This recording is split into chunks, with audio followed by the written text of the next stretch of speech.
I'm not sure how old I was, but I was really small, maybe around 6 or so. I was with a bunch of people from my church just having a barbecue at a river.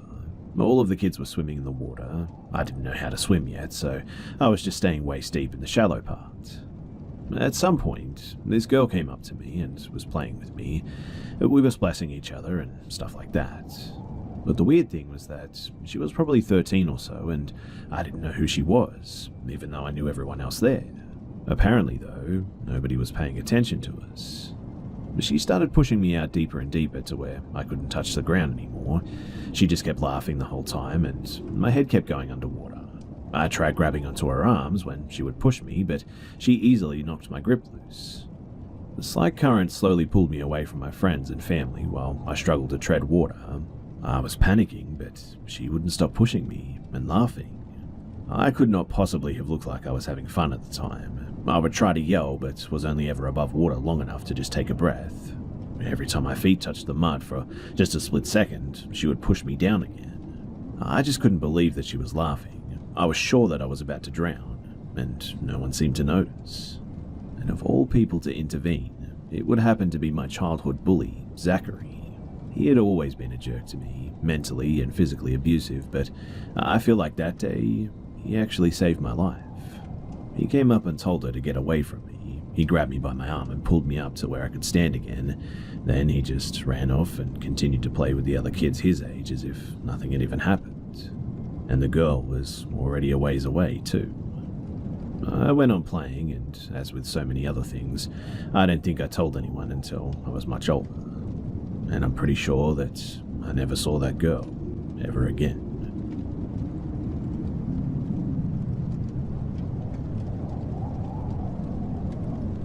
So, I'm going to share my 2 biggest experiences that I've ever had. So back in August, my girlfriend and her family went on vacation to the south of France for 2 weeks. My mother asked if I could stay in their home for those 2 weeks and care for their pets, a small Malteser and a black cat. Not having had any vacation this summer, having this house to myself was a chance that I wasn't about to pass up. I'll tell you about the house first, though. It's a pretty cozy 3-story terraced house with a garden. It used to be 2 stories and an attic, where my girlfriend's room is now. My in-laws bought it after the previous owner died inside his living room. Me and my girlfriend have joked about him haunting the place and not liking me in particular. We've also nicknamed him Patrick since we couldn't remember his name. So, a few days in, I decide to go to the gym. I close every door and window in the house since my mother-in-law is very particular about that. And after about 2 years, it's become a habit, I must admit, but I go to the gym, I get back, and every single door downstairs is half or wide open. Except for the door to the garden, it's a pretty damn heavy door. I'm 100% certain that all of them were closed, and I got pretty spooked seeing them just all open suddenly like that. I also felt a pretty bad feeling of, dread or something, but this might be the slight shock just wearing off, so I won't count that. That was the first really memorable experience during those 2 weeks as well. But there was also a second. So, I was in the living room, which used to be a shed, I think. I just sat down with my dinner, was just watching some YouTube or something, when suddenly I just had this chill go down my spine. But I didn't think too much of it, I just thought maybe there was a breeze. But a few seconds later, the door to the hallway opened just very abruptly. And not like a windy whoosh opening too, a full-on door handle being used, handheld opening of a door, just really fast. And then, it shut in similar fashion too. But for some reason I decided to jokingly say, "Yo Patrick, could you do that again?" And lo and behold, this door opens and closes once again, in a less hard-handed manner this time, I must admit though. I was more impressed than freaked out, since I've always sort of believed him to be there, but never thinking of him as malicious. It's hard to explain, but the way the door opened looked like when you walk into the wrong room and realize halfway, and then you just back out quickly. So that makes me think that Patrick may have just been confused about the new layout of the house or something. But those were my 2 biggest experiences within those 2 weeks. There's always been slight bumps in the night, chills and other stuff that you'd expect, but nothing major like that. I would love to hear all of your opinions on this though, and if you would like, please feel free to leave a comment below.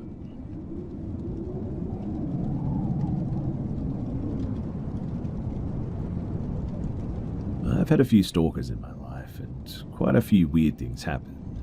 But none of them bother me like this one does.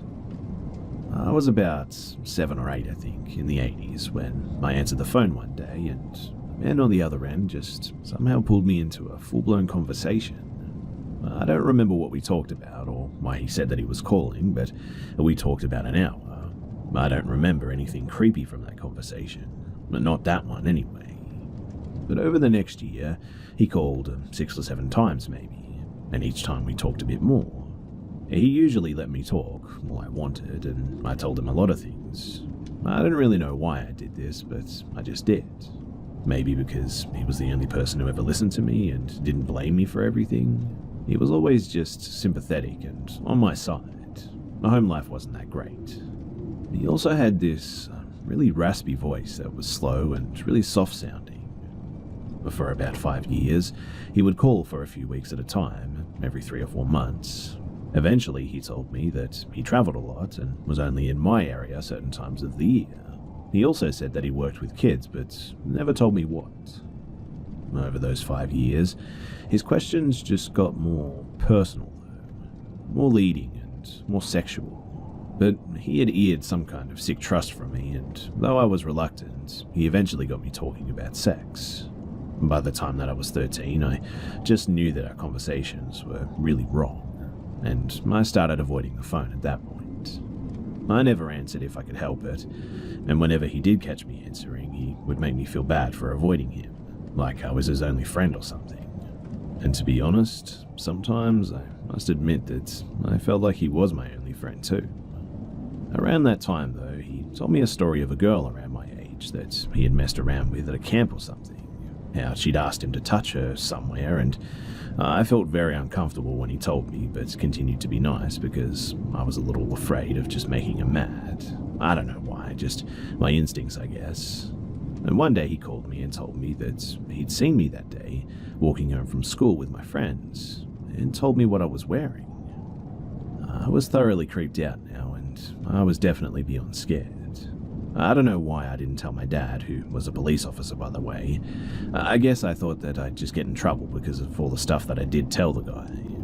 Then he asked me to meet him at a Walmart parking lot near my house. I told him that I would, but I definitely had no intention of doing so. My phone rang just so many times that night, and I just wouldn't answer. But when someone did answer, no one was ever there, and I pretended like I just didn't know anything about it. I stopped answering the phone altogether after this, and I made scheduled times for my friends to call, and I never walked home alone again. I never talked to him again after this. But he did call, many times in fact, up until I was 16. He would ask for me, and I'd say that you have the wrong number, and I would just hang up, as soon as I heard his voice, that is. But that's not the end of it. In 2005, I was in college. I was about 30 at the time. I was driving home from class. I was flipping through stations on the radio, and a voice caught my attention.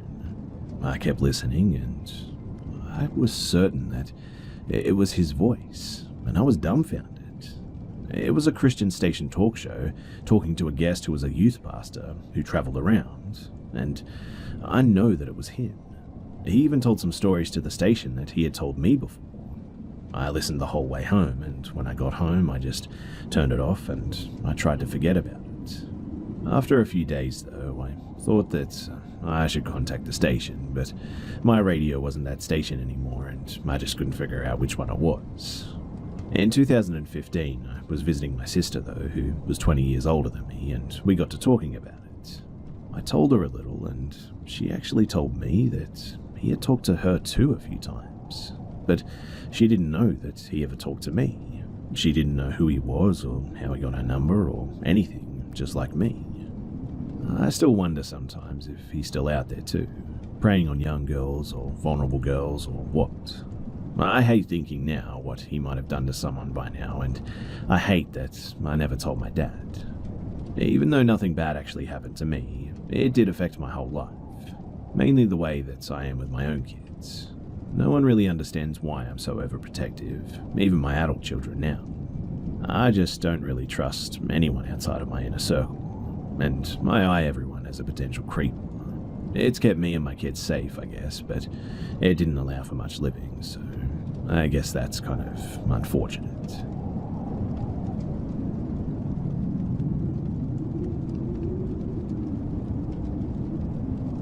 I live in Madagascar, that island on the east of Africa. A lot of people here still believe in magic, sorcery, and all that stuff, despite being very much a big Christian country. My dad died in 2012, and he lived and experienced a lot of things in his life.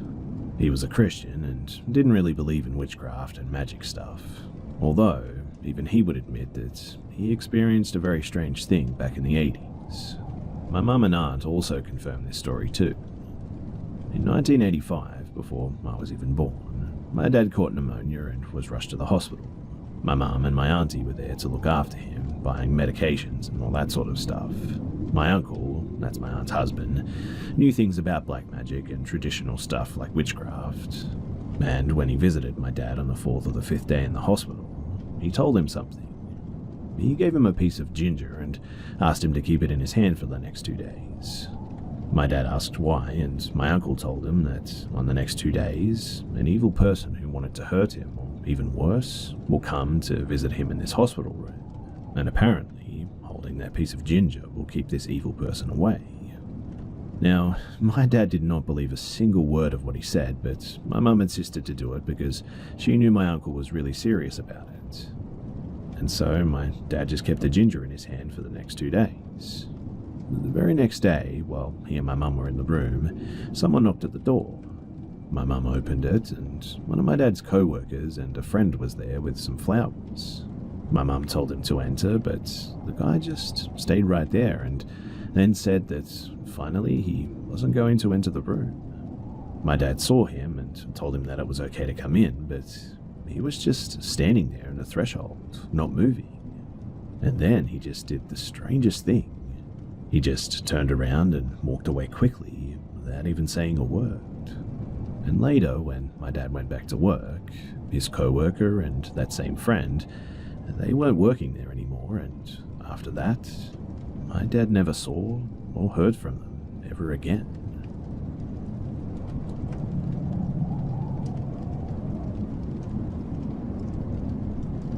So, this was around late 2010 and early 2011.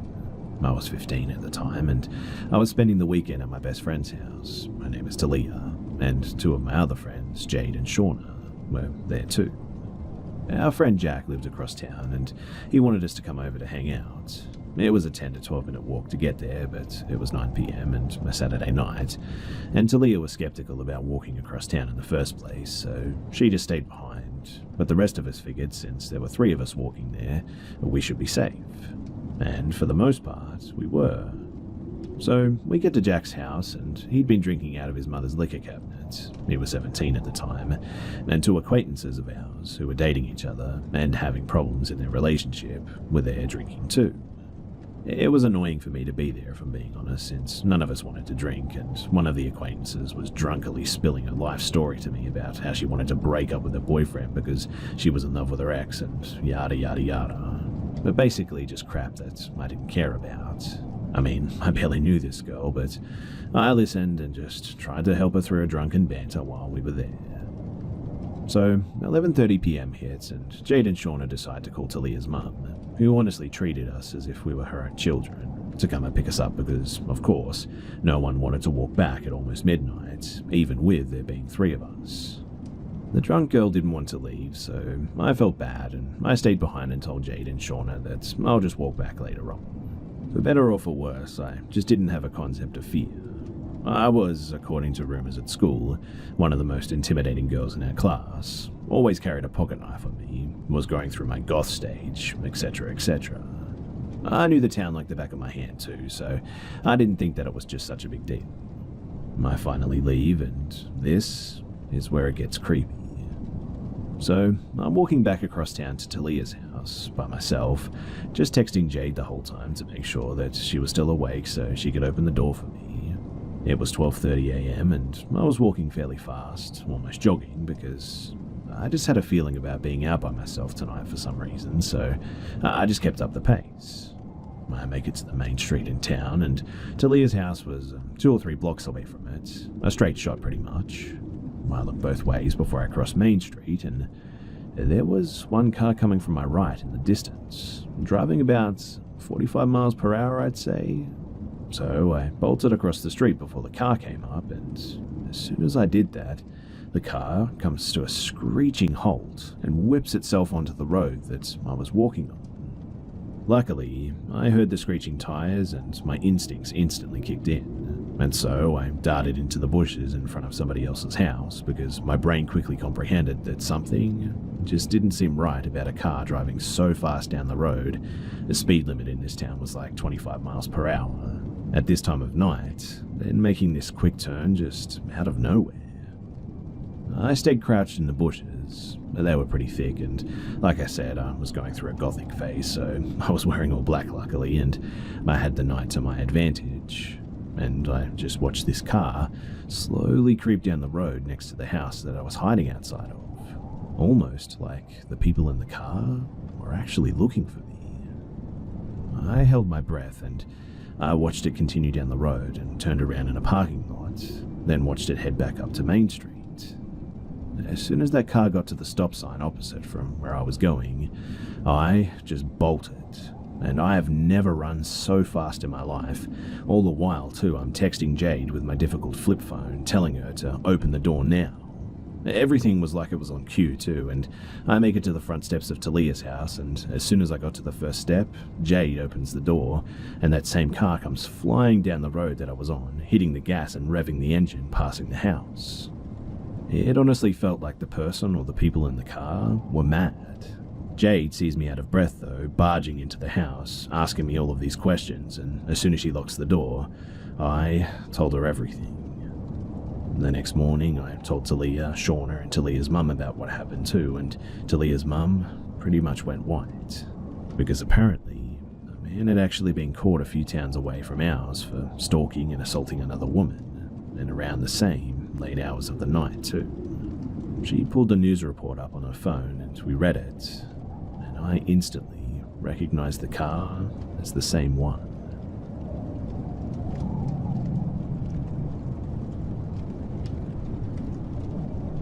From 1993 to 1998, every summer I attended a Christian youth camp for girls. Camp lasted 4 days, 3 nights, and there were about 200 girls at the camp, and it was about a 1.5 to 2 hour drive away from our homes. Some of the camping areas were tent only, others had A-frames, and at least one of the camping areas had longhouses. The campground is called Ensign Ranch, and you can look online to see pictures of what these different camping areas look like if you'd like. It's a really safe campground though, and we had a lot of fun every year. And in the evenings, we would all tell spooky stories, just pretty typical stuff for youth camps. Now, on the last night of the camp in 1996, I was 15 at the time, and there were several of us girls on the top level of our longhouse. It was way past bedtime, so we were quietly just telling scary stories, and I had told a couple, one with the help of a friend, Lily. I don't remember the specific stories from that night, but just typical, and the hook was hanging from the car door kind of stuff. After a couple of hours of spooky stories, though, somebody else was talking, and I was getting really tired, and I could hardly keep my eyes open. Then some of the girls asked me to tell one more story, so I start telling a story, making it up as I go. Just typical, on a dark night in the woods not far from here, type beginning. And the next thing I know, I just wake up, lying flat on my back. As I'm waking, I realize that I'm still talking, but once I became aware of my own talking, I couldn't remember what I was saying or trying to say. I was fully awake then, and I finished by lamely saying something like, "They all died, the end." I looked around me at the girls, who were all staring wide-eyed at me, and a couple of the girls were quietly crying, mouths open in horror with tears streaming down their faces.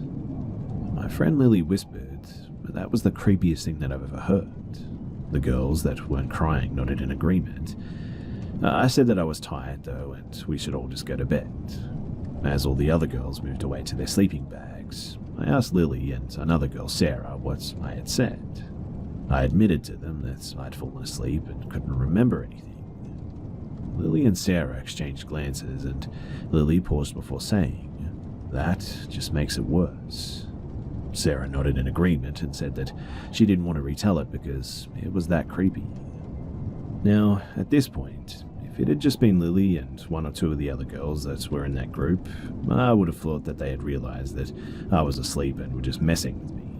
But Sarah was and still is a very serious person who doesn't really have much of a sense of humor, doesn't like pranks, even innocent ones, and is honest almost to a fault. And so, I went to sleep feeling pretty unnerved that night, and really exhausted for some reason.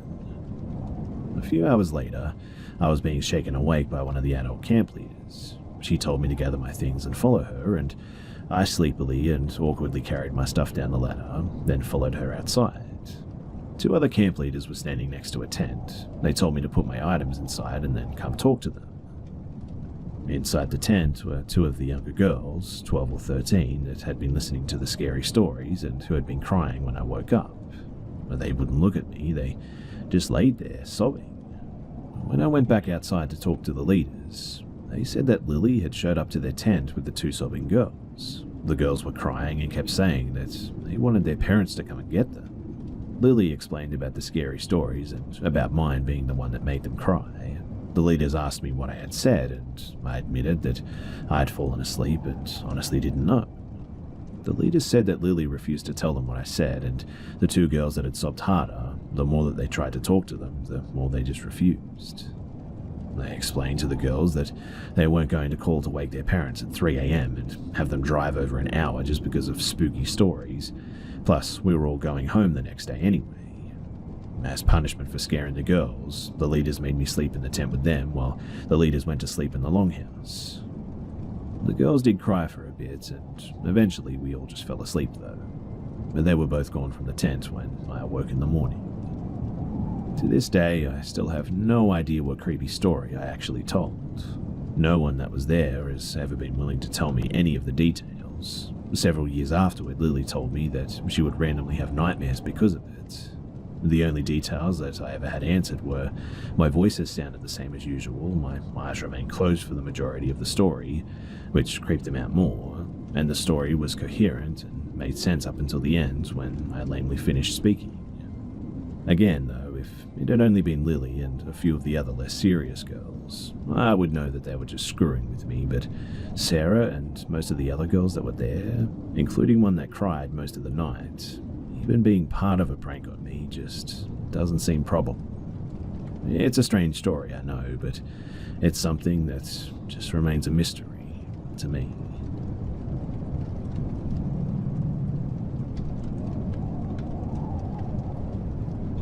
This happened well over 10 years ago, so I'll try my best to describe the events accurately. So, one of my childhood homes had a balcony that was attached to both my mother's bedroom and mine via big double glass doors in each of our rooms. Next to the balcony are two trees, one I often used to climb up and down from the balcony. But this balcony faced out to the street. But one night when I was about 13-year-old girl that is, and my brother and mother weren't home, I was reading in bed with a very dim reading light, and I heard what sounded like something moving in one of the trees outside. But this didn't worry me too much, as possums and bats are pretty common in our area. Now, I had thin curtains on the glass doors that separated my room and the balcony. As mentioned previously, the doors faced out towards the street where the street lamp light was always visible through my curtains. Shortly after hearing the tree rustling noises, I see a shadow slowly move past the doors, at which point I immediately turn off my reading light and freeze like a deer in the headlights. The shadow was tall, so it definitely wasn't one of my neighbor kids that I'm friends with, and it wasn't my all of 5-foot mother. The person moved slowly though, creeping as though they were trying not to be noticed. They wouldn't likely be able to see into my room, but I could see them next to the streetlights behind them, creating a dark silhouette. They moved past my doors out of sight. I sat there unable to move or even think about what to do, other than be absolutely still. That is, until I heard another sound. The sound of someone trying to open a glass door, my mum's doors to the balcony. I didn't know if she had locked them or not, but I wasn't taking chances. I moved as quickly and as silently as I could to my bedroom door, and I locked it. I listened for what the person was doing now, but they were still jiggling the glass door handle, but it sounded like the doors weren't opening. And at that, I felt relief because this person couldn't get in, surely, and all I had to do was just wait for them to realize that, and then they would leave, right? Well, I heard light footsteps move back along the balcony to my set of glass doors until I saw the shadow stop directly in front of them. Again, I froze. He couldn't see me. He couldn't know that I could see him too, though, and I saw a shadow of a hand reach up to the door handle, I think, and my heart stopped. Had I actually locked those doors myself today? I mean, I was out there earlier. What if I forgot? The seconds leading up to him grabbing the handle felt like an absolute eternity, but thankfully, when this person tried to open the door, it didn't open, which meant that it was locked. I sighed such a sigh of relief, I was worried that he actually heard it. After this, he began pacing the length of the balcony. I didn't have a mobile phone, as my mum thought me too young to have one yet, and the landline was at the other end of the house, but I was too scared to take my eyes off of this person, even to call for help. I was silently just sitting there crying, tears falling down my cheeks as I internally prayed that they would just leave. But then I heard him stop moving, and then he said, "Hey, I could just break the glass, you know." Before I could even process this, I saw car headlights turn around the corner of my street and then stop at our property gate. My mum was home. The person on the balcony moved out of sight, and I heard a loud thump as they jumped off of it. When my mum came inside, I was obviously hysterical and was barely coherent, telling her what happened. Eventually, though, I got the message across and she called the police. They never did find or catch anyone, but strangely enough, a neighbour reported a truck in the street that matched the description of a truck that had been reported recently for attempted child abductions near my school, just a block away.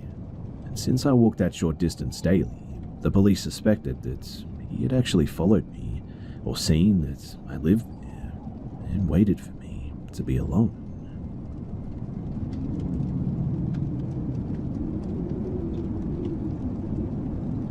So, let me start this story by saying that I'm dumb.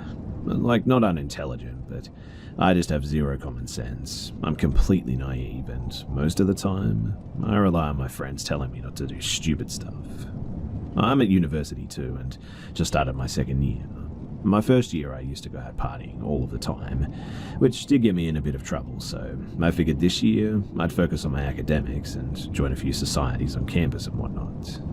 I joined the debate society. Exciting, I know. And they had a little function so everyone could get to know each other. I walked in and I saw this girl who I think I vaguely knew. I think we met on a night out of something, and I went over and I said, "Hey." We started chatting. But for the sake of privacy, I'll just call her Rosie, though. So, Rosie's a really nice girl, like, annoyingly sweet, and her being in a debate society didn't really make much sense to me, but I didn't want to judge. So the debate society leader comes in and we do an icebreaker and we all take stupid debate subjects and we have to debate about them, like why mermaids should have equal rights and stuff like that. So I go up to do my debate, and when I sit back down, Rosie is talking to some other girl introducing herself. I go over, introduce myself to the new girl, and we get chatting. After the function ends, we were leaving and Rosie invites us to come for a drink in the university bar to meet some of her friends. Me and the other girl didn't really have much on, so we decided that we would go with her. We walk into the bar and we sat in the booth, and in the back corner of the room is two really tall guys and another girl. And not significant that they're tall, but they were like 7 foot, I think, and I felt the need to mention it. Oh, and I should point out that the other girl from debate didn't know Rosie, she just kind of met her as well. But we sit down and we get chatting about life, and they're asking me about my family and about how many Instagram followers I have and what I'm studying, and they were all really charming, like spookily likable actually.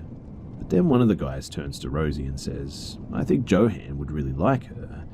So I ask who this guy is, and they just laugh and tell me that I should meet him. So here's me, a 19-year-old, recently single girl, thinking I'm about to be introduced to my next potential husband. Rosie agrees with the guy and says that they've got a table at a club that weekend and that I should go with them. So I agree. I mean, who doesn't want free alcohol, right? I stay a bit longer, but then my flatmate asked me where I was, so I got up to leave, and as I was leaving, Rosie pulled me aside and said, "Hey, listen, I'm really glad that you're coming out with us, but could you not invite your flatmate? She's kind of annoying." I felt really awkward about that one because, well, my flatmate is like my best friend, but I agreed anyway. So fast forward to the weekend though, I'm getting ready to leave and my flatmate asked me where I was going. I lied and I told her that I was just going to a school friend's birthday party. I met up with Rosie and we went to the club and a host shows up to the table. There were the two guys and the girl from before, and another guy stood in a black shirt and trousers above 25, and he is absolutely stunning. Like, the city I live in is full of posers and pretty boys anyway, because they all want to be famous, but he was like really fit. So I say hi and he introduced himself. He pours me a drink and compliments my dress. Rosie comes over and is like, "She's in the debate society. We know each other from freshness." One of the club promoters I know sees me and comes over to the table, gives me a hug and we get chatting for like 5 minutes. And Rosie comes back over and is kind of blunt and gets rid of the guy that I didn't think much of at the time, but it was a bit weird. We did some shots and we had a dance and we actually had a really good night. I remember everyone was off dancing and I went back to the table to get something out of my bag, and the guy was sat at the table texting someone, and I sat next to him and he was like, "So Rosie, tell me, you're in the debate society, right?" I nod and he goes, "You should join our society. We could use someone like you." And he winks. Now, I may be dumb, but I know when someone's flirting with me. I asked what the society was and he says, and I quote, "Oh, it's not on the university website. It's privately sponsored." Why my dumbass didn't just get up and leave, I have no idea. That should have been my first red flag, I know, but no. I'm twirling my hair and batting my eyes like, "Sure, I'll join your society." He adds me to a group chat on Instagram, though, with 14 other people, including him, a mix of boys and girls, and I ask him what the society is about, and he just smirks and says that we host events. Don't worry, it'll look good on your CV. So the next week or so, the group chat sets up a meeting at this restaurant, strictly black tie dress code, so I go and I meet everyone, and we have a dinner all paid for by the society, and they're talking about an event that they need planned for one of the sponsors or something, and they start saying just some really weird stuff, like how they need to be low-key and downstairs needs to be quiet. But bear in mind too that this is being hosted in a town hall that they said that the sponsor won't be happy if they have ugly girls. And then the leader says that I should co-host this event with him. So this was a couple of days ago now, and the event is on this Wednesday. And I guess my question is, have I joined a society sponsored by the rich to make little university aristocrats? Or am I about to be sold into sex trafficking? I mean, either way, I'm probably still going to go on Wednesday. I'm this far invested, so I might as well see what happens, right? Update. So, my professor replied to an email saying that he doesn't recognize the name on the society, but there are some private societies outside of the university that the uni does actually recognize, so he would email the department leader and ask him. But it's just getting really weird though. Like, at first I was kind of joking about the cult or sex trafficking thing, but I messaged the group chat yesterday saying that I think I was coming down with something and wasn't sure if I'd make it to the event on Wednesday. And then this morning, I got up and there were flowers delivered to my house with a note that said, "Get well soon." And like, I haven't told any of these people where I live. And that's a pretty scary thought. I've notified campus police because, I mean, what the hell, don't deliver crap to my house, right? But at this stage, I really don't know what else to do.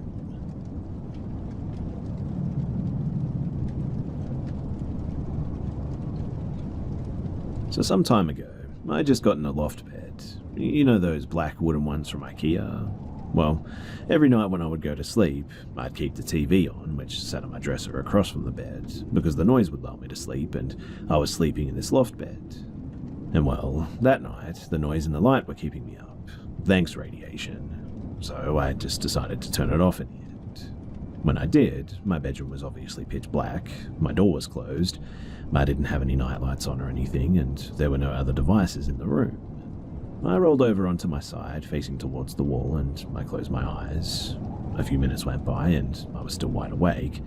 I was beginning to get frustrated because I just couldn't fall asleep. And just as I was thinking about this, I just got the feeling that I wasn't alone anymore. You know how you can just kind of tell that someone's walked into the room? Almost like the energy or the density changes or something? Well, I had an older sister who had a bad habit of creeping into my room late at night to steal my stuff, so I thought, okay, it's just Hannah getting something. But when I opened my eyes, my room was still dark and empty as far as I could tell. This told me that it wasn't her because whenever she'd come in, she'd leave the door open a crack and the hallway light would shine through. Plus, she's loud as hell, although she tried her best to be quiet so as to not wake me up. But my room was just absolutely silent. As soon as this realization dawned on me too, just an overwhelming sense of dread came over me. I knew that someone was in the room with me, just as I know my own name. But since the human mind needs tangible proof of everything, I decided to check just in case I was imagining it. If you know anything about loft beds though, you know that those things are loud as hell when you move since you're basically propped up on stilts in the air. So as I moved, I tried to do so as quietly as possible so that whatever was in the room with me wasn't aware that I was there and knew that it was there too. And when I finally reached the slats and looked down through them, sure enough, there was this black figure in the shape of a person standing in front of my dresser. I straight up knew that whatever this thing was, it was evil because A, malevolence practically oozed from it and spread over my bedroom, and B, this thing was literally blacker than the darkness of my bedroom. Like, imagine being in a pitch black room and then a figure materializes, no tangible features, just a straight up filled in outline in the shape of a person that is darker than the darkest night that you've ever experienced. That was this thing. I don't know how to, but as soon as I laid my eyes on this thing, I saw it turn its head and look at me. Again, it didn't have any features, so I didn't physically see its eyes looking at me, but it's almost like I could feel it in my mind. It paralyzed me, and then it began moving and walking towards my ladder like it was going to climb up. I shot straight up in terror, knowing that if this thing got to me, something bad was going to happen, and reached out my arm to turn on my ceiling fan light. Luckily, it was literally less than a foot away from where I was. I yelled out some sort of prayer or something as fast as I could, my mouth stumbling over the words in my haste, and as soon as I finished, I just felt this overwhelming sense of peace and love come over me like I've never felt before, as if something was truly there protecting me. When that feeling came over me too, all sense of just darkness and negativity just shattered. I was just so calm and at complete peace, almost like I'd taken a Xanax or something, although I didn't know what that feeling was until years later. And I just flicked the light back off and I instantly fell asleep again. I haven't seen a shadow person since then, but I do feel people and things standing near my bed at night all the time. It'll wake me up, but I'll never see anything. Whenever I feel like I'm not alone too, I'll imagine a white light just surrounding me and emanating from my body and tell whatever it is in my mind that it's not welcome and has to leave. And it works every single time, pretty much without fail. I know some of that could just be in my head, but the experience that I had when I was 13 absolutely terrified me, and I know that it was real, and I hope that it never happens again.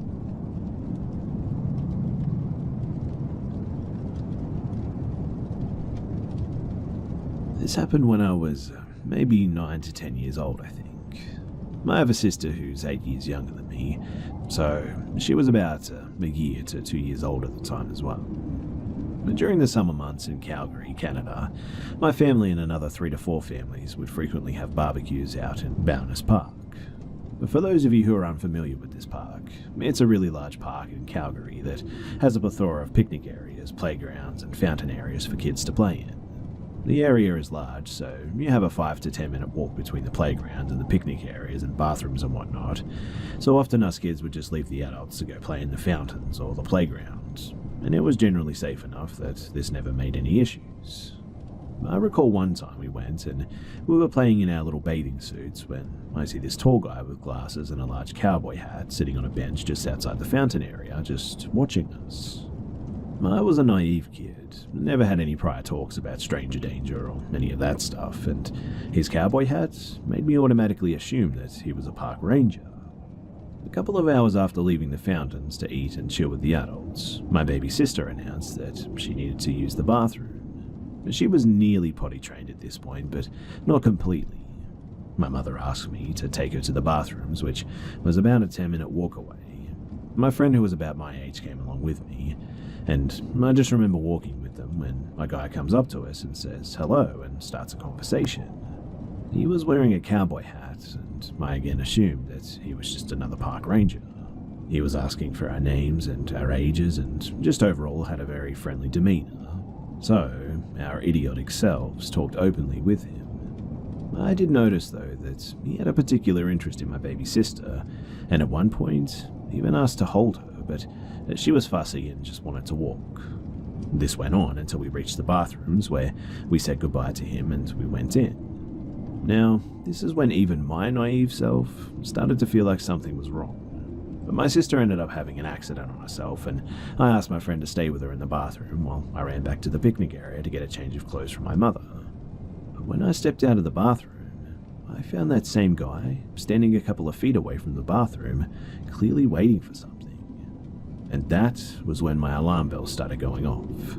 So I ran back to the picnic area and told my mum that I think some guy was following us, and she came with me to the bathroom, and when the guy saw me with my mother approaching from about 100 meters away, he just booked it, power walking in the opposite direction as fast as possible without attracting any attention from anyone nearby. At the time, I pretty much completely forgot about what happened, and it wasn't until a couple of years later that I suddenly realized that the man waiting for us outside the bathroom was the same man who had been watching us play in our bathing suits hours before this. And so, I can only assume that he'd been waiting for hours until we left the adults after we'd gone swimming to approach us. Also, that particular park did not have any park rangers. I don't really have any idea as to exactly what his true intentions were, but I'm pretty sure that they were not good.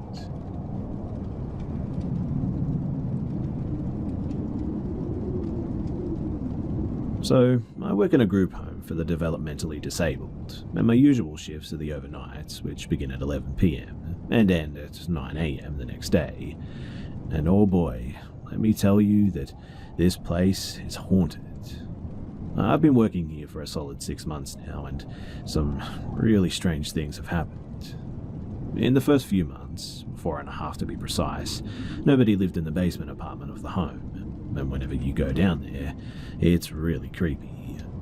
Also, to mention, this is a finished, furnished basement apartment with its own kitchen, living room, bathroom, and bedroom, meant to house clients that book for a certain amount of time.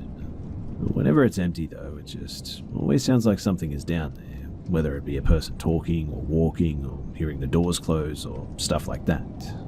As a result, I keep the door connecting the basement to the top floor locked. But that doesn't stop whatever is down there.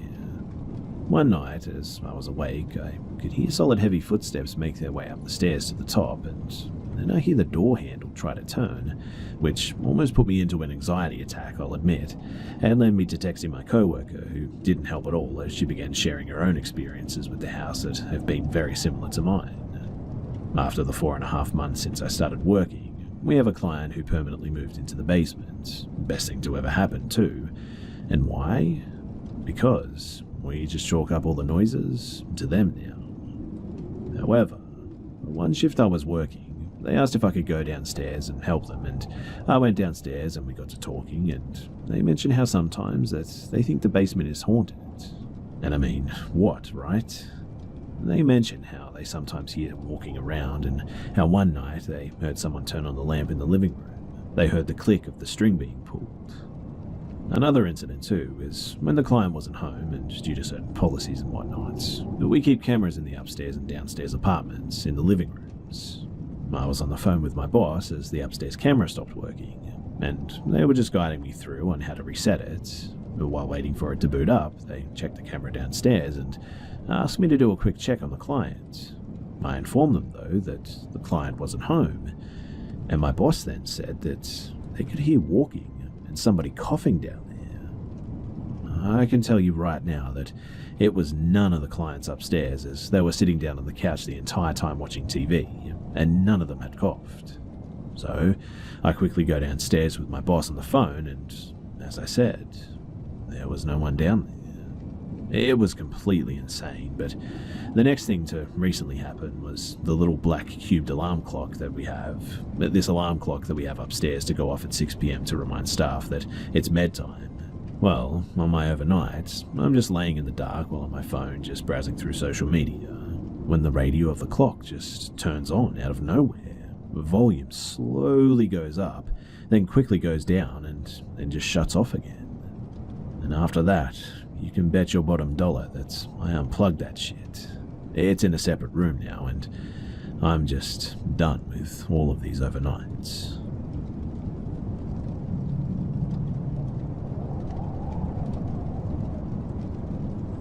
When I was 10 years old, I lived in a relatively small town in Texas in a small house with my mum. My mum has always had a very caring heart for those in need, so when my uncle called her one night and told her that he ran into a homeless girl at the local park, my mum offered to help her out for the day, or so that she could just get back on her feet, that sort of thing. When the girl arrived at my house, she said that her name was Laura. Laura told us that she was 16 at the time. She seemed like a bit of a shy girl. When my mother asked what she was doing out on the streets, Laura told us that she'd been kicked out by her mum because her mum had accused her of sleeping with her boyfriend or something.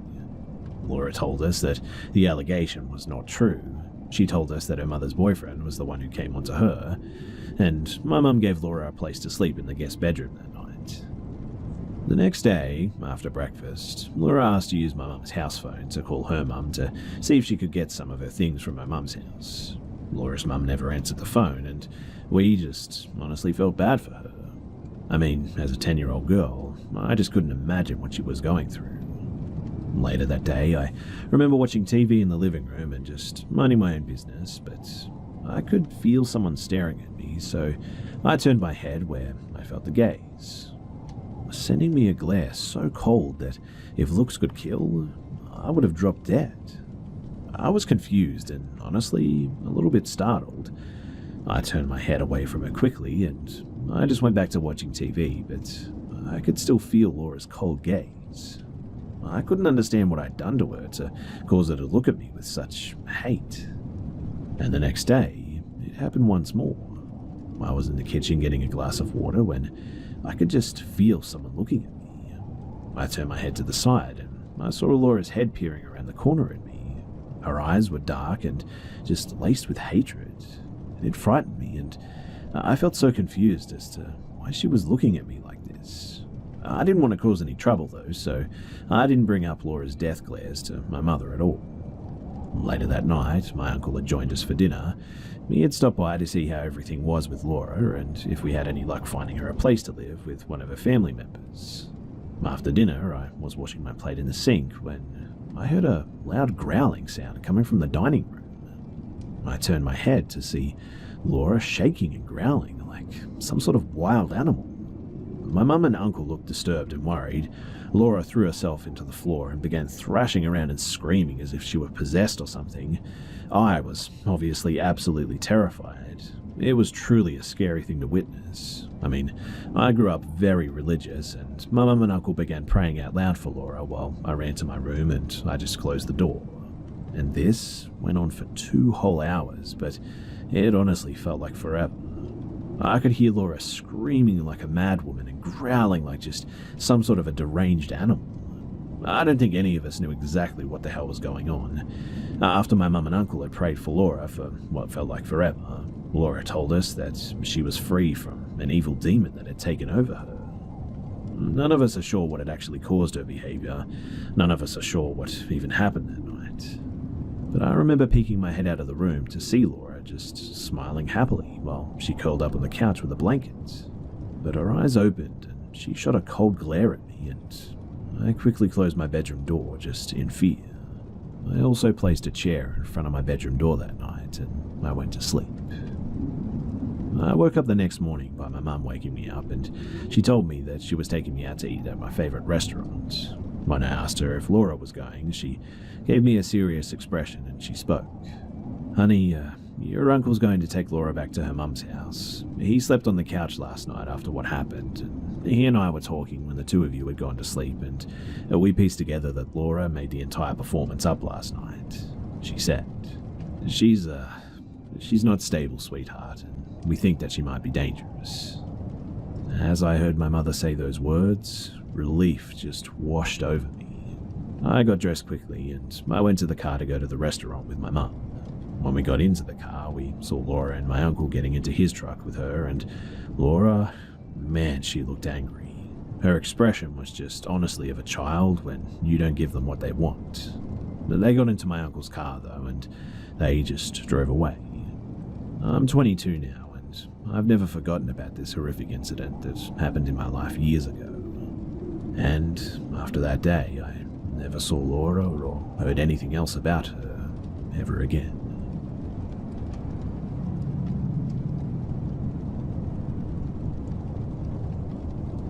So 12 years ago, my grandmother slipped into dementia. She was 90 at the time, so it wasn't a horrible surprise, but still hard, you know.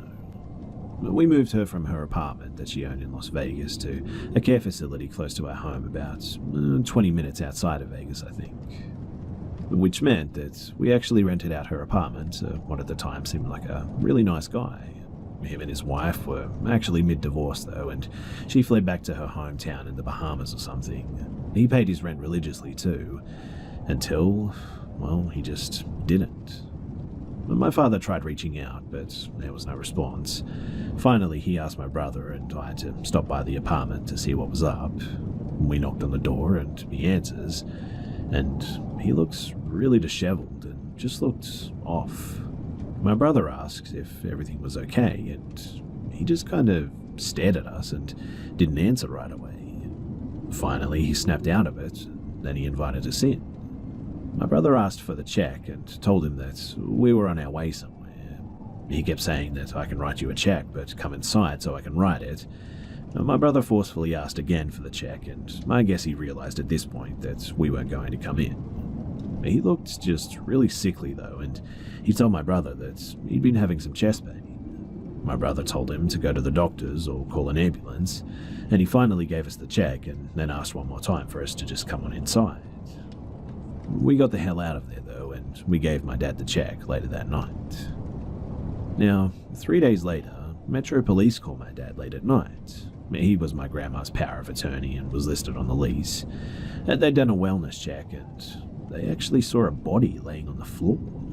And it was our tenant, who, when they gained access to his apartment, they also found a woman's body in the bathroom. Later, they discovered that he'd had a heart attack after he killed her. They never went into detail how she was murdered, and my folks had to call in a crime scene cleaning company to clean it all up.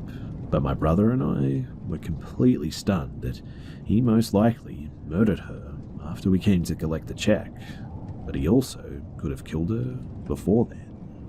Either way, why did he want us to come inside?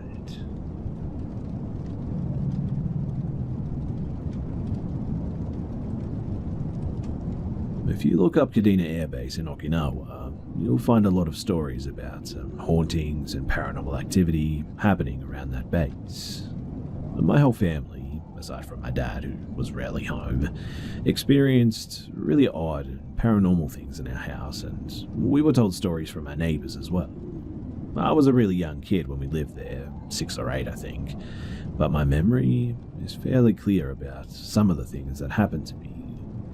But when we lived there, we would tell my mum about all the experiences that we were having, and she would just dismiss them. Finally, when we moved away, she told us her own experiences and said that she didn't want to scare us at the time. and I thought that I should finally share these since it's been a long time. They're going to be a bit jumbled and disorganized, so sorry about that, but it's the best that I can do. So firstly, I had a neighbor girl that I was friends with who told me that she could speak to other girls through the air conditioning vents, and she would drop coins and little keychains down into the ducts for them. Along those same lines, my older sister once saw a black gooey mass ooze from one of the vents at the neighbor's house that she was babysitting for just come out of it. The girls she watched also had loud conversations in their bedrooms and would play with their friends in the walls during their bedtime. Now, I was playing with dolls once in my shared bedroom with the door shut. I remember the doorknob kept twisting and opening every few minutes, and I just told it to stop, and it did. On another occasion, I noticed one of my stuffed animals missing, and my mum has thrown it away, I thought. And apparently, I had actually told my mum that the plush was whispering to me, and I wasn't sleeping because of it. I don't remember any of that, though, but I trust my mum, and I believe she's telling the truth. My older sister and I shared a bedroom with bunk beds too, but we both slept in the bottom bunk together because there was just an odd presence to the top bunk that really creeped us both out. We all expressed feeling extremely uncomfortable walking up or down the stairs, like something was always watching us. Even my mum admitted to sprinting up and down them and constantly checking behind her for eyes and whatnot. My little sister had her own bedroom, and her toys would constantly go off at night, even if they were turned off. My mum also told us once, when we were older, that my toddler sister and her were lying down for a nap, and she heard someone in the room say, "I love you, Mummy." Confused, my mum said, "I love you too." But my sister said, "Who was that?" or something along those lines. And my older sister and I were playing at a friend's house at the time, so it was weird, but there was nobody else in that room. But we have a ton of stories and lots from neighbours too, but I just wanted to share these ones because they were definitely the strangest and the creepiest. Thanks for listening. Oh, and if anybody else has any experiences while living on a base, I would sure love to see them in the comments below.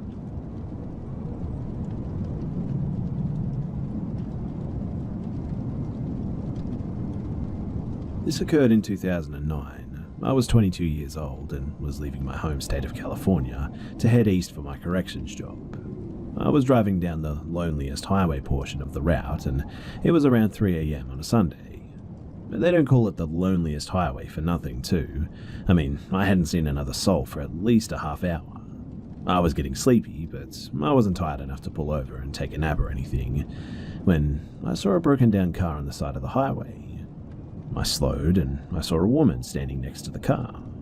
I approached this woman with caution, rolling down my window just a sliver, because something about her just wasn't right. I couldn't put my finger on it then, but I know now that it was my subconscious just screaming red flag. But I asked her if she needed me to call a tow truck or AAA for her or something, and she immediately tried to open my door.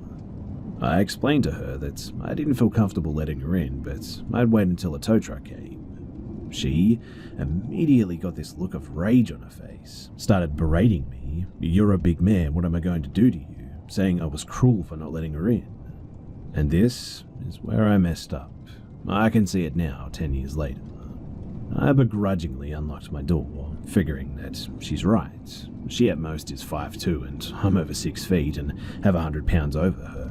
She looked to be about 90 or so pounds, but she slips in and I ask her, who can I call? This was 10 years ago, so I had a little BlackBerry Slide, I think, at the time. She starts telling me that she'd just prefer if I'd give her a ride to the next town.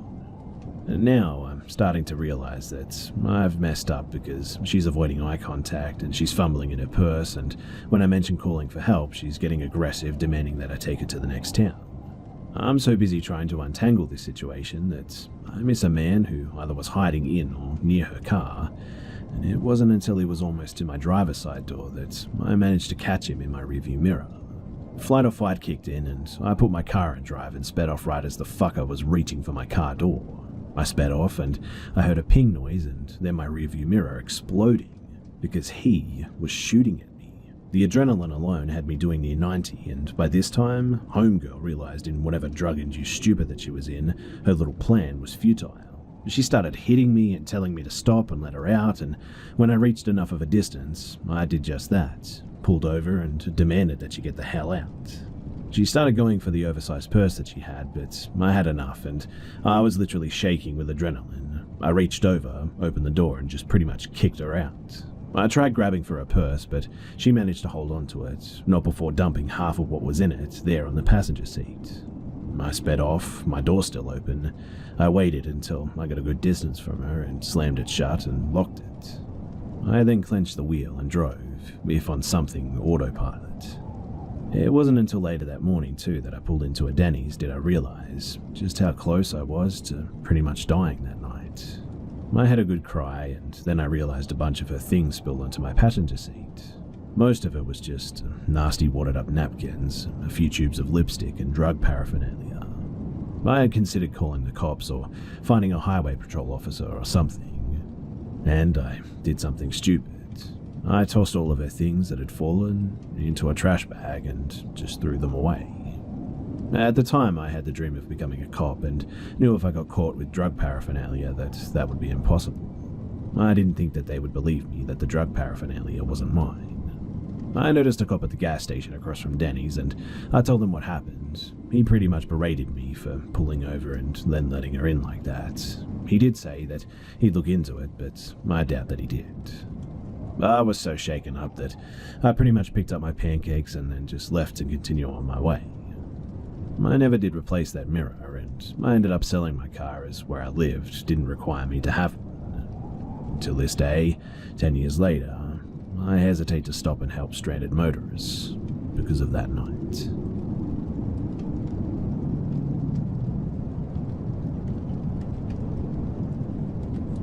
About 2 years back, I experienced something that gave me chills to this day whenever I think about it.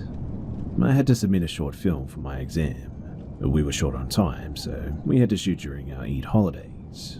It was the last day of our holidays and our last shoot day as well. We went to our location, which was actually my friend's house, and we had to set up our scene at the rooftop. Since we were really rookie, there was no big crew, lots of lights and stuff, just a few friends trying to get their work done. When we got there, it was after 12 at night. We were setting up our stuff. Our friend, whose place it was, wasn't with us. But keeping check on the batteries, the cards and stuff beforehand, the shoot is an understood practice. But when we turned on our cameras, both of them ran out of batteries, which was really strange. But no one said anything, and we put them on charge since we had some time spare, and after a while, when the batteries were just enough to work with, we set up our scene. The terrace that we were on had merely 2 feet distance from the terrace of the house beside it, but one wall of that place was completely covered with dense plants and leaves, and when we started shooting our scene, we noticed after a while that 3 kids are standing on that terrace, just watching us. That wasn't really too unusual for us, since people do notice you when you take out your cameras. Then we got busy in our work, and then I looked at my left to see if those kids are still there, subconscious action, and they weren't there. And after that, I just got busy into the work again. When we were done with our shoot, it was probably around 2:30 a.m. I think, but those kids were there again, and their formation was the girl, about 8 or 9, was on the right, a boy, about 6 or 7 in the middle, and another boy, about 3 or 4 on the left. But the really strange thing was that all 3 of them were completely bald. One of my friends got suspicious and asked the kids, "Hey, kids, where's your parents?" The middle one replied, "I don't know, maybe they're having dinner." My friend called me to come closer, showed me their house, and asked me, "Are they having a candlelight dinner at this house or something? Why the hell is it completely dark?" I got a bit nervous at that. Another friend of mine asked them, "So, where did you guys come from?"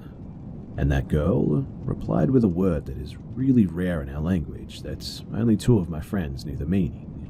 And what she said meant, "We are prisoners." We really didn't know what the hell that meant at that moment, but our friend just told us to not communicate with those kids anymore. So we went down and called our friend to say that we're free now and he should open the garage so that we can take our cars out. And when he came out, we asked him, "Who are those kids?" And he said, "What kids? No one lives in that house." was. I was really nervous, so I shouted, "Dude, that's not funny at all." He got kind of angry and said, "Come." Now, that house had 2 gates, and he showed us both and said, "Look at that." And I cannot put into words what kind of spine-chilling feel that I had right at that moment when I saw those 2 giant padlocks. And then he told us that there used to be a mental asylum, NGO type, in this very house many, many years ago.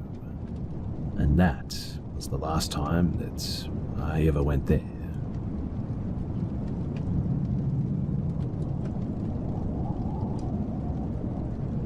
So I'm a 24 female that absolutely fell in love with national parks. So much so that I decided to work full-time at one for about 3 years, in fact. This experience allowed me to meet some genuinely great people, but it also welcomed some just really sketchy individuals too. So this particular story starts with a man that we'll call Sam. Sam was a tall man with a shaved head and glasses. He was the kind of co-worker that would always just kind of linger awkwardly. He made everyone feel uncomfortable, but not enough to warrant any concern or anything. The only issue that I really noticed was that he seemed like he had a drinking problem or something. He would show up to work still drunk and be sent home somewhat regularly. He seemed innocent enough, though, in a sort of socially awkward way. But I only worked with him for a few months before I was transferred to another location anyway, and was offered a pay rise. Now, a few months after starting the new position, I was in the employee break room just browsing my newsfeed when I received 5 messages within a 3-minute time span. I didn't even realize people could type that fast, but the messages, they were from Sam. It was something that caught me off guard too, because I had never really spoken to him outside of my last position. The messages consisted of vague threats regarding my friends and myself, and he seemed upset to find out that I had gay friends and thought that I was tainted from association. I was less upset at his foul perception of me, and honestly more pissed that he had targeted my friends, who were truly lovely people. I'm bad when it comes to taking the high road, so I decided to give this man a piece of my mind too. We weren't friends, hardly acquaintances in fact, so I didn't feel that his behavior was appropriate, and quite frankly I was pretty pissed. Through our exchange, the original rude context of the messages became obviously threatening too. He told me that I should die along with my gay friends and that he'd be more than happy to end our misery. And needless to say, I was pretty shocked by this. His anger just didn't make sense to me, and I realized that I wasn't going to reason with this lunatic, so I decided to get HR involved. We work with the same company, so I thought that this would be the best route to prevent any further harassment. HR advised me to just block contact with him while they investigated, but to also alert authorities in case he decided to act out his threats. Authorities were also involved now, but they didn't seem too fazed by the messages that I had shown them. They almost seemed annoyed that I had even bothered calling them in the first place, but I filled out a statement and was told to contact them if anything progressed. And the very next day, I woke up to find trash just all over my front steps. Odd, but not too strange, I suppose. I actually thought it was a raccoon since I was in the national park, but then I saw a piece of paper with the words, "Watch your back, bitch," scribbled into it. I looked around the other neighboring cabins to see if anyone was watching, but I didn't see anyone. So I just cleaned up the mess, but I saved the note. I wanted to show my sister who lived with me, and when she got back home later that morning, I called her up on the previous night's events. She didn't even know Sam because, like I said, we were not friends. But why would I mention him in my personal life? But I gave her a brief description of the guy in case she saw him lurking around or something, and then I headed to work. Now, halfway through my shift, I get a phone call from Alexa. She sounds shaken when she tells me, too, that a man matching Sam's description came to our cabin and asked about me and where I was. But she played dumb and pretended not to even know who I was. After an awkward silence, too, he said, "I'll be back to get her later," and just walked away. She said that he sounded and acted like he'd been heavily drinking and had an intense coldness to him like she'd never seen before. And at this stage, I'm not messing around anymore, and I've watched enough crime shows to know that you shouldn't underestimate people like this. So I called the company's security team and I asked to have someone check on my sister and to be escorted home just immediately. I'm home within 20 minutes of her phone call. She gave security some information and they were able to find out which cabin he resided in. And apparently, he only lived about a 2-minute walk down our street, which was really unnerving. Park rangers are called again and they get some statements from both of us and decide to pay him a visit.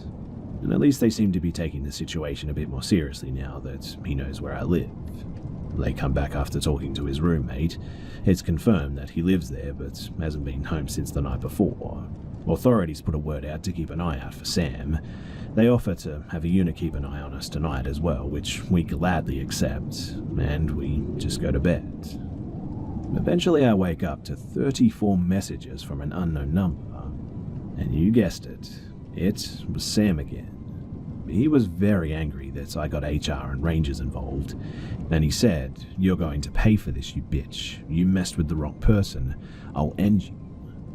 I email HR and present them with the screenshots of the messages and the texts. I demand that they resolve this immediately and want to set up a meeting with the director to discuss termination. See, in national parks, when you're hired, the company provides cheap housing on site, and when you're fired, you have to leave the national park boundary within 24 hours. And so I thought that this would solve a majority of the issues. But they seem to agree with me and try to locate Sam for a meeting, and no one has seen him since the first messages began 2 days prior, so the park is basically on a manhunt now. The park is huge though, and it's easy to hide in if you don't want to be found. Thankfully though, his roommate alerted officials when Sam stumbled home drunk the next day, but they were able to speak with him and sober him up enough to take him to the HR building a couple of hours later.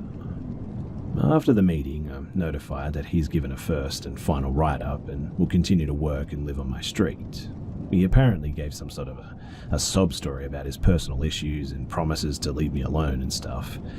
I was completely baffled that even with him threatening to kill me, that they weren't going to fire him. Thankfully, the Rangers were equally surprised and still offered to provide surveillance just in case. It was quiet for 3 days too, and honestly, I thought that it was actually over and started to feel bad for Sam actually. I thought maybe he was honestly going through some stuff and I was just his mental punching bag or something. I didn't agree with it obviously, but I no longer felt as threatened, if that makes sense. That was, until I received a knock on my door and opened it to find 2 Rangers wanting to speak with me. According to the Rangers and a few people from the HR department, Sam's roommate had called the emergency line when Sam started acting bizarre after the meeting and tried to convince him to lure me to a secluded place so Sam could take care of me. Thankfully, his roommate wasn't a psycho and reported the situation immediately once Sam went to the bathroom. Rangers were on site within minutes and had restrained Sam in order to search their cabin for evidence. And they ended up finding a loaded firearm and a suspected suicide note that stated that he was going to kill me and then take his own life. There was now plenty of evidence for a case, and he was successfully banned from all national parks in the US. I have since moved to a different state and have changed my contact information.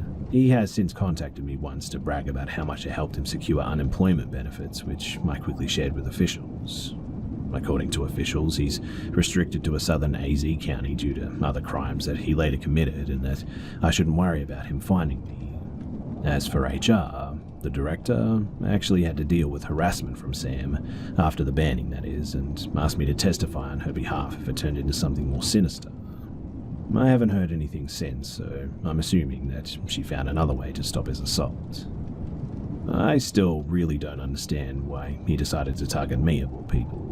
But we hadn't had very many interactions, even at work, and I've tried to dig through memories to find a single time that I may have invited this kind of behavior, but I'm convinced that it was due to many factors, obviously including his instability and alcoholism. Either way, everything turned out safe in the end, but it was a wild ride, to say the least.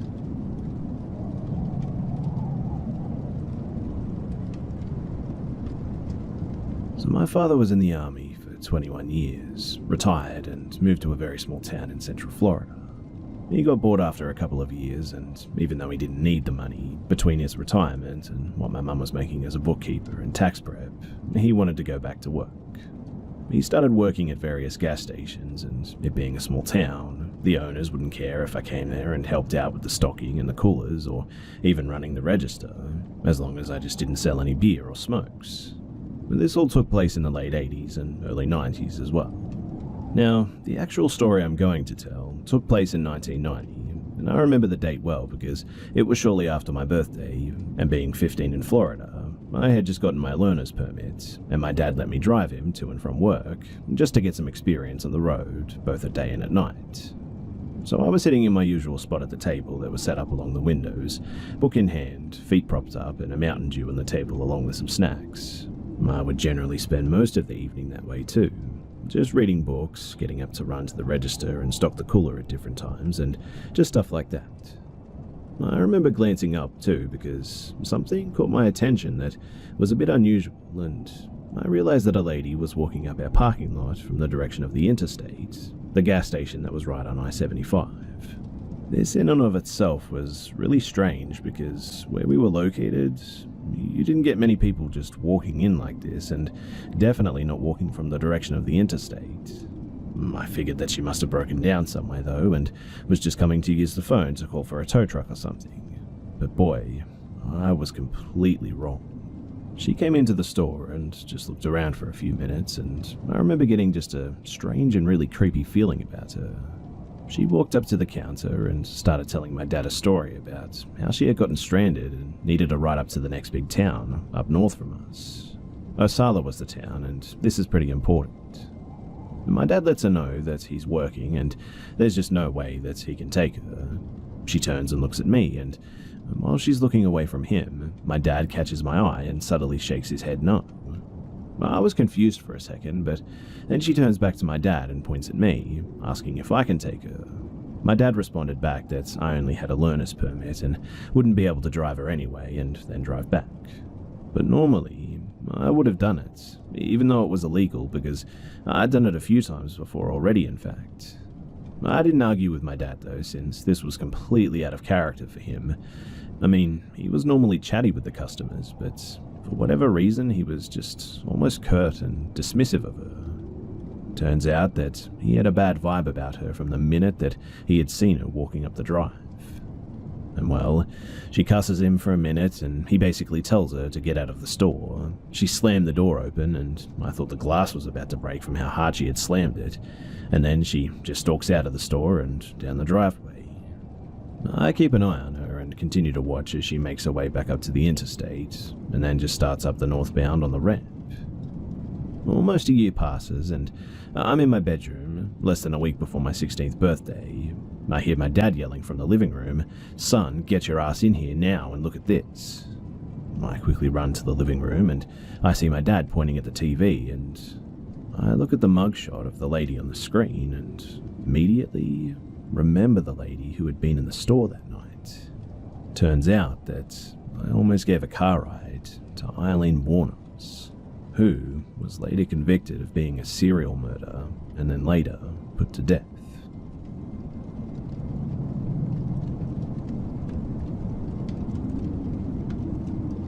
So first, here's a little bit of information.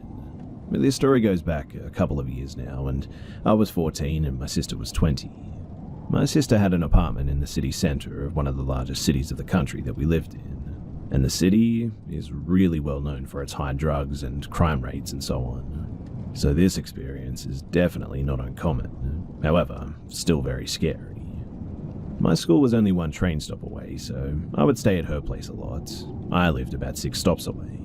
My school was in a really bad neighborhood too, and was for kids that couldn't stay in normal schools. Think of like drug abusers, drug dealers, criminals, etc. So I strategically picked my friends so I wouldn't have any problems, and if I did, I would at least be protected. Also, I've never joined or been born into a gang, but my 2 best friends, they and their families were. So, this is where it started. Because of said affiliations with gangs, I never hung out with my friends after school because it just simply wasn't safe to be seen with them. That is, until I did one day, and it was the biggest mistake that I've ever made. After years of being great friends at school, we thought it would be okay to start hanging out at my sister's place, and it was all fine. I figured that if I didn't mess with drugs or gangs, then I'd never be in contact with them anyway. Spoiler alert too, I was very wrong. Now one day I went to school, but found out that it was closed because of a holiday, so I decided to drop by my friend unannounced. And I immediately realized that that was not a good idea when I witnessed his dad and some others do something that I shouldn't have seen. So I ran to my sister's home and I called in sick from school the next 3 days or so. We figured that calling the police just wasn't an option, but nothing happened after I witnessed it, so the next week I just went back to school.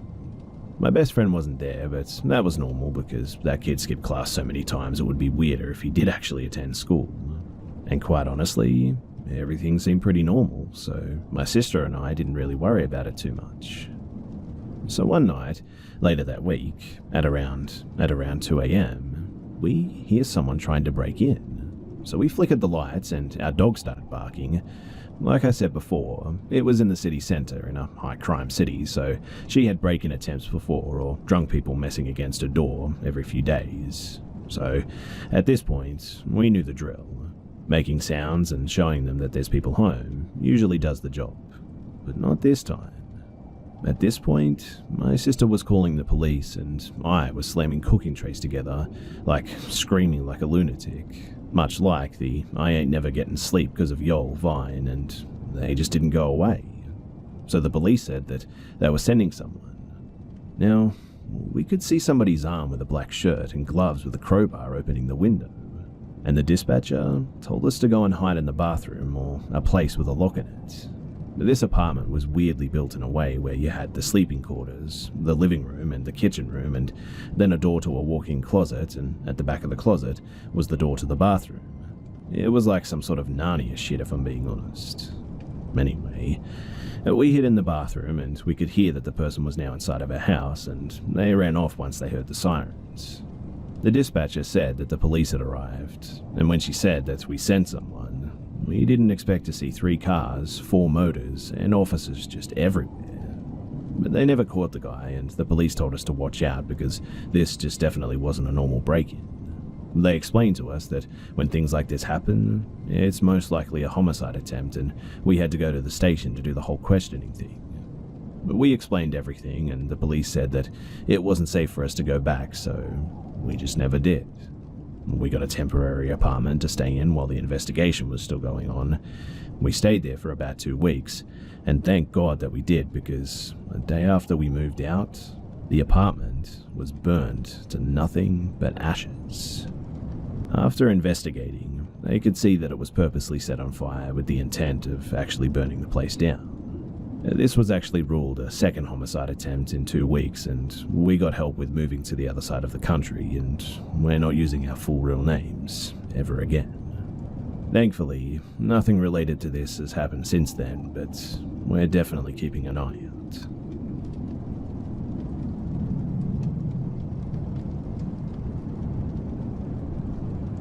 About 5 years ago, my wife and I went on a weekend camping trip with our 2 closest friends, another married couple. The campsite is just outside of Yosemite and absolutely beautiful.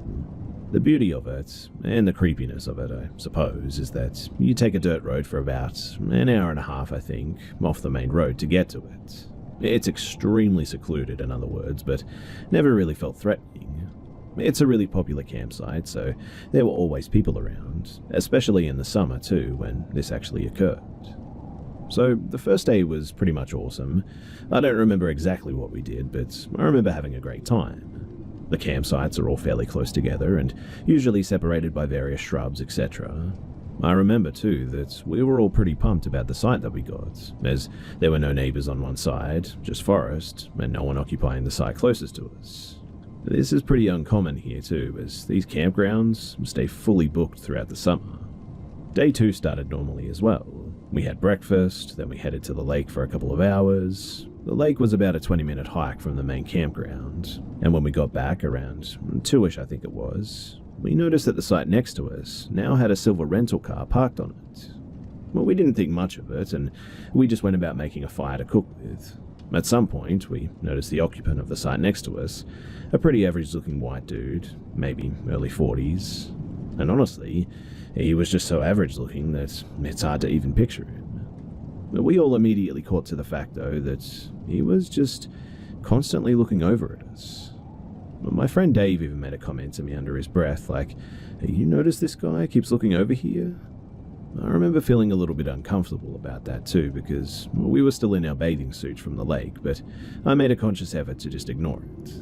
It's probably worth mentioning too that we were a little buzzed or drunk, not out of control or anything, but just feeling pretty good. Now, throughout the afternoon and into the evening, we continued to notice this guy just constantly looking over at us. In hindsight, Dave, or I should have called him out for it. And I mean, this story doesn't make us look great, but whatever.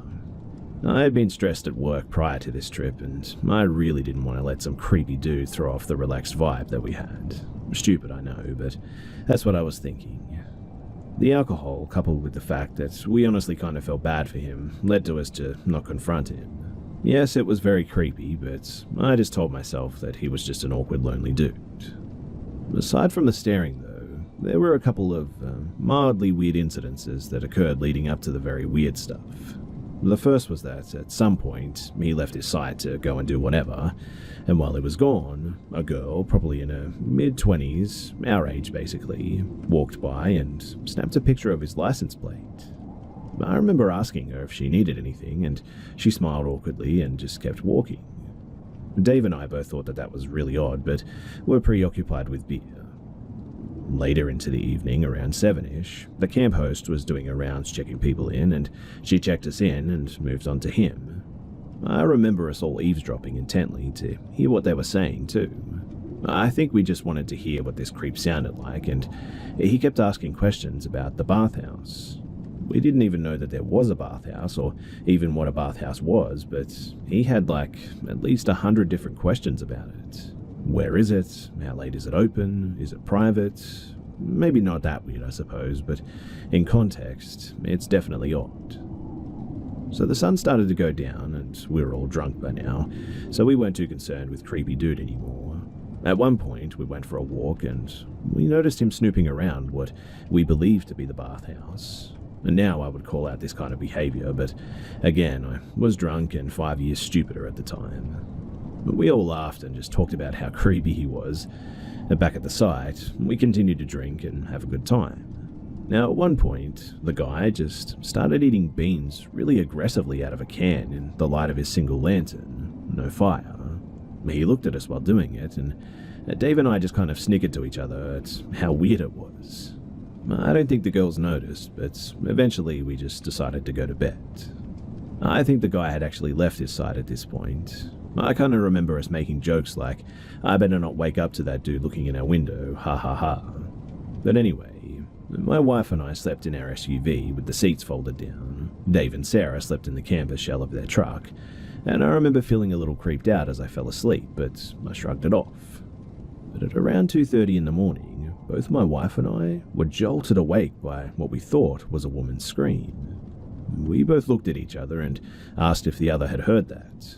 We came to the conclusion that it was probably just people at some other site being loud or something, and we decided to just go back to sleep.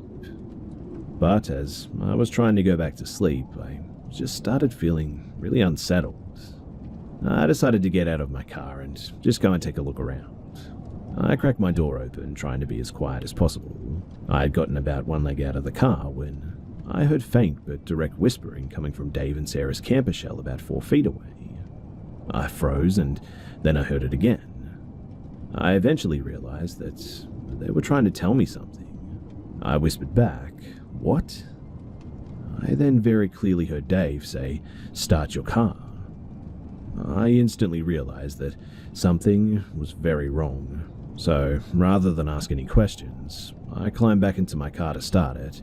Right away, Dave and Sarah bursted out of the back of the camper and frantically jumped into my car, and they told me to drive. They were too freaked out to explain anything at that point, so I just kind of drove off aimlessly.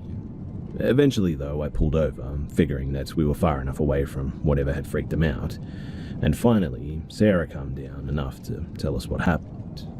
So as she put it, she was woken up by a light coming from Creepy Dude's campsite, and apparently he had set up lanterns and flashlights to spotlight himself, completely naked, masturbating in the direction of our cars. She also mentioned that he was flaccid and not able to finish. A gross detail, but I feel like it's important, because it gets weirder. At some point, he stopped and turned off the lights and began using a flashlight to signal across a small ravine that the campsite's backed up to. And I'm talking like Morse code kind of thing or something. Across the ravine, an old RV began using its headlights to signal back too. Dave was awake by this point. I questioned them on this detail, and they both said that it was very clear that they were communicating. And after that, he turned off his light.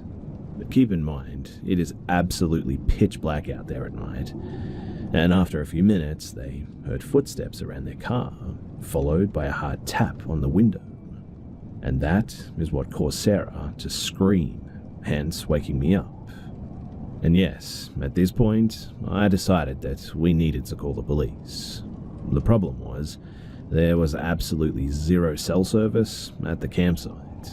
Furthermore, it was at least an hour and a half up a service road from what was already a very remote part of the state, so leaving at night wasn't really an option. But we decided the best course of action was just to alert the camp host. We drove around and eventually found the trailer that she lived in. She was understandably confused to be woken up at 3:30 in the morning, but was very responsive to her credit. She mentioned too that the guy was really weird when she checked him in, and called the police on her satellite phone. Apparently there was a massive wildfire burning that weekend, and the police said that they wouldn't be able to send anyone out until sunrise. And so the camp host basically said that there wasn't really anything that she could do beyond calling the police. It really sucked hearing that.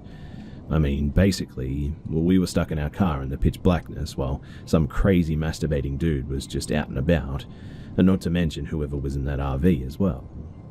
But one more really weird thing happened that I think I should mention. At around 4 in the morning, we were all sitting in my car when a man in a hood just walked right up to the window. The second I noticed him too, I turned my engine and the headlights on. He immediately ran off into the trees, and we just kind of sat there in my car until sunrise. But once it was light out, we went back to the site to pack up our things. His car was still there, with blankets hung in all the windows. The whole thing just felt really gross, and we wanted to get the hell out of there, so we quickly packed up and we just left. A couple of hours after we left too, I actually got a call from the police. They said that they went out to the campsite and they actually questioned the guy, and he said that he was simply showering. The cop told me that there was nothing that he could do. It was our word against his, basically. He also questioned the people in the RV, and they said that they didn't know what he was talking about, but mentioned that, and I quote, "a very rude camper screamed in the middle of the night." In the end, the whole experience with the police was just really frustrating. I tried following up. I even tried getting help from a family member who's a sheriff, but even he said that there just wasn't anything that they could do, unless that particular police chief really wanted to investigate this guy. And so in the end, that's pretty much the story. I learned a lesson, though, about being polite when someone is making you feel uncomfortable. Nowadays, I'm much more aggressive with creepy people.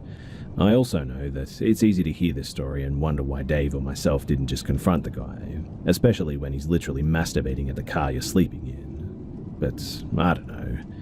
I wish we would have showed more courage, but honestly, it was just really scary in the moment. I'm okay with admitting that as well. And nowadays, I think it's kind of funny, in fact, just how stupid we were and how bizarre the whole situation was.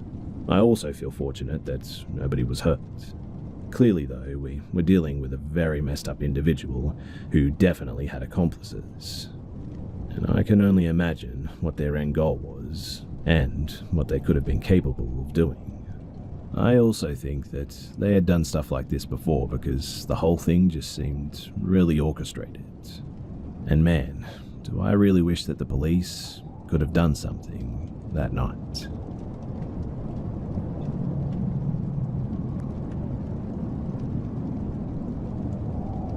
I work at the Winchester Mystery House, which means that I hear a lot of stories.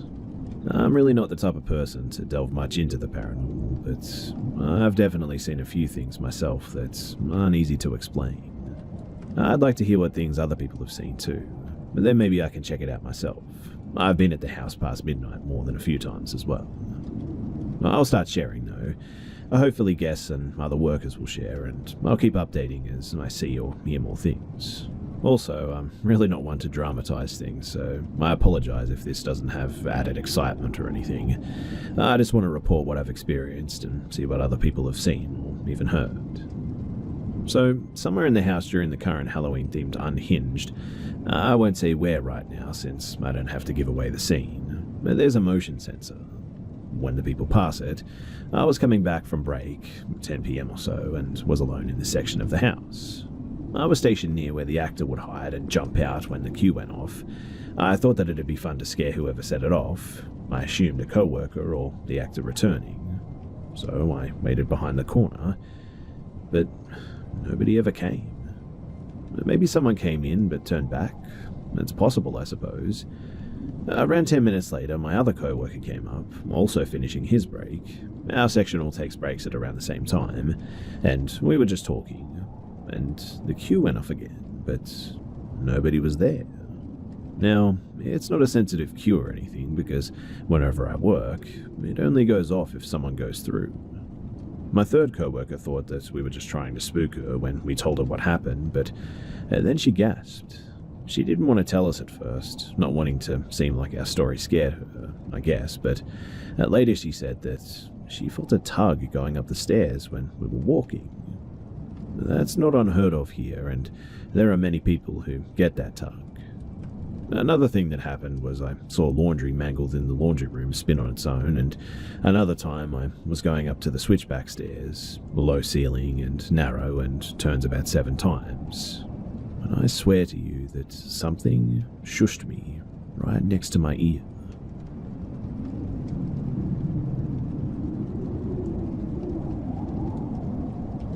So, this all happened only yesterday, and I'm writing it down now while the memory is still fresh. My wife and I have been talking about it pretty much non-stop since it happened, and have been unable to come up with any explanation that doesn't involve something supernatural or inexplainable. I would love for you guys to help me figure this out so that we can just forget about it. I'll try to keep this all as short as possible too, but I need to make sure that you get all the details so you can help us figure this mess out. This is not your average "my house is haunted" story. I'm telling it to the best of my ability, and this is all 100% true, I promise you. So, yesterday, we planned on going on a 4-mile hike. The trail makes a big loop with the beginning point also acting as the ending point. And the story begins in the trail parking lot. There were about 5 other cars in the lot, and out of the car nearest to us came a middle-aged couple. We paid them no mind, as we typically do with strangers, and as we headed off to the restroom before hitting the trail, they set off on their own hike. When we started the hike, we chose Route 1, doing the loop counterclockwise. The trail itself makes a huge loop about 4 miles in length, with the parking lot being at the highest elevation, and the lowest point being the middle of the trail. The ascent from the bottom middle section to the top, going either direction, consists of giant limestone canyons that require a good bit of rock climbing, making them extremely steep, slow, slippery, and very tough to climb. And this is very important information for later. So, about 20 minutes into our overall 3-hour hike, we reached Point A, where we caught up with the older couple. About the time that we caught up to them in the canyon, they decided to turn back towards the parking lot, passing us along the way. We exchanged smiles and waves as we passed, and again, we didn't think much of it. Now, from Point A to Point B, everything seemed pretty much totally normal. We were hot and tired, of course, but were enjoying ourselves, and thought very little about the other couple. But when we reached Point B, about 2/3 of the way through the loop, just starting the uphill climb back towards the parking lot, however, things started to get a little weird. As soon as we exited the low-lying canyon region, we saw the same couple heading towards us, as if they had returned to the parking lot and opted instead for Route 2. We still didn't find this to be completely out of the ordinary, as the first canyon, around Point A, was tough to get down, and it seemed that they were somewhat unprepared, if I'm being honest. I mean, the woman was wearing a knee-length skirt, a very bad choice for sliding down slippery canyon slopes and climbing steep rock bluffs. And it also appeared that they hadn't brought a pack with water in it, or anything basically. But we passed them again, exchanged pleasantries, and we just continued on. This time though, we did talk briefly about the situation. We found it odd that they made it far enough to meet us at this point, as the first parts of routes 1 and 2 were steep and slow, and the area between point A and point B was pretty flat and steady. Considering the difference in terrain and their age, and the fact that the woman was wearing a knee-length blue jean skirt with slipperish shoes, we agreed that it was pretty strange to see them at that point on the trail, but we just continued on anyway, just shrugging it off and thinking no more about it. Soon afterwards, we made it to the outlook, which was a couple of 100 feet above the bottom section of the trail, and 10 minutes past point B. As we paused to take some pictures and catch our breath and whatnot, my wife pointed out that she could hear their voices down below in the canyon as we rested. We listened and mutually agreed that it was probably the same couple, since the point the voices seemed to be coming from would be about the right spot for them to be, given the last location we saw them at, that is, and the lack of anyone else on the trail so far. Still, nothing too strange yet. But then we reached point C. Now, between the outlook and point C, which was 20 minutes from the end of the loop and 40 minutes from point B, was a wide gravel trail with steep drop-offs on either side. You could say that it was a sort of ridge, as everything within the loop made a giant bowl, much like a volcano, with the elevation difference between the lowest point of the trail and the highest point of the trail being about 500 feet. And this made the terrain around the trail seem pretty much impossible. I mean, it was extremely steep and covered in thick undergrowth and fallen trees. It seems to be pretty much a given too that the established trail is the only way to get from the outlook back to the parking lot. As we neared point C, we were becoming increasingly exhausted and ready to be done. We stopped once or twice for about 30 seconds to just catch our breath, and as we got closer and closer to point C, it was as if the energy was just completely sucked out of both of us. Of course, the trail was tough, but we had done it, and many like it before too, and it was not even 80 degrees outside. Even as our mental focus began to waver, and we started noticing a significant change in our demeanor and attitude, we marched on though, knowing that the end of the trail was near. But when we reached point C, everything changed for the worse. Now, keep in mind, we saw the older couple about 40 minutes earlier at point B, and there is no way to reach point C from there except the trail that we were currently on. There were no shortcuts, there was no realistic way to pass us without us knowing, and definitely no way to possibly beat us there. And yet, there they were, sitting on a bench on the side of the trail, calmly eating lunch at that. Now, even if they did find some way to get there before us, they just didn't even have a drop of sweat on them, and their demeanor just did not fit at all to the situation. I mean, they just shouldn't have been there at all. As we passed them, the man mentioned something about a picnic to us and smiled, laughing, and we tried our best to respond in kind, but the mood was as if we had just walked into a giant black cloud of smoke.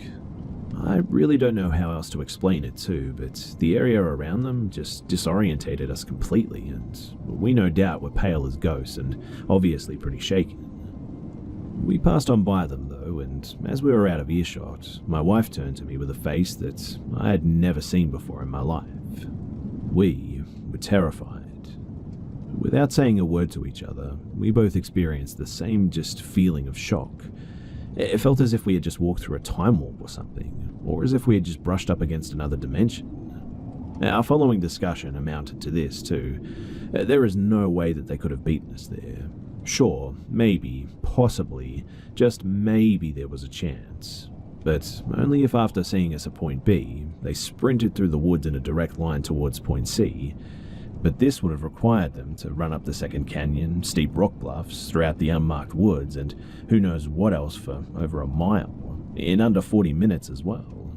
Now, that's how long it took us to get there, going at a pretty good speed, using the clear trail, which, as a crow flies, was not that much longer than a direct route from B to C. We're in our early 20s too, and in decent shape as well, and we were dead tired by the time that we came to see them. and based on their apparent level of preparedness and fitness, and no judgment here, only stating what we could see, there is just no way, even if they did take the direct off-the-trail route, that they could have made it there before us. On top of that too, they somehow found 2 Bud Lights and a lunchbox full of sandwiches on the way, and were already almost done eating them by the time that we met them at Point C. All of these things combined with just the overwhelming feelings that we got when we encountered them at Point C have left us in mental shambles for the past day. It took us 6 to 8 hours to fully recover and regain our sense of normalcy. Shaken is an understatement. The hairs on our neck stood on end, and we felt almost ill, if that's the right word. But we have no idea what to make of this, and no clue how to explain it in a way that even begins to make sense. So, if you guys have any ideas, then please help us figure this one out, because it's beyond me.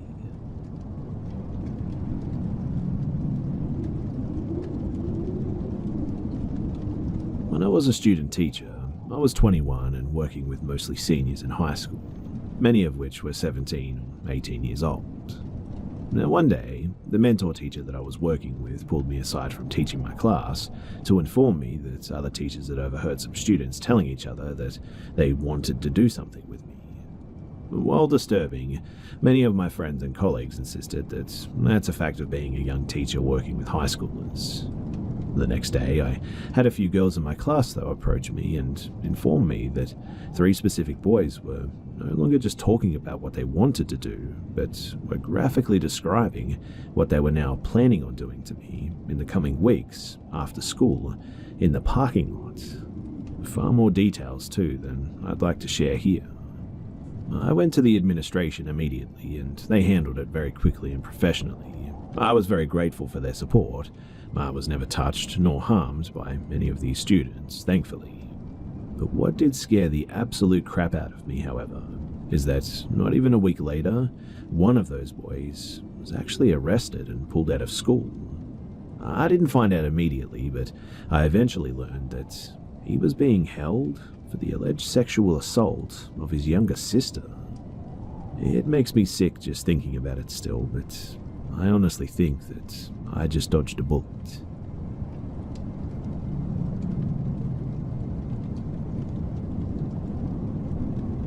My house growing up was a 2-family with a pretty big basement. We lived on the top floor, and the basement was used as storage and as a laundry room. The basement was pretty terrifying. It was always pretty dark. All the lights were in the center of the room, so you had to go into a completely pitch black room, reach your hand up and pull on a string to turn the light on as well. I don't think I ever went into the basement without a weapon of some sort at least. When I was 10 though, my mum left me a note to move the clothes in the wash to the dryer. So I went into the basement, picked up a wiffle ball bat and proceeded into total darkness. I've literally been preparing to turn that light on and see some kind of monster for years. I pull the string and take a step and look up to see a man. He was breathing heavily and looked disheveled. I completely froze. I'm literally shaking to a point that the wiffle bat is sliding out of my hand. Before I can do or say anything, I hear a gun being cocked, and my father from behind me say, "If you take 1 step forward, son, I'll blow your fucking head off." The man standing before me takes a few steps back, turns, and runs out the door that leads to the backyard. And long story short, I went downstairs. At the exact same time, my dad watched from the kitchen window as 2 guys were being chased by the police through the backyard on my street. He saw one of the men hop the fence into my backyard and check the door to the basement. He realized after a few seconds that I was in the basement. And these days, I still struggle to go into the basement.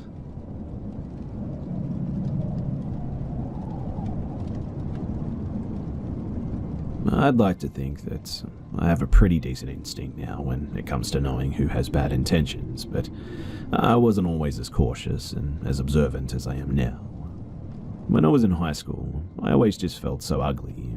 I had low self-esteem and anxiety, which was really more of a problem rather than my looks. And so, if anyone of the opposite sex gave me even a little bit of attention, I would start to like them. I was pretty innocent despite how desperate I was, I suppose, having only kissed one boy. So, when I was 17 and a college guy put interest into me, I immediately clung to him. I was on this app, before Tinder, and met a guy who lived about 7 hours from my home city. His name was Brandon, and he was gorgeous. Blonde hair, muscular, blue eyes. He played soccer for his university and was 19 years old. Honestly, he wasn't my usual type. I really like guys with darker hair and eyes. I still do, but he was really handsome and also really kind. He would shower me with compliments and talk to me all the time. I lived alone, long story, in an apartment with just my cats, so when I would get lonely or scared, he always comforted me. Now, a month into talking, he started asking for pictures. Not ones of my face, but obviously nudes or bra pictures. Now, this was nearly 6 years ago, and I didn't have a good concept of stranger danger on the internet. I mean, smartphones had only really been around for about 2 or 3 years at this point, at least in my school and with my age group anyway. 17-year-old me, who was so insecure as well, wanted to make him happy because I couldn't believe that I'd gotten a guy like him. I was ready to do anything that he asked, basically, and I never sent naked pictures. I was just too insecure for that, but I would send pictures of me in my bra. He would always shower me with compliments saying how sexy and beautiful I was, and I fell for every word. With time, I started to get upset though. I wanted to see him, and I would always send him pictures whenever he asked, but he would never send me any. He would show me body pictures of him with his shirt off or things like that, but the pictures were always bad quality. When I started getting too persistent, he promised that he would start calling me. For some reason, this appeased me, and we talked many times a week. After a couple of months, he got increasingly more sexual with me though, telling me what he wanted to do with me and how badly he wanted me. This made me nervous since I'd only ever kissed one boy, but it also made me a little excited. It felt good to be wanted by someone I had really grown to like. This was all during the first semester as well of my senior year of high school, and I was about to turn 18 the next semester in late January. As it got to Christmas time, he started to talk about coming to my city to see me for my birthday. This had me really excited since I wanted to see him in person so badly. We had first talked about me going to him, something that he insisted on, but I chickened out and I said that I couldn't do the drive alone. It was an excuse though. I really didn't want to go to an older guy's house and stay with him alone. My own house made me feel more safe. Anyway, we planned on a weekend after my birthday, and honestly, everything seemed fine. But then one day in my choir class, my best friend, an exchange student from Germany, was talking with me about him. I was telling her about him and showing pictures, and she got very unsettled. "Hey, have you seen him on a video or anything?" I told her no, and she gave me a skeptical look. "Something doesn't feel right. There's no way that he's real. Not that you couldn't date someone like him, but he's just too perfect." She was very direct and blunt with me about it, something my other friends weren't. So I took her words deeply, and man, am I so thankful that I did.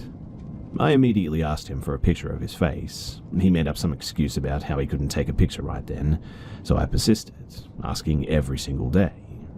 Finally, my instincts seemed to be kicking in, and I was getting scared.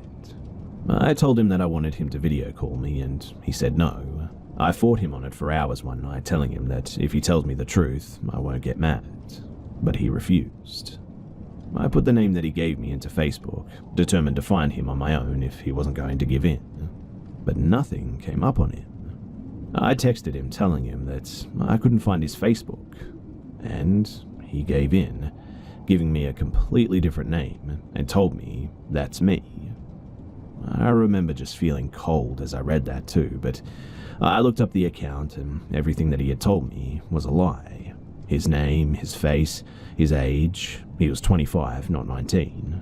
And I was terrified. I thought that I'd been talking to someone just 2 years older than me, which is legal in my state, but he was 8 years older. And after this, I immediately stopped texting him. But that was when he started getting obsessive. He would text me dozens of times a day, call me over and over again. He would beg me to answer him, to give him a chance. Then he started threatening me to answer, and he told me that he had saved all of my pictures. He kept them all and told me that he would send them to my friends and my family on Facebook, show everyone me and my bra, and show our text messages talking about what he would do to me sexually if we met. Looking back, all of that was more damaging to him than me, but I was young and stupid, and I was afraid. I hated my body so much, and I was terrified of people seeing it. So I started talking to him again. More reserved and cautious this time, of course, but nevertheless, we started talking. The days inched closer to my birthday and the weekend that we had planned. Our messages had become bland and short since I was trying to make him lose interest in me, but he just never gave up. If I took too long to message, then he would threaten me again. My birthday fell on a Monday that year, and he sent me all kinds of messages. I don't even really remember what I did that birthday. I didn't have many friends, and I've never liked to celebrate anyway, so it was probably pretty small. But when Friday hit, I got a text from him that morning saying that he was driving to my city, and that he would pick me up from my school. I was honestly terrified. I had lost all of my friends a semester before. Again, another long story. So they obviously had no clue of my situation. Out of desperation, too, I went to one of my guy friends who I hadn't talked to in a couple of months and spilled everything to him. He was a longtime friend, so he was sympathetic and promised to follow me home that day. I went straight to my car, ignoring the mass amount of text saying, "Where are you?" and "I'm here." My friend drove behind me all the way to my apartment, which he had no clue that I was living in, and stayed with me as I just cried for a while. I turned my phone off after this, and my friend left after in the night. Brandon had no clue where I lived, but I was definitely still paranoid. I mean, what if he somehow found me? Only 3 people knew where I lived, 4 now with my guy friend, and he didn't come in contact with any of them. When I did finally turn my phone on, he was threatening me again. I was just so exhausted and fed up at this stage that I started spam texting him, yelling and venting. I told him how stressed he had made me and how what he was doing was wrong. I told him that he could send the pictures and that I just didn't care anymore. I started to attack his character, telling him how no one could love him if he hides who he is and then treats people like shit when they catch him in a lie like this. And thankfully for me, he had enough care for me to take my words to heart. He apologized and told me that he deleted all the pictures. He swore to leave me alone as long as we can still talk every once in a while as friends. I agreed, even though I knew I was lying. I talked to him for about a month, short responses until he just finally gave up. But even now at 22, I still see his name appear sometimes.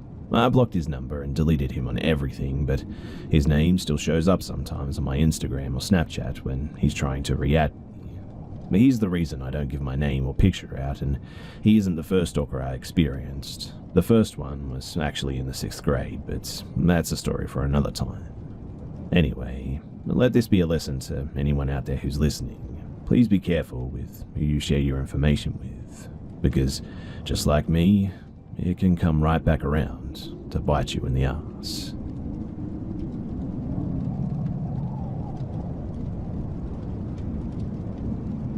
This is fairly long because it took place over about a year. I'm also a bit of a flowery writer, unfortunately, so please bear with me. So I'm a nanny, and I'd been with my current family for about 2 years when the oldest started preschool a couple of days a week. I'd drop him off around 9 and pick him up at 12:30, bringing his baby brother along. Now, this school was very hoity-toity, and most of the families who sent their children there were very wealthy. Everyone entering the building had to wear badges with their names printed out. Every entrance had a security guard and metal detector. They employed about 10 security guards around the building that patrolled the place from open till close. I became very familiar with several of them because I'd pass them at their posts on the way in and out. Most were cops just making a few extra $100 on their days off and whatnot, so they were fairly nice. And well, during the fall of 2017, the older boy moved to a new class on the other side of the school. This entrance was never as populated, so it was just a couple of people going in and out of the door during the day. The security guard was from a private company. He was always extremely polite and friendly. Definitely one of the nicest security guards, without a doubt. He was probably in his late 20s, I'd say. I thought that he looked like a young Santa Claus, if I'm being honest. Round, jolly face with a permanently red nose and cheeks framed by a thick brown beard, thin framed glasses, and curly brown hair that went to about his shoulders. I eventually learned that his name was Nick as well, which only solidified my comparison. Months passed, though, and we'd seen each other 2 or 3 days a week. The boys loved to wave to him, and he'd always ask how our day was, and we'd respond. In January of 2018, I actually came down with the flu, and I missed about 2 weeks of work. When I returned, I continued our regular schedule of school drop-offs and pick-ups. I was walking past Nick too, and I waved, and he stopped me and said that he noticed that I was gone for 2 weeks, and he hoped that I was feeling better.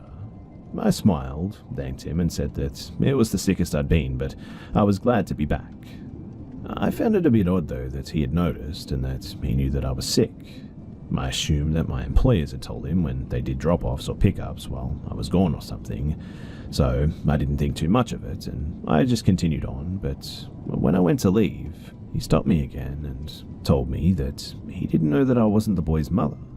I laughed at that and basically said people confuse me for their mum because I'm with them all the time and we kind of look a little bit similar. He laughed too and then said, "I was wondering, I never saw you with your husband and you don't have a ring on your finger, so I thought that you were just a single mum." I laughed nervously to this and didn't know what to say back, so I said, "Nope, just the nanny." I wanted to kick myself when I got back in the car. I was caught off guard, and I'm generally a bit awkward, so tend to not respond the best when put on the spot like that. I guess I just didn't realize that he'd paid that much attention to me. I'll admit that I was a little bit uneasy, but I found it harmless for the most part. The next drop-off day, I said hello, and he responded by calling me by my name, which he had never done before, and telling me that I looked nice, which he had definitely never done before, and I was pretty surprised. I started to think that he may be interested in me since learning that I'm not actually a single mum. This was weird for me because I'm actually gay and I look very gay, so men very seldom take an interest in me, so when they do, I'm actually pretty weirded out. But when I left, we exchanged a simple goodbye, and the rest of the week was pretty non-eventful if I'm being honest. In early February, I was doing the drop-off yet again when, on the way out with a baby strapped to my chest, Nick stopped me. He was very courteous, but he asked me if I'd be interested in going to dinner with him some weekend. And again, I'm incredibly awkward, so my response was to laugh, and I could see that he was immediately offended. I apologized immediately and tried to explain to him that I was actually engaged and had been in a long-term relationship. This was true as well. And his face changed, and he said, "Well, where's your ring?" The way that he said this too just made me feel uncomfortable. I felt accused and defensive. I told him that I don't really like wearing jewelry to work, so I only wear it on the weekends. I had accidentally scratched the baby with the ring when he was just a newborn, and basically, I just decided that it wasn't something that I'd wear when caring for them. He didn't seem satisfied with my answer, but let me go and told me to have a good evening. When I came to pick the older boy up that afternoon, Nick just seemed agitated. I said hello, and there was no answer. Okay. I was upset at that, but I let it go. I didn't want to hurt this guy's feelings, but really? Could he not tell that I was gay? The constant button-ups didn't clue him in? Did I need an undercut or something? It wasn't personal, but why was he so angry? When I left, he again ignored me. I just kind of swallowed my pride and thought, oh well, he'll get over it eventually. I'd put the baby in the seat in the back of my car too, and was buckling up the 3-year-old when a voice behind me boomed, "You don't have to lie to me." I whipped around, and Nick was about a foot away from me. I was grabbed between the car, the open door, and his body. He no longer looked like his jolly polite young man self, and he was big, probably about 6'2" and easily 400 pounds. Quite honestly, I was scared, and I was also angry. I mean, how dare he come up to me and scare me like this? How dare he corner me and intimidate me when he knows that I'm just doing my job? I hurried out of the situation, though, and I shut the door and locked it with the keys in my hand. I tried to back up, but he said, "You didn't need to lie to me. If you aren't interested in me, just tell me. I don't like liars." I didn't know this guy anything, but I explained that I wasn't lying. I said that I'm engaged and it's nothing personal. I said that he was a nice and friendly guy and that I didn't mean to hurt his feelings. He was angry though, and he huffed and said, "Oh, you didn't hurt my feelings. I just don't appreciate the dishonesty. You lied about being their mother, so I figured that you were lying about this too." I was mad. I never once lied about being their mother. He assumed this because I was the one doing the drop-offs and the pickups. Our conversations just never got beyond hello, good day, and goodbye until recently. I decided, though, that this conversation was over. He was talking down to me and accusing me of just nonsense.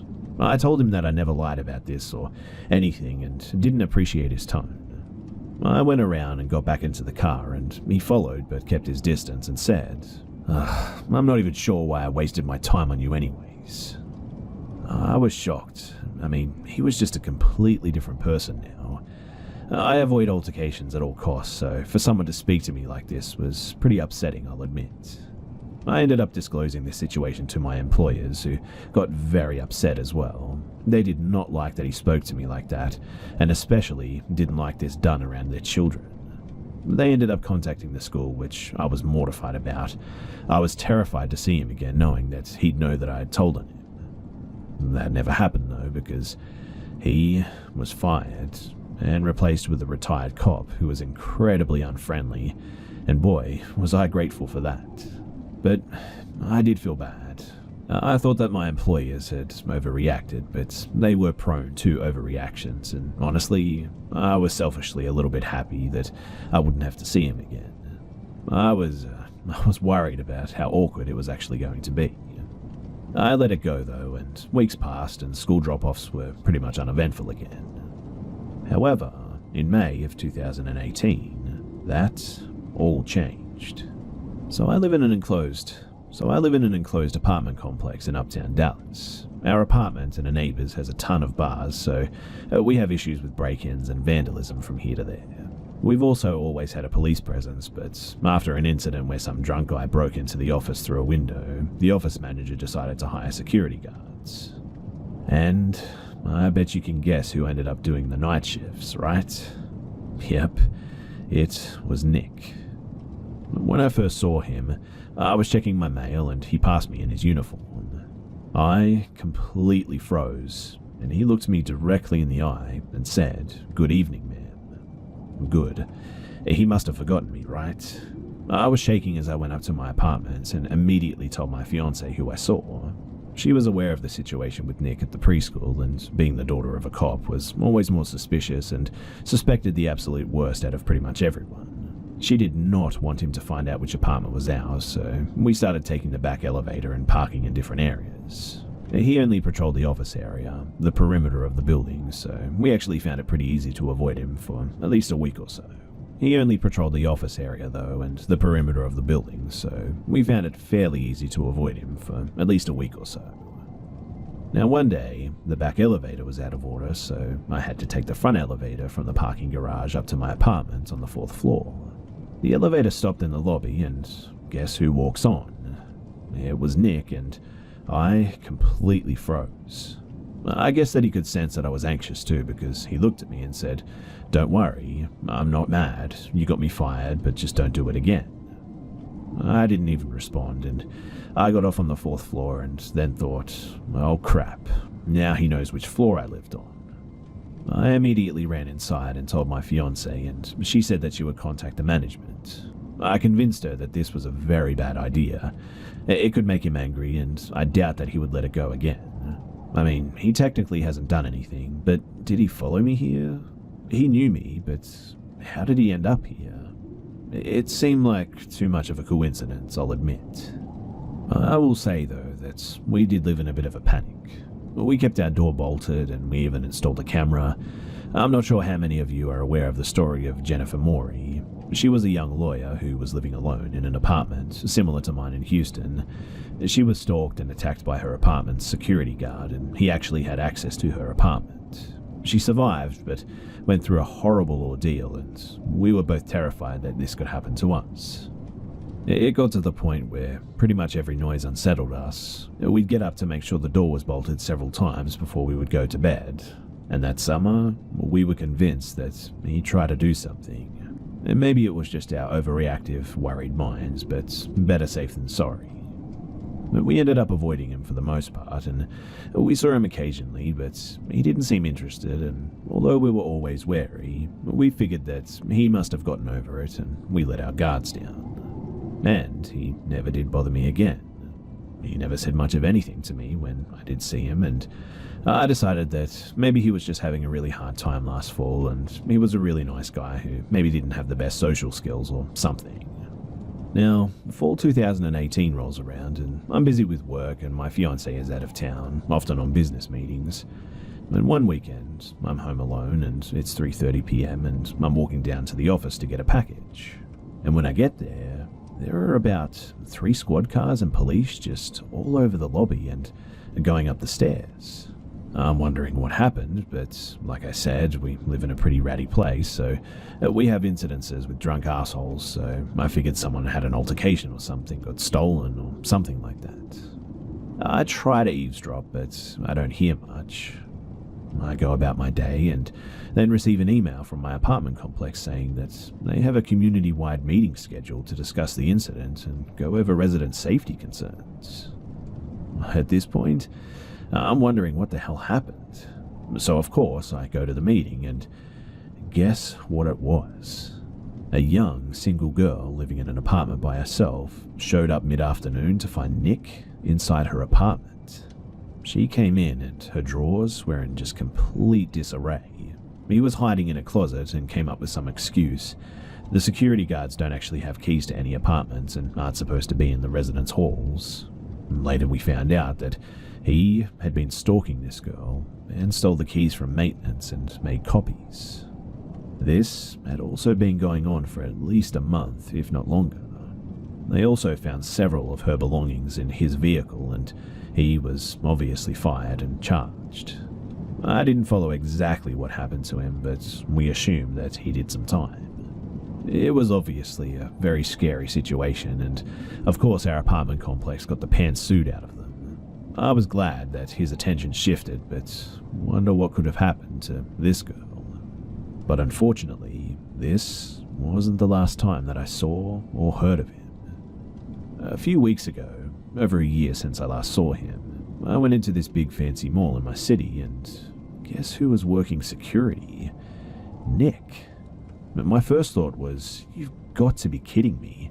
My second thought, though, was, how on earth does this guy keep getting security jobs? Who the hell is dropping the ball here? I saw him, and I just turned around and I walked straight out of that door. Thankfully, I'm actually moving out of state next month, but man, do I hope that I never see Nick again.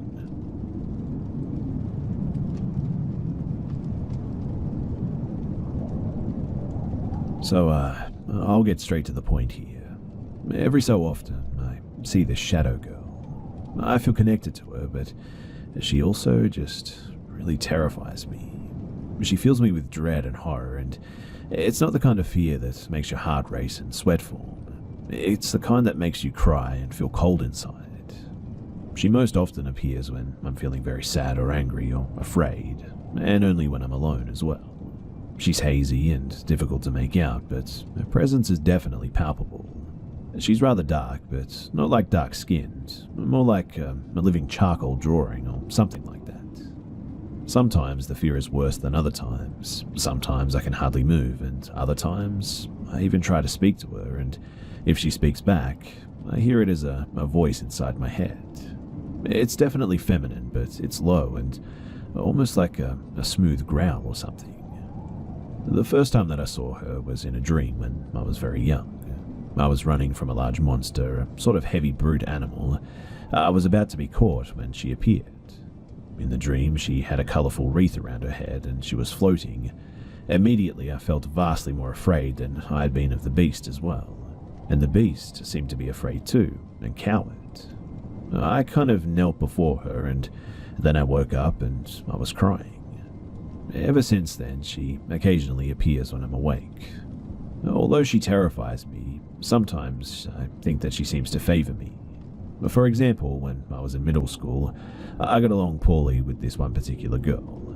one day after I had an argument with her, I saw the shady girl in the bathroom.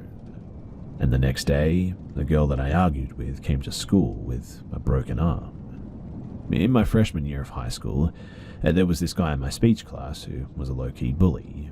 He did this thing where he acted like I was cool and he was my friend. Believe me, it was subtle. He was actually mocking me and it was super uncomfortable. He also did this thing where he would pound on my desk and make my face jiggle. I know it sounds stupid, but it made me really embarrassed. But anyway, one day after class, I was in the hallway alone and she appeared. She said something like she would take care of it. And the next day, the guy who mocked me was caught with weed. A few days ago, I was feeling really depressed when she appeared and said that she would try to make it better.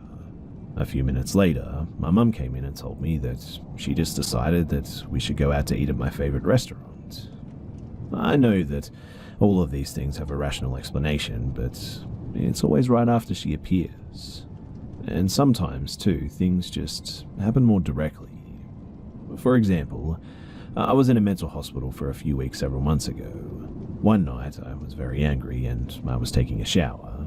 She appeared and I was afraid, but not embarrassed for some reason. She spoke to me, and for once, I actually started to feel calm in her presence. When I got out of the shower, I walked over to the cabinet in the room, and somehow I effortlessly just tore it off the wall, even though it was bolted down. Believe me, I'm super weak. I can't even really do a push-up, so there's no way that I could normally do that. The staff who were also there were really shocked that I was physically able to do that. Another time, after a fight with my dad, I saw her in a dark room, when suddenly I felt that same calm, and I walked into the kitchen and I grabbed a large knife, and it didn't really feel like me doing it. It felt like I was just kind of drifting along and watching. I used the knife to threaten my dad, and when he started to plead with me, I felt like I had to break through something, and I dropped the knife, and it felt like something had been holding me up and just left me, and I almost fell. Anyway, you guys might think I'm mental, but the point is that whenever I see her, whatever she is, whether she's just in my head or something physical and real or spiritual, something always happens. And she really scares me.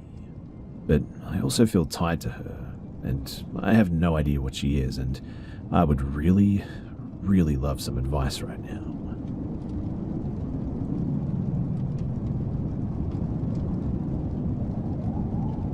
This happened about 7 years ago, but it still really freaks me out. My hometown has a canyon that is rumored to be haunted. The story is that a woman lost her husband in a mining accident, and she haunts the canyon searching for him. In this same canyon there exists a building, very much off the main trail, named the Devil's Playhouse because it's said to be the place where devil worshippers go on satanic holidays in order to do their rituals and whatnot. I was a wannabe ghost hunter and spent a lot of time in that canyon, specifically drawn to the playhouse. It was an old factory with a lot of mysterious writings on the walls and holes into rooms that had no entrance. To get to the factory, you had to drive way off the trail on a very beaten-up dirt road, and just after the house there was a fence. As daring as I was, I always turned around at the fence so I could get out of there easily if I got scared. From there, you had to climb in and out of the deep ditch to actually get to the playhouse. But here's what happened that caused me to never go there again. I had brought my younger sister and 2 younger cousins up there one day. We were messing around just taking pictures when my little sister swore that she saw a camera pointed towards us from the rocks outside of the window of the warehouse. I didn't really see it, but my sister was really freaked out. We decided to take a break from the playhouse after this, and we walked about 100 feet to a bunch of large stone fixtures. Now, I had been up that canyon many, many times, and rarely did I ever see another car, especially at the Devil's Playhouse, but suddenly a truck made its way along the trail. When the driver caught sight of us, he slowed down to probably 5 miles per hour, and the passenger was very noticeably pointing a camera our way. They then proceeded to drive past my car, then back up to it so that we were bumper to bumper, and I really thought that they were going to tow my car or something. They left their truck on, and then the 2 men stepped out and climbed through the ditch. And they walked around the far side of the playhouse from us, and my sister pointed out that it was the side the camera was on. I was the adult in this situation, so I was coming up with any reason to give these guys as to why we were there, just in case we were trespassing or something like that. We had walked back to the house to get to the only safe part of the ditch, and as we approached, the man stepped out. They were probably mid-30s or so, and when they did, they didn't say a word. They just stood where we had walked, right past them, with no emotion on their faces at all. We made it to my car and drove off, but I had a really sick feeling in my stomach, like they were hiding something up there. And so I decided to park at the base of the entrance of the trail, to the playhouse that is, and just wait for them to come back down. I was stupid, I know, and it was a foolish idea, but I did it anyway.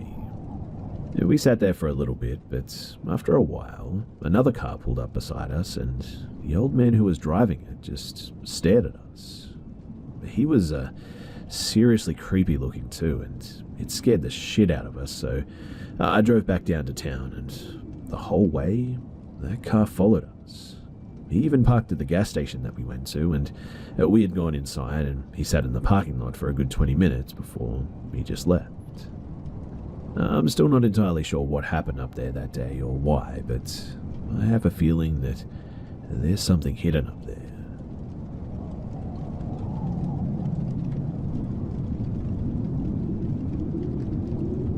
I was around 12 years old when this all happened. At the time, I lived in the house that I was at for 3 years and nothing unusual had ever happened. But one summer at 9:30 p.m, every night on the dot too, I heard knocking on my bedroom window. When it first happened, I just assumed perhaps an animal had hit my window or something. There were no trees anywhere close to my window, so there was no possibility of a tree branch hitting my window or something like that. It soon became hard to keep ignoring it though and brushing it off as just an animal. I mean, why would an animal hit my window every night at 9:30 on the dot? Also, it was just too distinctly a knocking sound to brush it off as anything but something human. I decided to tell my parents about it whenever it happened, but I suffered from childhood anxiety, so my parents were used to me making a big deal out of sounds, and my dad never found anything outside when he would check. He told me that our backyard, where my window looked out to, was fenced in and no one would be able to climb over the fence, knock, and then leave without anyone noticing.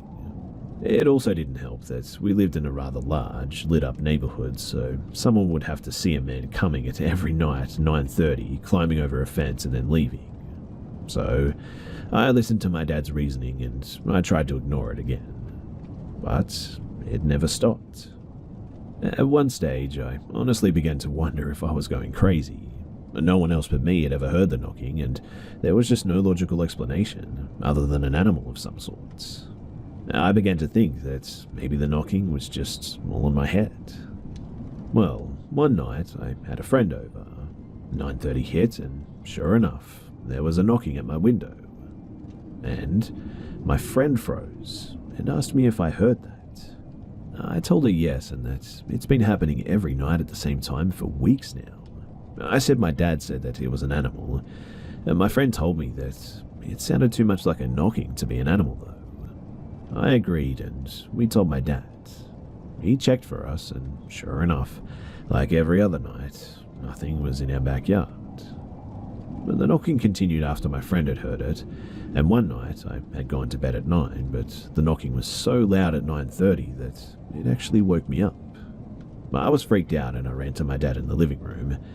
In order to get to the living room from my bedroom too, you had to pass through the hall, which had a clear window door showing our porch in the backyard. And when I passed this door, I looked outside the backyard, and that was when I saw him.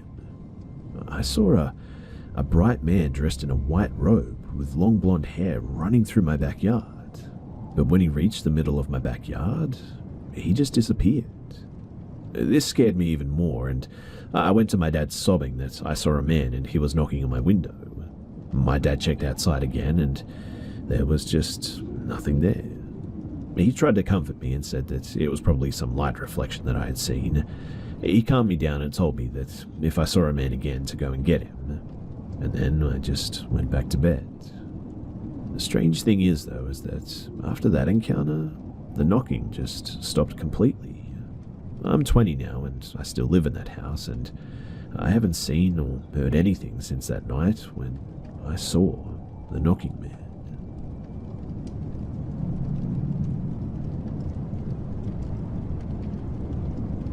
So this story takes place in Cincinnati, Ohio, specifically Clermont County. So I'm a female, I'm 31 years young now, and this happened in 2006. So at the time I was 17 going on 18. Now, my boyfriend, we'll call him M, and my friend we'll call A, and her boyfriend, now husband, we'll call N, are the ones involved in this unexplained event. For some background first, there's this abandoned cabin in the middle of the woods, and you can only get to it by walking about a mile one way. But there are some abandoned cars, an ambulance, some tractors, and other random vehicles like a short school bus, and they're all covered in gunshots.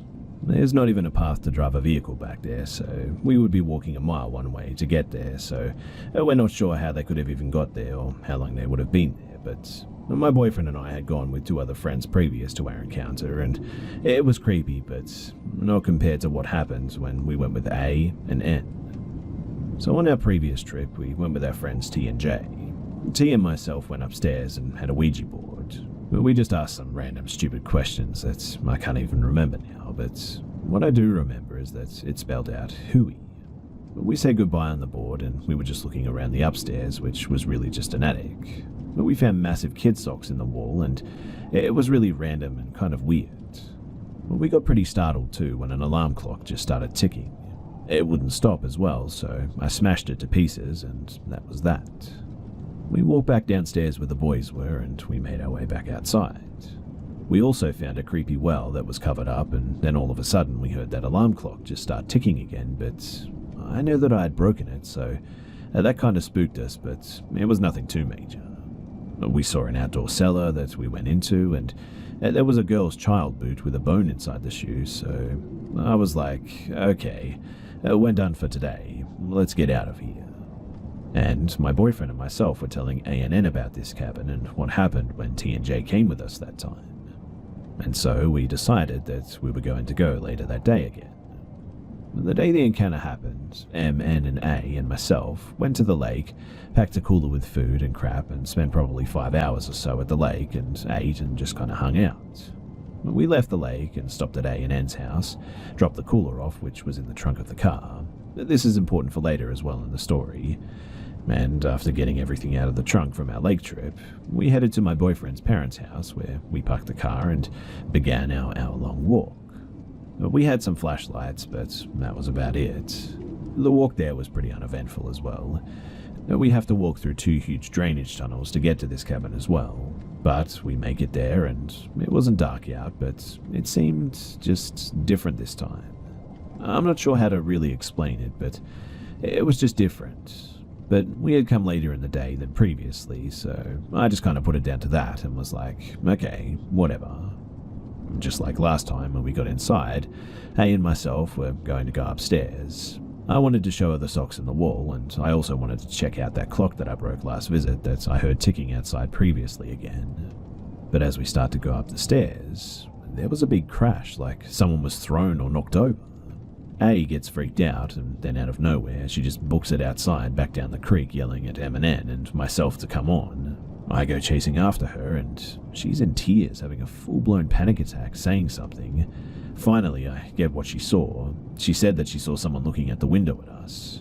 We tell the guys, and literally, nobody is around. Only the 4 of us. Since she's so distraught, though, we decide to just go ahead and we leave. So as we're walking back down the creek bed, heading back the same way that we came, which is the only way there, M and N are kicking over these huge rocks. We stop and we realize that there are huge rocks, and I'd say boulders, standing right up in the line the entire way down the creek bed. And they just couldn't have been there. I mean, they were not there even just 20 minutes prior, because we would have noticed them, because they were huge. So this definitely started to freak us out a bit. This wasn't normal, and this was pretty unnatural, so we picked up the pace and we started to haul ass out of there. Well, we make it to the first drainage tunnel and we turn on our flashlights, and literally none of them will turn on. 4 flashlights that worked perfectly fine on the way there, and now none of them will turn on. And it was at this point that I was like, what the hell is happening? But 30 minutes later, we're back at my boyfriend's parents' house where A&N's car is parked. A gets in the car because at this point, she's ready to just get the hell home and forget this event ever happened. The rest of us are still outside the car when A suddenly gets out of the car screaming and jumping up and down and flaying around. We get a closer look at her and she is absolutely covered in ants. We're like, what the hell is going on here? So we look and they're coming from the back seat from the trunk. Anne opens the trunk of his car and there, laying in the trunk, is this huge, rusty, extremely old woolly sock just covered in ants. Now, remember what I said earlier in the story?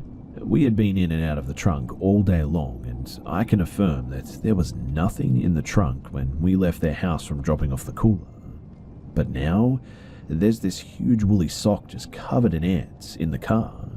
This was obviously just way too much for any of us to even wrap our heads around. So, needless to say, we never went back there, and I personally will never be going back there again. But I did find out later that it turns out that the man who used to live in that cabin was actually named Hubert, and he was often called Huey. My boyfriend had actually been to the cabin once before I ever went, and he found these journals there too. And the man was an alleged child molester. His journals too went into detail about all of his urges and all that stuff. I'm not going to go into that too much, but it was disturbing to say the least.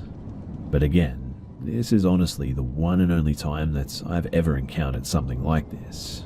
I'll never be going back to that cabin, ever. Even to this day, just talking about it, and even right now, I just have goosebumps.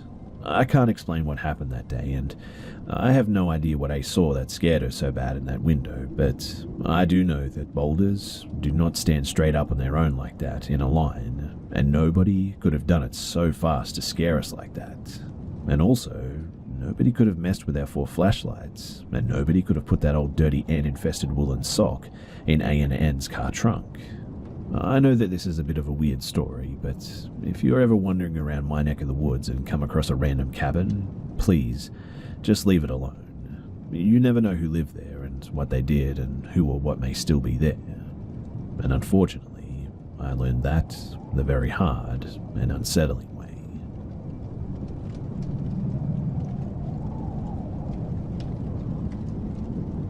In the fall of 2010, I decided to go back to college.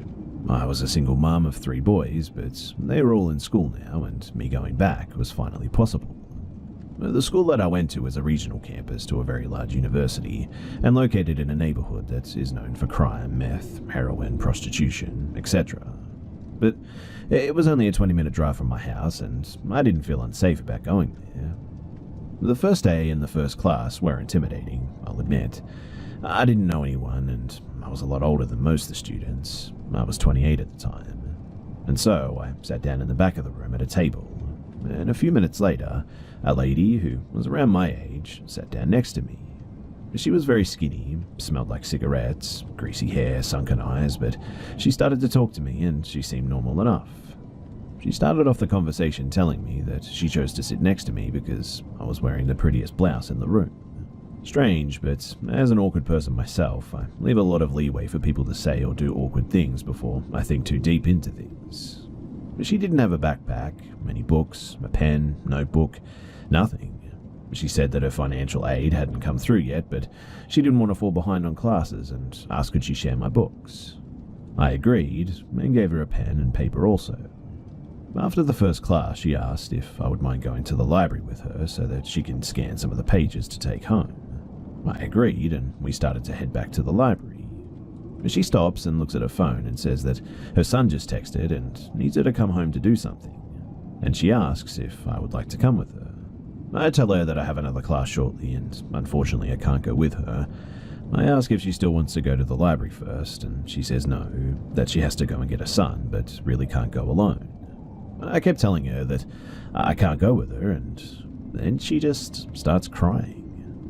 At this point, we were in a common area outside, and the parking lot was to one side and the library to the other. I tell her that I need to go to the library and she's welcome to come, talk, whatever she needs, but I have to go. I didn't like being outside away from people with this woman anymore, and I was just trying to get back to a busier area. She gets really upset though, and then starts screaming, basically saying F you to me. She may have actually cussed at me. I can't really remember how the interaction went exactly because I was just frozen in confusion by how quickly she transitioned from friendly, then to crying and scared, and now to screaming in my face a slew of just hateful and angry things. And at this, I turn around and start walking to the library and called my friend so that I would have someone aware if this lady tried anything more than just screaming.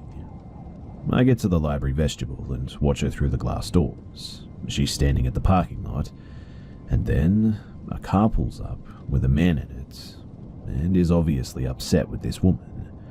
They're arguing, but I can't hear them from inside the vestibule, but eventually she gets in the car and leaves with him.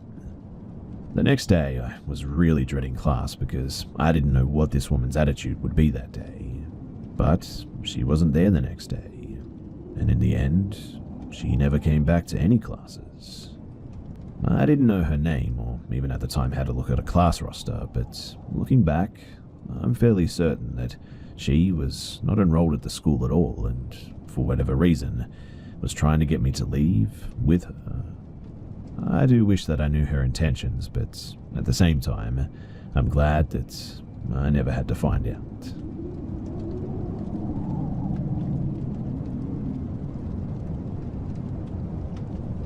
So, I live in a relatively small town in a really small country. I work as a waiter in a local restaurant. The restaurant is the oldest building in town and has quite a rich history. It was built in the late 1800s and was originally just a small shack. The house still has a really old feel to it. We have antiques strewn all about the place. We even have the original floorboards from around 1940 in our upstairs dining area. And all around it just has a creepy vibe in the house. I've been working there for almost 3 years now, and this encounter happened last year. So it was a pretty busy night, and the place was quite packed. I was a greeter that evening, seating guests as they come in, taking down reservations in the book, as well as helping out during service upstairs. We had a table reserved for 6 people at 7:30 in our upstairs dining area. The guests came in, and I cheerfully said, "Good evening, how can I help you?" They told me the name that they had made a reservation under, and I confirmed. Yep, here it is, table for 6, right this way," I said as I picked up 6 menus and a drinks menu to show them to their table. "Actually, there's just the 5 of us this evening," said one lady. I replied, "Oh, alright, no problem," and proceeded to put away the extra menu. I didn't think much of it, as party sizes change all the time, either adding or disbanding one member. But I walked them upstairs and showed them to their table. They all sat down, and I started putting down menus for one side of the table. They moved to the other side, and I put down all 5 menus, but then there was a 6th person sitting at the end of the table. She had her back turned to me, and all I could see was her long black hair which draped over her shoulders. I just remember saying out loud, "Oh, I forgot one menu. I'll be right back," and quickly made my way downstairs. Downstairs, I met my co-worker, who was attending the bar as I brought the table upstairs originally, and I told her, "Wow, okay, so apparently there's 6 now. Why would she tell me that they're 5 when they're obviously 6? She just looked at me and said, "Are they 6? I remember them walking in, and I could have sworn that there were 5. I just gave a shrug and grabbed a menu, and I went back upstairs. I walked to the table, menu in hand, and noticed that there were only 5 sitting at the table now. I walked to the table and said, "Oh, I thought that you guys were 6. Wasn't somebody sitting here?" and pointed at the empty seat. They all looked at me confused and said, "No, there's just the 5 of us." And quite honestly, I was stumped. I swear to you that I saw someone, but a lady which sat next to the empty seat looked at me and said, "I felt like someone was sitting next to me too." And at that, I got chills down my spine, and I went downstairs for a glass of water. I had to try to forget about this because I still had to finish service, but to this day, I always think about who or what sat down with my patrons.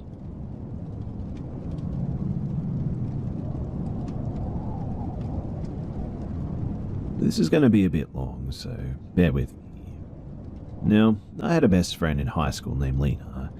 We were friends for about a year and a half, I think, and we would spend almost every weekend at her house, listening to music, watching scary movies, and just gossiping, basically. She was just a little bit crazy, though. The type of girl to beat up her boyfriend's exes unprovoked. She actually did that once too, and catfish people. I say that we were best friends, but actually, it was more like I looked up to her and she liked that she could boss me around and hang out with me whenever she pleased. But she was extremely manipulative and two-faced.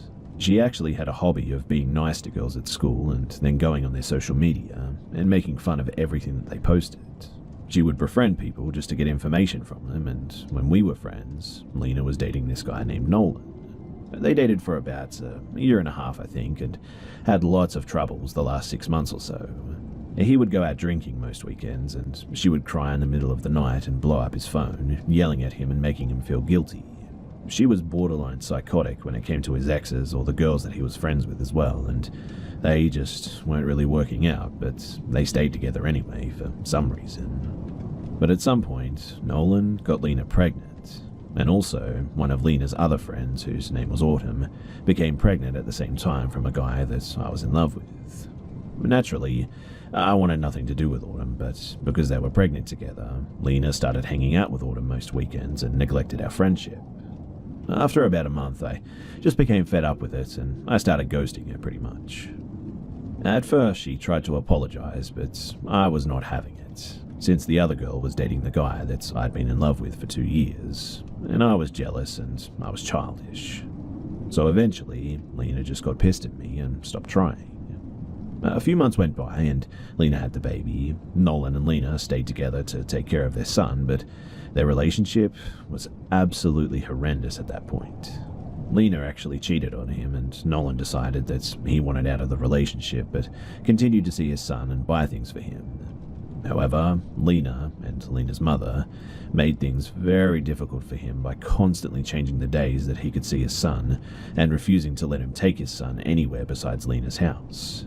Lena's mother would also throw out Christmas presents from Nolan, ignore his phone calls, and eventually told him that he wasn't allowed at the house.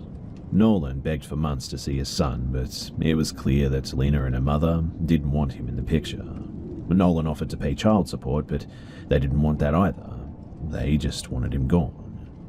And so he just stopped trying. And apparently, even that wasn't what they wanted. Lena took to social media to talk about how Nolan was a deadbeat. She told everyone she knew that being a single mother was really hard and the baby daddy refused to take care of his kids. A year after they broke up, I actually met Nolan in person. We'd been talking online for a couple of months about Lena. We had shared stories about her crazy meltdowns and her manipulative tendencies, and we talked about the time that he came to her house while I was there and attempted to scare her by jumping out when she went out the front door, but instead accidentally jumped out at me. He thought it was the funniest thing ever that my face stayed stone cold and I just said, "Sup." We had a similar sense of humor, and at the time, I had no one. I had just come out of one of the worst depressive episodes of my life. It had lasted for a good year, and I had dropped out of school, been doing drugs, isolating myself for weeks at a time, and even considering suicide. But he was the one to help bring me back from the brink. He was really kind, and he was my support system. We were just friends at first, but when Lena caught wind of our friendship, she reached out to me. At this point, we hadn't been friends for a year and a half. We caught up, though, and talked about what had been happening in our lives. She asked what was going on with Nolan, and I told her that we were just friends, and everything seemed fine. But that was when her erratic behavior began. She would just randomly block me on social media and then unblock me a month or two later. Sometimes we would talk like, "How are you? Everything good?" And then the next day, I was blocked. At one point, I asked one of her friends to get her to tell me why she was doing it because I was confused.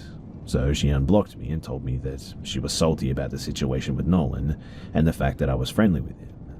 I asked her why she kept making up with me and then suddenly getting pissed again and cutting me off, and I told her that I was tired of thinking things were good, only for her to turn around and pretend like we had never said anything to each other. That was when she said that she could block me again or keep me unblocked. Whatever I wanted was fine, but she felt that I had done her wrong by abandoning her during her pregnancy and befriending her ex-boyfriend. So then I tried to explain to her why Nolan was my friend. I tried to tell her that Nolan was all I had in the darkest time of my life. I tried to tell her why her neglecting me for Autumn hurt my feelings, but she wasn't having it. Now, before I continue, I understand where she was coming from, and I acknowledge too the fact that I acted childishly and in a really cruel way, but I had tried to make up with her multiple times at this point. I tried really hard, in fact, and she couldn't even stick with whether she would forgive me or not. So, in the end, I just told her to block me again and be done with it. She told me that she wouldn't block me again, and then she gave me her blessing with Nolan. She said that she was fine if we wanted to date, and she said that she hoped I had a good life, and I said the same to her. And I honestly really meant it. We had a bad end, but I was glad that we could at least wish each other well. And it was just a few months after I last spoke to her that Nolan and I started dating. I had waited so long because I was worried about Lena, even though we weren't even friends anymore, but she had given me her blessing and she was dating someone new, so I just went with it. But it was around this time that I received a friend request from a girl on Facebook named Casey. Casey said that she lived in a big city in my state, and since we had mutual friends and I had once gone to school in that city, I assumed that we had gone to school together and I just didn't remember her. She honestly seemed like a real person too. She claimed to work at Hooters, had made posts about how her workdays went, had several pictures of the same girl, and made frequent posts about her ex-boyfriend. So I accepted the friend request, and she messaged me telling how pretty she thought that I was. I thanked her, and I told her to message me anytime that she wanted to chat. For the next few months, I was honestly just clueless. I went about my regular life, posting about the things me and Nolan did, getting my GED, hanging out with friends, visiting my mother, etc. Occasionally, though, I would see strange posts on my timeline from Casey, but I didn't think much about it because, well, I had over 1,000 friends on Facebook and I rarely even saw them. They were mostly posts about how much she hated her baby daddy and how her line of work sucked, but there were two posts in particular that caught my eye. One was a post that seemed to be referencing something that I had posted the day before, and the other was of her saying, "We all know a dirty hoe named so-and-so with my first name in the blank." So I went to her profile and then clicked through months and months of posts. Some were about her line of work, but everything else was related to me and Nolan, and I mean everything. There were posts of her complaining about her deadbeat baby daddy buying things for everyone but his kid, posts about how sad she had felt about the breakup, posts about how she'd missed me and thought of me as a sister, which is bullcrap, and I'll explain why later. Posts about how I stole her boyfriend, again, also lies, and just a myriad of posts just shit-talking me, basically. She made fun of my hobbies too, had directly referenced some of my posts, talked about how much she hated me, said I was a dirty hoe, and in her later posts even went so far as to put my initials or full first name in the post. She even had people in the comments egging her on and talking crap too, even though no one knew who she was talking about. But I did. She referenced our past experiences, and it was undoubtedly Lena. I messaged Casey, and I told her that I knew that it was Lena. She played dumb and told me the initials were of another girl that she knew. When I looked up the name that she gave me, not a single person on Facebook had that name. And when I told her that too, she just brushed over it and tried to get me to talk about Lena. So I played along this time, and I talked some pretty hardcore crap about her. I lied about a lot of things in an attempt to get her to out herself, but in the end, all she did was send a screenshot of our conversation to Lena's account, in an attempt to make it look like Casey was real and was trying to help Lena out by showing what kind of a person I was. And Casey then immediately deleted her account. But she didn't block me though, she just deleted it. I had a friend and my dad check, and neither of them could find Casey's profile, so... And then another month went by, and I found out that she had reactivated the account. And because I can't block a deleted account, she was in my friends list again and had access to my profile for who knows how many days.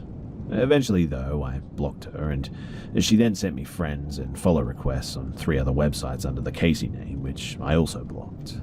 But it was around this time that me and Nolan began to get a lot of friend requests from obviously fake accounts. We would report them and block them and try to pretend that she wasn't going insane. One of these fake accounts was extremely obvious too, because it had poked me and Nolan on the same day, at the same time as well. She was taunting us, I guess, but I blocked that account too.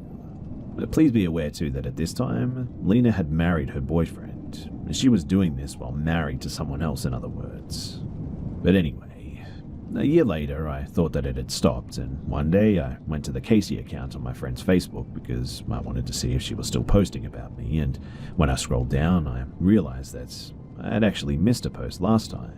This post was Lena mocking the fact that my mother, yes, my birth mother, called her frequently to talk crap about me and give her information on me and also Nolan. Turns out, my mother and Lena went to the same college, and my mother thought what better way to make friends than by helping someone stalk my daughter. She would ask me about mine and Nolan's relationship often, and she would talk crap about Lena and would act like the perfect mother to my face. She didn't raise me, so I didn't trust her 100%, but for that reason, I never gave her my phone number, address, or any other information that I felt was private. But when my dog went missing, she tried to convince me to post my address on Facebook. She kept saying how important it was that people know exactly where he went missing from. That was obviously a load of horse crap, but thank God that I didn't, because I might have woken up to Lena punching my head in, or even worse. But for a while there, I was legitimately paranoid. Every time I went to the store or went outside, I was watching my surroundings closely, because if Lena was willing to beat the crap out of a girl Nolan had dated for 3 weeks, unprovoked, what would she do to me if she saw me in public? I mean, would she kill me? I just never met someone so obsessive like this. Let me just say too that Lena was a horrible friend. She was manipulative, bossy, judgmental, rude, really erratic, narcissistic, and very two-faced.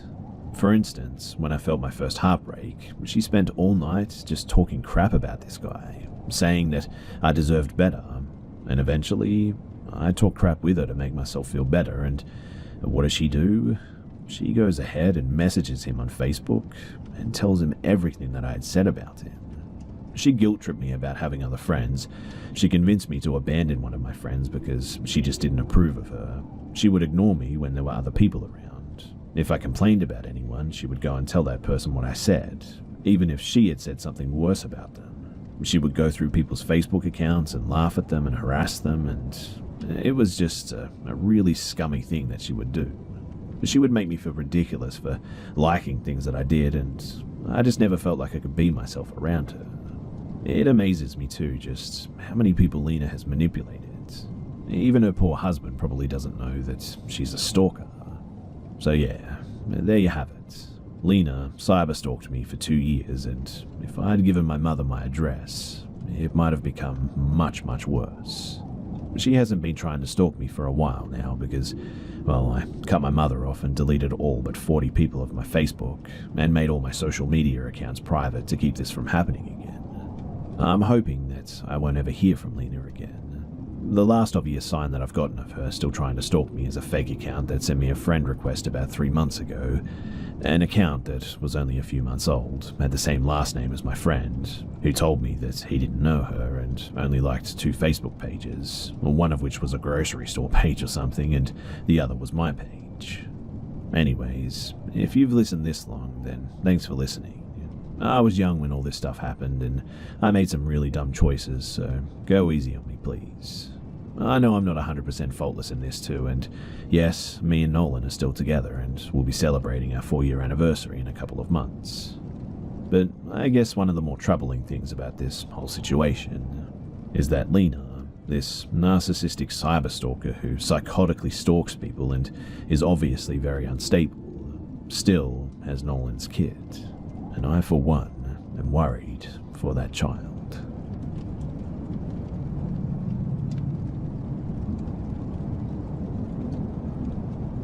This has been a story that has stuck with my dad for years. and he legit still gets weirded out whenever he is asked about it. A thing to know about my dad is that he is literally the most straightforward guy you'll ever meet. He sees no use in lying and tells the truth, quite brutally in fact, 24/7. And quite honestly, I've never not believed this story. So this happened in the mid to late 80s when my dad was in high school. My dad had a good friend who we'll call Ryan. My dad and Ryan played a sport together, baseball or football I think. It was after a sports practice though, where my dad decided to crash at Ryan's house since it was super late. Now Ryan lived in this huge house that was pretty old. It was also way out in the country. Ryan and my dad, and even some other friends, always joked around about how the house was haunted. Dogs barking at nothing, security alarms blaring constantly for no reason, the house would always feel freezing cold, etc. But my dad admitted to me that he never really loved to spend the night at Ryan's place because it just gave him the heebie-jeebies. But obviously a high school football or baseball player would never admit to that. That night though, Ryan's parents were out, so it was just Ryan and my dad. They watched some TV and had some pizza before they decided to just hit the hay. This is where I would like to acknowledge too that no alcohol and no drugs were involved while they were hanging out. But the setup was going to be that Ryan was sleeping upstairs in his room while my dad slept on the couch with Ryan's dog beside him. And from here on, this will be told from Ryan's account. So, according to Ryan, he got ready for bed as usual before shutting the door behind him. He fell asleep pretty fast since he was tired from practice, but it was then that he felt something jump on his bed. He brushed his arm against it, thinking that it was the dog. It was then that he felt licking all over his face, like legit licking over and over again all over his face. But waking up expecting to see his dog, the room was completely empty and the door was shut. But he noticed that his face was still completely wet. Downstairs, my dad still had not fallen asleep yet, so he was watching TV with the dog. Remember too that this was over the course of around 45 minutes or so, and according to my dad, it doesn't take long for Ryan to come bolting down the stairs screaming bloody murder while asking where the dog was. My dad was obviously super confused and thought that Ryan's story was just crazy. He told him that the dog never left his side and that he never even fell asleep. I can remember my dad telling me though just how shaken up Ryan looked. It was to the point that my dad believed him and even stayed up with him for the rest of the night. According to my dad, his old friend still doesn't think that it was any kind of a dream, but they both have no explanation to any of it, which is what bothers them the most, I think. I'm new to this whole storytelling business, but I hope you guys enjoyed this story because it's something that has never left my family. This is the story of an experience I had in Cradle Mountain National Park in Tasmania, Australia, in my early teens. Despite causing no physical injury, it has haunted me into adulthood. So I grew up in a family of avid hikers. Both my mother, a botanist, and my father, a biologist for the University of Tasmania, would regularly visit the deepest wilderness areas of Tasmania during their field studies. These trips, they were disguised as camping and hiking adventures for the family. I never minded though, as I was just as passionate about the outdoors as they were, even from a young age. The key word being was, as after what I went through, even 20 plus years later, I still refused to return. So we lived on a property, a short driving distance from Lake St. Clair, a popular tourist destination. This was the only place my parents would allow me to camp and experience the wilderness alone, as long as I brought my German Shepherd with me. He was a former police dog and very well trained. At 12 or 13 years old, honestly, I didn't really mind either. It felt like my own little slice of freedom in my own little slice of the wilderness, despite being surrounded by people. It was easy to ignore them, I guess, but as I got older and more brazen, I found myself hounding my parents to let me take my quad bike deeper into the park to camp, to test my own abilities and prove to them that I was capable of doing so, and that I wasn't just a little kid anymore. It was that overconfidence that led me to that situation and caused this trauma, I guess you could say. I was 15 at the time of the experience, at the age where I thought that I was invincible, knew everything that there was to know, and was untouchable. So after asking my parents for what felt like an uncountable number of times and being told no just as many times, I had enough and I decided to just go. I told my parents that I and a few of my friends were going to the lake to camp and do some fishing over the weekend. Instead, I took my tent, my quad, and headed into the reserve. I left just after sunrise to maximize daylight and to make it as far in as I felt comfortable. Once arriving, I set up camp and had some food and decided to go for a bit of an exploration. I knew of a spot nearby, actually, with a gorgeous rock face where fossils had been found in the past, so I thought that I would try my luck. Shortly into the walk, I realized that I'd been turned around at some point and had no idea where I was anymore. At the time, I didn't see it as that big of a deal, as I had a compass and knew that if I headed south it would take me back to the lake, and that I could walk from there. However, by this time it was getting late in the afternoon, so stupidly I decided to try my chances and make it back to my camp and quad bike so I wasn't walking back to camp from the lake in the dark, which in the end was a big mistake. It was about 4:30 p.m. and the sun had begun to dip below the tree line, casting dark shadows across my walking path. That's when the forest, all of a sudden, went completely silent. And when I say silent, I mean absolutely silent. No wind, no birds, no forest sounds at all, which made my heart rate skyrocket. It was getting dark, and the silence was all of a sudden suffocating. I just wanted to get back to my camp, light a fire, eat some snacks, and spend my night watching nature's television until I fell asleep. But right then, that's when from every direction, I would hear the sound of twigs cracking and something moving in the canopy above me. It was no big deal at first, probably birds or some other sort of small animals, I thought.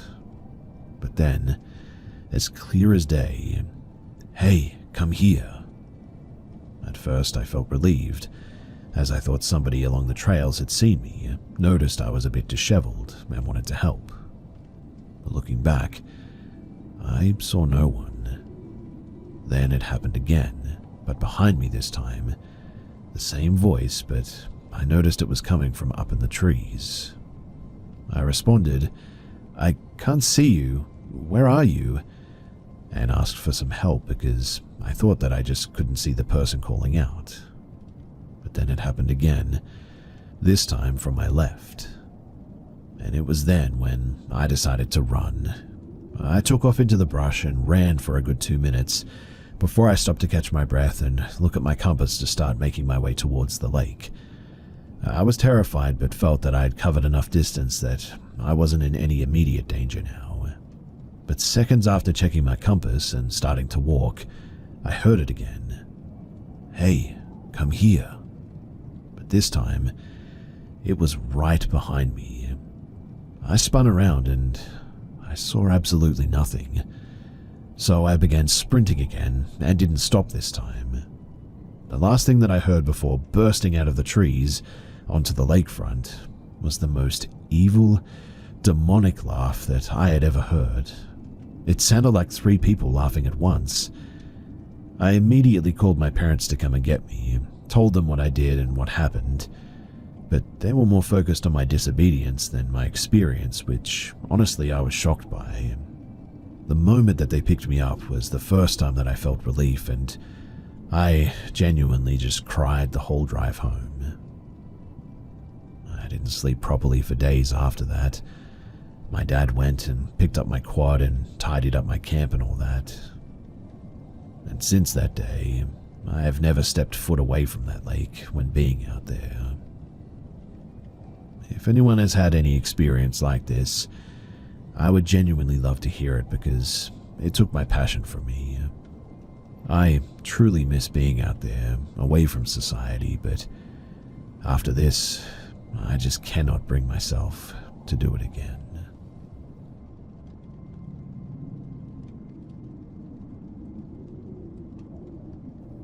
I've lived in my home for the past 14 years. For the past 12, it's been relatively quiet and normal. Our first 2 years in the home were a different story, though. I'm not sure why we experienced some odd things in the beginning. Perhaps someone out there might have some insight as to why things just stopped, or perhaps I just am not meant to know. Whatever the case, here's what happened. So our house isn't anything that you'd think of when you think haunted. There's been no murder here. The house was built in the mid-80s, and as far as we know, it's not situated on a Native American burial ground of any sort. Just your typical American single-family home on a typical neighborhood road. In any case, we moved in and we got settled pretty quickly. After a couple of months, we started noticing issues with our front door. It kept opening on its own for some reason. We'd be sitting in the kitchen eating dinner and the door would just sort of swing open. Weird, but explainable. My husband figured that it was likely a loose doorknob or something. We did have a bit of a bad habit of not locking our doors as well. We live in a pretty quiet, rural-ish neighborhood, and we also own two 200-plus-pound mastiffs, and if you can get past them, well, you're pretty much welcome to whatever you want to steal. So perhaps the wind was to blame is what I'm getting at. Tightening screws never fixed the issue. So off to Lowe's, my husband went to procure an entire new door handle and lock. We installed that and we waited. A couple of weeks later, we were all watching a movie in the living room and that door swings open on its own accord again. We decided that it's likely from the house settling and the door frame might be slightly skewed or whatever, so in the end we just go on with life. But then the animals started seeing things that we couldn't. Like the cats would stare in unison at a spot in the room, then track something moving across the room. The dogs would suddenly go on alert and bark with their hackles raised. That started happening more frequently as well, and quite honestly that spooked me a bit. I mean, I trust my animals and they didn't act the fool over pretty much nothing. They were absolutely sensing and or seeing something that I wasn't. And then the big finale.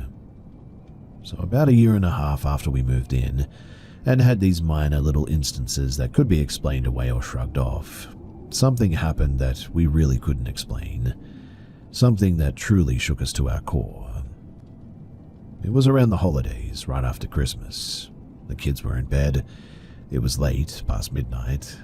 My husband and I were cleaning up the living room a little bit when the front door blew open again.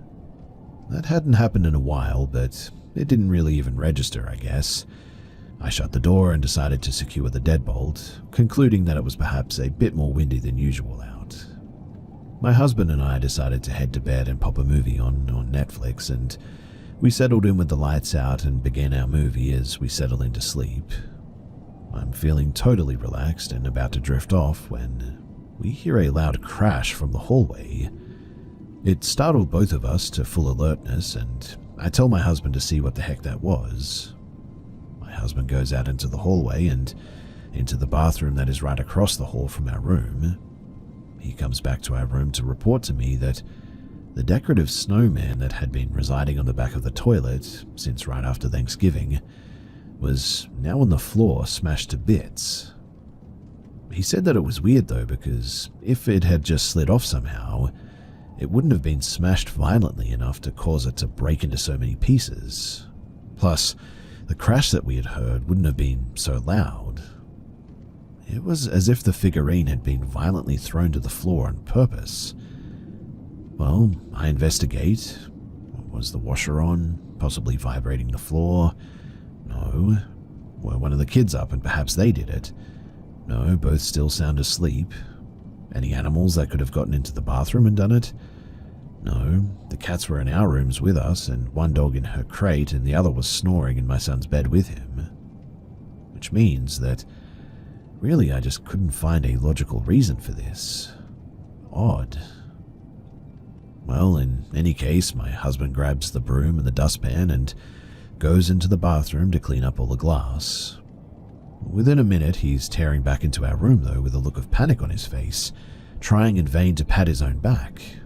He was yelling that his back was on fire and I needed to look at it to help him.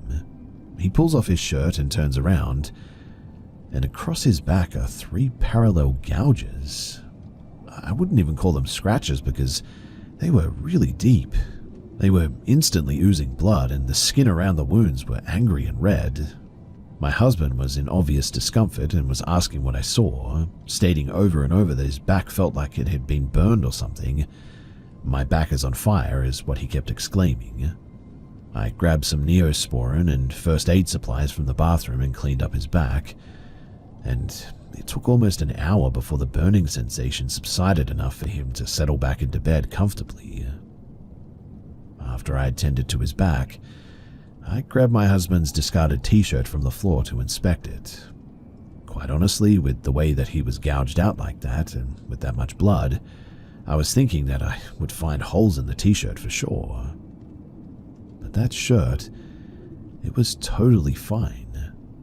No scratch areas in the shirt, a little bit of blood spotting on the inside, but no scratched or torn fabric that would explain something damaging his back like that. How did he get deep scratches all the way across his back while wearing a t-shirt, and the shirt was totally unscathed like that? I mean, how does that even work? It couldn't have been something that he caught himself on and injured himself with, like if maybe he was standing from a crouched position and scraped his back on the counter corner or something. Besides, that would only leave 1 scratch, not 3 parallel ones. Well, I was truly spooked by that, and started to believe that there may be something dark in our home.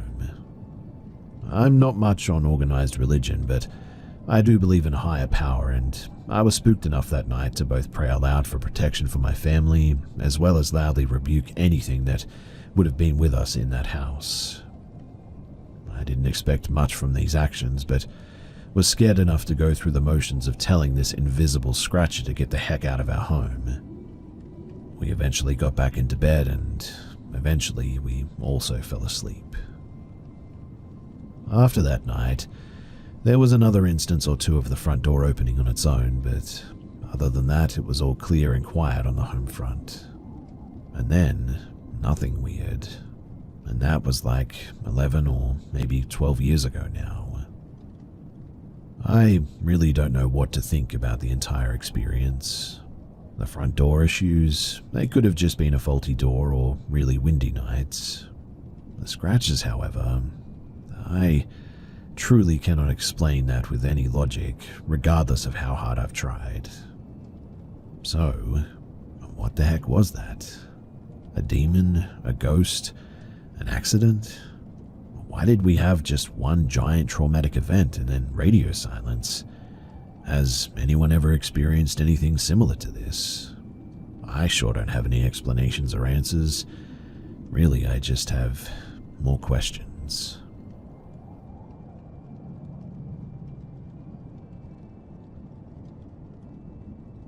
I wanted to share this story as something that happened recently, that links back to something that happened in my childhood that really I couldn't explain at the time. So I, 25 and male, grew up in a small village in rural England with both my parents and 2 siblings, 1 brother and 1 sister. I always loved the paranormal for the entertainment side, but I never truly believed it myself. I watched debunking shows all the time like Fact or Faked, and readily enjoyed arguments against experiences that people had. Our house sat not far from local farmland. A few roads led to the entrance to the local woods, which separated the village from the fields next door. Everyone in my family, too, had a story about an experience that they'd had. My mother and sister both claimed to have seen a ghostly figure of a farmer peer around the door at them, but disappear quickly when they turned to look at him. My mum also claims of dreaming about twin girls standing over her bed at night. My dad never suffered from night terrors prior to moving to this house, but began in earnest around a year after we first moved in. My brother had less dramatic encounters, but claims the feeling of something in his bed at 1 a.m, pressing down on his side with force. All of this I never believed, and I'm not sure I even do now.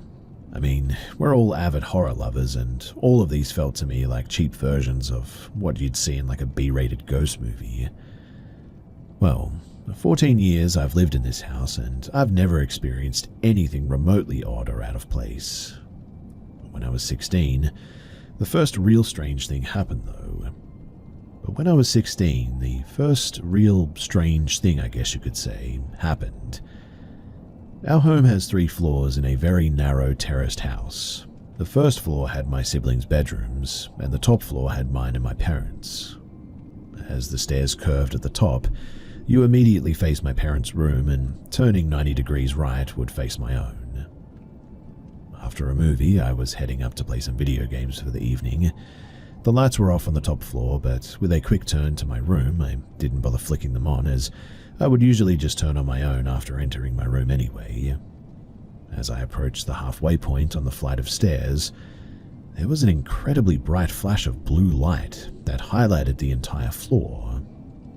Ordinarily in the dark, you could only make out a few features of a room with the door open, but this light took the whole floor from night to day practically. The blue was striking, and I distinctly recall being able to see right through to the back wall of my parents' bedroom. The flash only lasted a few seconds, but I could clearly make out that it had originated from, well, my bedroom. I did the bravest thing that I could think of, and immediately turned 180 degrees and legged it back downstairs. I remained down there for an hour or so and explained it as best as I could. I landed on the explanation that it must have been a police car or something, sirens on silent, but that would explain the blue and why it didn't last so long. When my parents finally went to bed, I followed and was immediately greeted by my closed bedroom door, which instantly had me questioning, well, where the heck had that light come from? I was creeped out but moved forward. Nothing else weird happened, so I chalked it up to just either the police car still flashing under the doorframe or my wandering imagination, I guess. And it didn't bother me again until a month later. My girlfriend had come to stay the night one night. My parents were fairly relaxed, so even at 16 they were happy to let us at each other's homes on the weekends. We had gone to sleep relatively early for our age, around 10 p.m. if I had to guess. I remember my eyes popping open at a strange sight though. My room was exactly as it was when I had gone to sleep, my girlfriend sound asleep next to me. Everything matched completely down to the crack in the curtain, but through the crack in the curtain, I could make out 2 distinct black eyes staring back at me. They didn't move, nor blink, but I could tell that they were focused on me. I couldn't move, but I began to hyperventilate. As my breathing grew heavier, I could feel panic setting in. I didn't feel panicked at not being able to move, but it was what was looking at me that panicked me. It didn't speak, move, or make any indication of what it was there for, but I felt petrified, almost as if I knew that what was out there wanted to hurt me. My girlfriend woke me up in hysterics, saying that I had started mumbling incoherently in my sleep before beginning to panic and thrash. I didn't even realize that I had done any of that, as I only woke to her shaking me, but I remembered that dream so vividly. I remember it now too, almost 9 years later, and what helps me remember it so vividly was the fact that it happened again. 9 years I lived my life in there and moved with my beautiful girlfriend into our own home eventually. Everything had been normal. I finished uni, got a job, got a house, planning for the future and all that. It was a work night, so myself and my partner went to bed at a normal time for us. We tucked in at around 9:30, both read our respective books, and it must have been at around 10 when we both kissed each other goodnight and we went to sleep. I woke in that night, unable to move. The room the same as it was, and again, 2 black eyes through the crack in the curtain staring right at me. The hyperventilating began, and again I panicked at what this thing wanted. As I panicked, I noticed a blue light, though, begin to fill the room to my right. I couldn't turn to see, but I knew the doorway sat right by my head was where the light was coming from. I shot awake suddenly, covered in sweat, at about 5 in the morning. I don't know if I had mumbled or thrashed in my sleep, as my partner was still zonked out that night. I looked around the room, nothing out of place or different, but I just couldn't shake that panic that I felt looking at that thing. It had been the exact panic that I had felt 9 years earlier in my childhood room.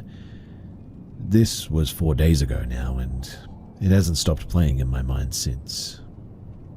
I usually work from home, but I've been heading into the office every day this week. I told my partner that it's because we have important project deadlines as a team, but really I just don't want to be in that house anymore. I've ordered clothes pegs from Amazon to ensure the curtains are fully closed at night from now on, staying awake last to do it without having to explain why I'm doing it. As a kid, I put it down to just an overactive imagination, but I know what I saw in that window was the same thing as nearly a decade ago, and I really do not want it to come back again.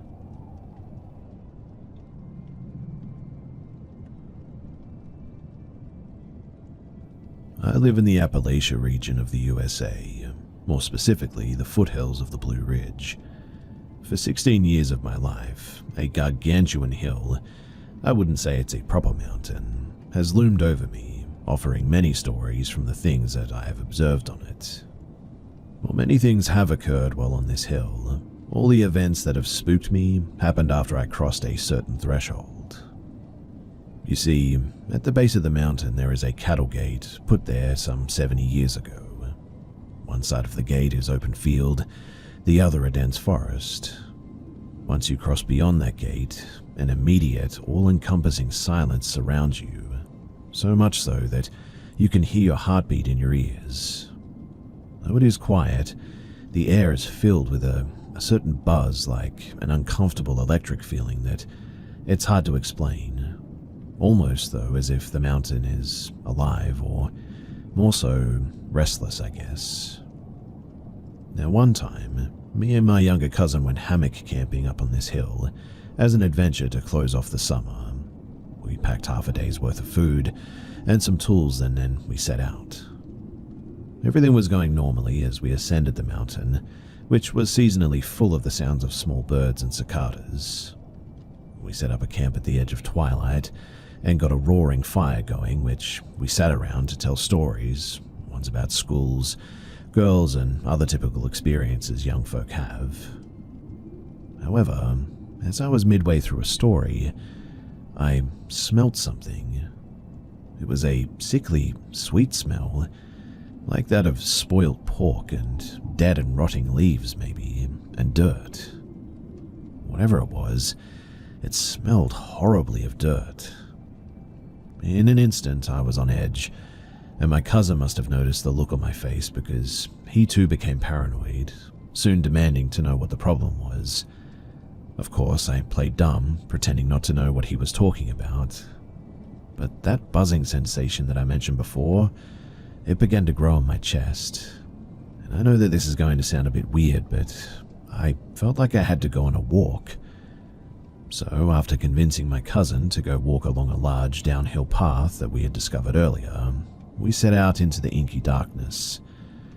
It was as if the buzzing sensation was driving me to go deeper into the woods, a call of the wild I just couldn't ignore. We started off, flashlights on, and began walking downhill, but there was a large fallen over tree in our way. We easily went over this, but there were more down that path. We crossed over tree after tree before a large, inexplicably horrifying barrier of fallen trees stood between us and beyond.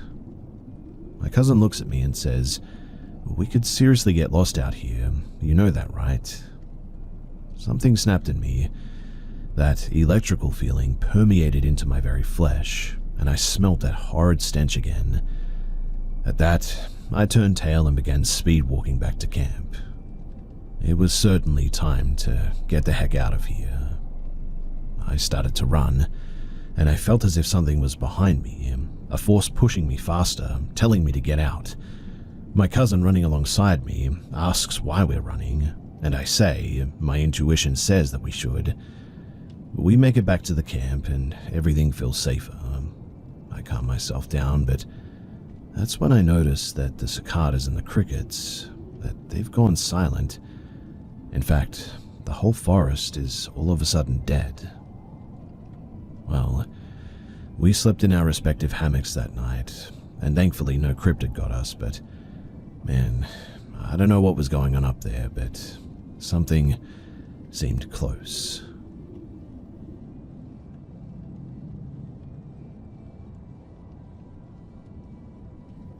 It was around 2007 when I had an eerie experience that I still cannot fully explain. I was in my room, playing my favorite video game, Risen, when I heard the doorbell ring. I didn't pay much attention because my friend went to answer it, but after some time the bell rang again, and my curiosity grew because if she went to get the door, why is it being rung over and over? My friend later came to me, visibly shaken, saying that she had seen something paranormal. I didn't believe her, and decided to check for myself, but she told my mum too. We lived on the 5th floor of an apartment building, with stairs just outside of our door. When I peeked out, I saw a woman in traditional clothing, a blue and white solwa kameez, standing against the wall on the stairs, a foot from my door. Her face and her feet were hidden. It wasn't frightening at first, but the strange part was that whenever I opened the door, she just wasn't there. Yet when I closed it and looked again through the peephole, she reappeared. I checked the keyhole for tampering, but no, it looked clear. That's when fear set in, and I locked the door and returned to my room. But the air felt colder and my room looked darker all of a sudden. The bell rang again, repeatedly. My mother ignored it and asked us to ignore it too, which only added to the tension. My friend, out of curiosity, checked the keyhole and later claimed that she saw an eye dripping with blood staring back at her. I found that hard to believe, but the strange occurrences had me questioning everything. We eventually called security. The guard didn't find anyone, but did discover an airtight plastic bag filled with water near the door. We had no idea if it was a prank by a neighbor, but it definitely unnerved us further. Thankfully, the bell ringing stopped after that as we kept ignoring it. Now, the next day I checked the keyhole again, and at first there was nobody there. But when I checked once more, the woman was back in the same spot. At that moment, I realized I was being toyed with. I decided to stop looking and avoided the door after that. A few days later, there was a power outage. The apartment was pitch black, so we lit some candles. My mother had to run an errand, and she took my friend with her, leaving me and my younger brother alone. A short while later, we heard someone trying to open the door. The doorknob was twisting as though it was locked, but the door wasn't locked, it was just closed. Panicking though, I quickly held the door tightly and shouted to ask who it was. There was no reply, and eventually the doorknob stopped moving. When my friend returned, she said that she had heard me screaming from the 3rd floor as she was climbing the stairs. That night passed uneventfully, but I began noticing strange sounds, like toys being dropped or rolling, coming from the floor above us. When I brought it up with the neighbors upstairs, they claimed that they didn't know what I was talking about. Even after moving houses, the strange sounds continued above me in the new apartment, always around midnight. And something else started happening too. I'd occasionally wake up with thin scars on my back near my spine or on my hands. I never paid much attention to them at the time, but looking back now, I can't help but wonder if they were connected somehow. I have since accepted the existence of supernatural activity to be the work of jinns, and now that I look back on it, thankfully they were not the dangerous ones among their kind. If anyone's interested, then Google up jinn history or search about them. Otherwise, here's the spoiler. So, there are different species here on Earth with humans. They have their own dimensions and are created with smokeless fire. Christianity refers to them as demons, but Islam gives us more details. There's details from outside religion too as well, but that's a whole nother story. In any case, I truly believe that what we experienced was a jinn or a demon.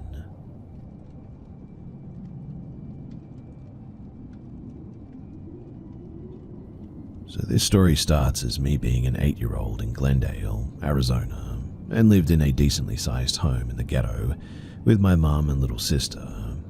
And honestly, maybe I was just stubborn or just didn't experience anything up until this point, but I swear that I didn't feel or see anything until my older sister and her 4 kids at the time moved in.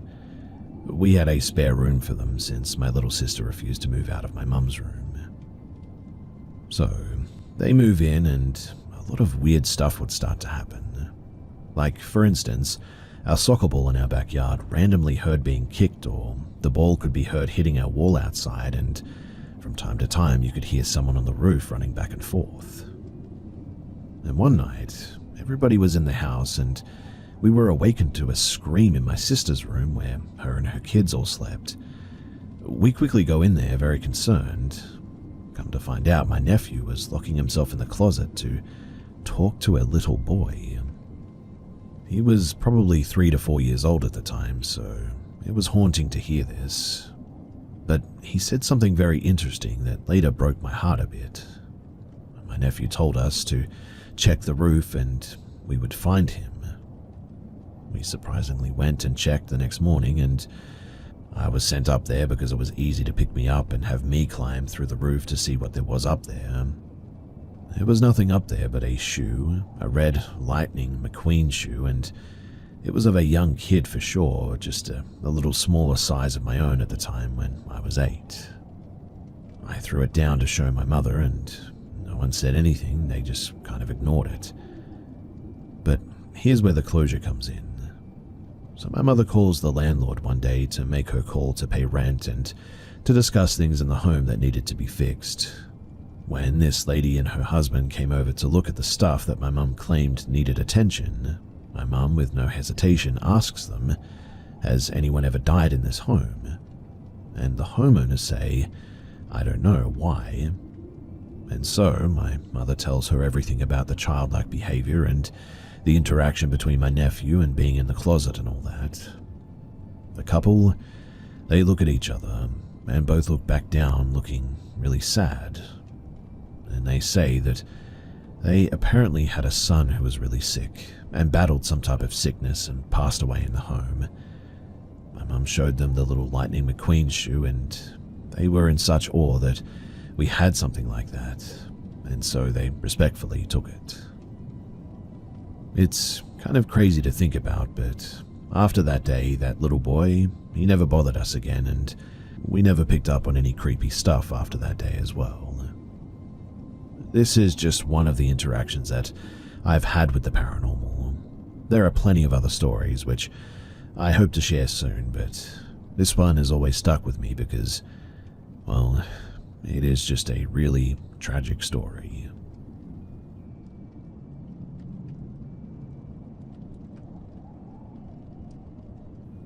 I've been haunted since I was 11. A little girl in a white dress with long black hair, she would paralyze me around the time that I started experiencing a lot of negativity in my life, with addictions and verbal and physical abuse. I also forget traumatic events very quickly, and from my own investigations, it wouldn't surprise me if I have amnesia related to some deeply traumatic events.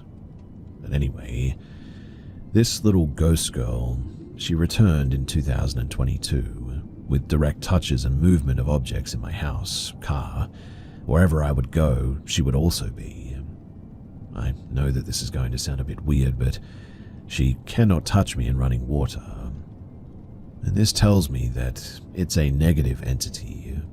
She paralyzes me consistently every April, which is the date that she made physical contact with me in 2022. I initially thought that she was friendly.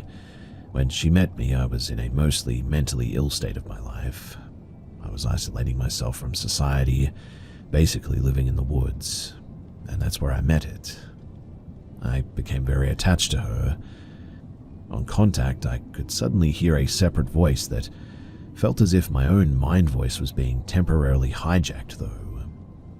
There were a few love-bombing moments of incredible unconditional love being beamed at me when I was in an almost, self-deletion, depressed and hopeless state.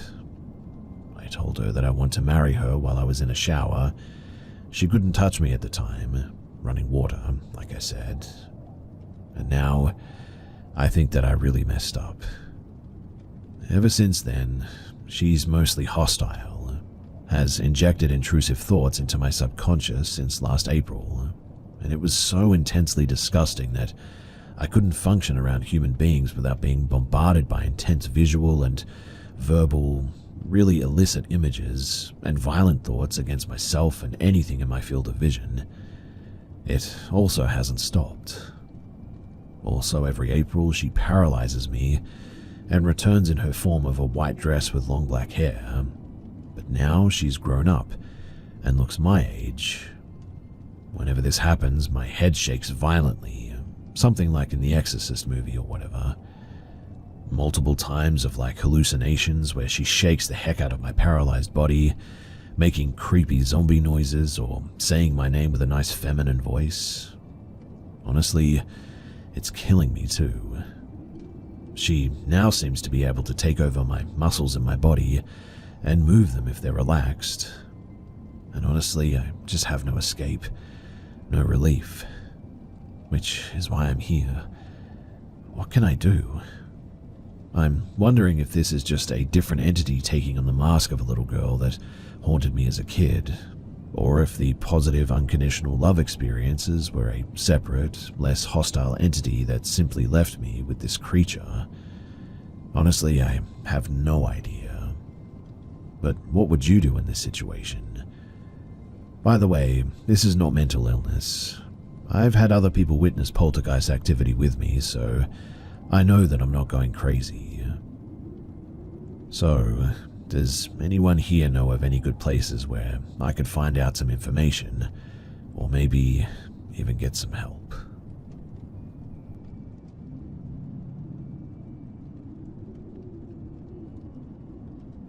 I've always grown up around weird, unexplainable experiences, so knowing that moving in with my best friend, who has a lot of weird encounters on her property, really didn't bother me at all. I have been coming around for 5 years before I even started living here, and I only experienced little things like hearing footsteps, the doors opening on their own, basic things like that. I only actually saw something a few times. It was over the summer, and I was basically already living at her house because of how often I was over there. But the following stories are from before I moved in.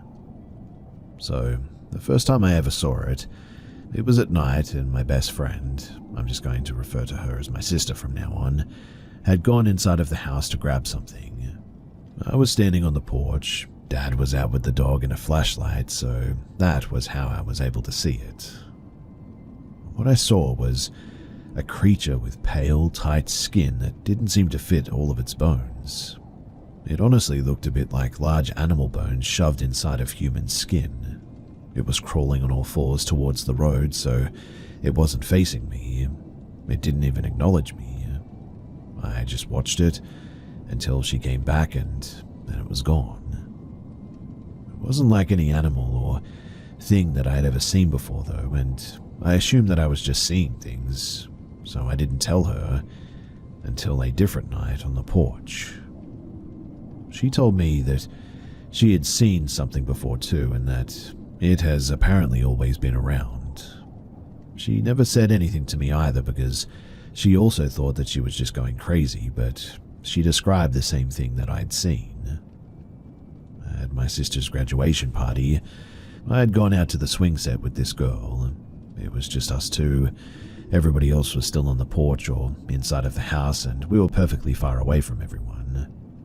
We were shouting, screaming, trying to freak them out from where we were, since all we had was a light on, and at the time they didn't realize that we had gone there. It was more like manic laughter, I guess, and witch noises, not actual screaming, so they would know for sure that it was just us. Still a scary thing for a group of cross-faded people to hear, right? Although I was fully sober at this party, so I know what I saw was real.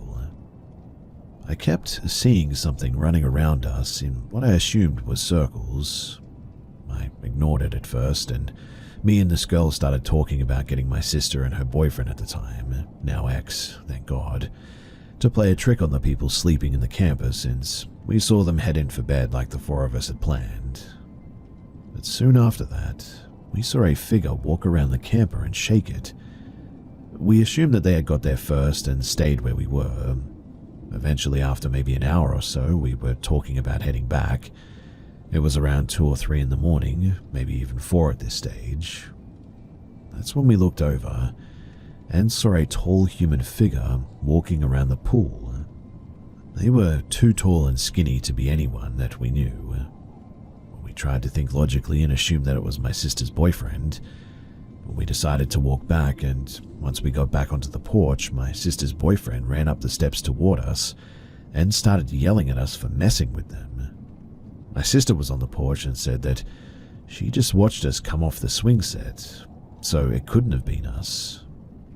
But apparently, we saw what they saw, but someone was underneath the porch poking my sister's boyfriend in the back, allegedly. This is obviously something that I didn't witness, but it is what my sister and her boyfriend, Evan, said. He at first didn't believe my sister about what was going on and threatened whatever was outside by saying that he was going to touch it. He was way more detailed than that, but I don't feel like going into detail about what he told this thing. But that was when they both saw it. It had somehow gotten up to the porch and peeked from around the corner at them. My sister said that she was so shocked and terrified at what she saw that she could hardly put together the face of it. She just remembers that it was pale and extremely skinny. Now, when I first moved in and was dropped off at the house, I was pretty much completely alone. I went out into the kitchen to get some food, and that's when I heard my sister's cat, Teslie, meowing. When I got to him, I still heard him meowing, but I was looking at him and he was not meowing or moving his mouth at all. Something told me to look outside, no matter what I heard, and I stayed with him since I assumed that he would be scared too, but I went back into the room and I heard constant footsteps. I knew that it wasn't the cats because I knew what the cats all sound like, and it definitely wasn't them. I also used to sit on the porch at night, pretty much every night, until I would, without fail, every night hear things moving on the porch or something walking around, even though I was completely alone. I would hear voices that I didn't recognize, but I guessed I was hallucinating since any hallucinations that I've ever had have been tame. Normally I would just hear conversations I couldn't make out or something like that, and they stopped after I moved out of my parents' house anyway. I'm assuming that they were caused from stress, but after this, I really don't think I was hearing things. It started to get more consistent and obvious recently, like it doesn't care who sees it or hears it. It's like it wants us to pay attention to it or something. The scariest experience, though, was when we were on the porch with our friend. Their name is Sean. We were in a hunting blind and we were smoking together, but I wasn't high or anything, and Sean wasn't high at all. I believe that he has a much higher tolerance than my sister and I, but we were talking about it, mocking it, and just sort of joking about everything that we had seen. My sister stuck her hand outside of the tent and pulled it back in almost immediately while screaming that something had apparently touched or grabbed her hand.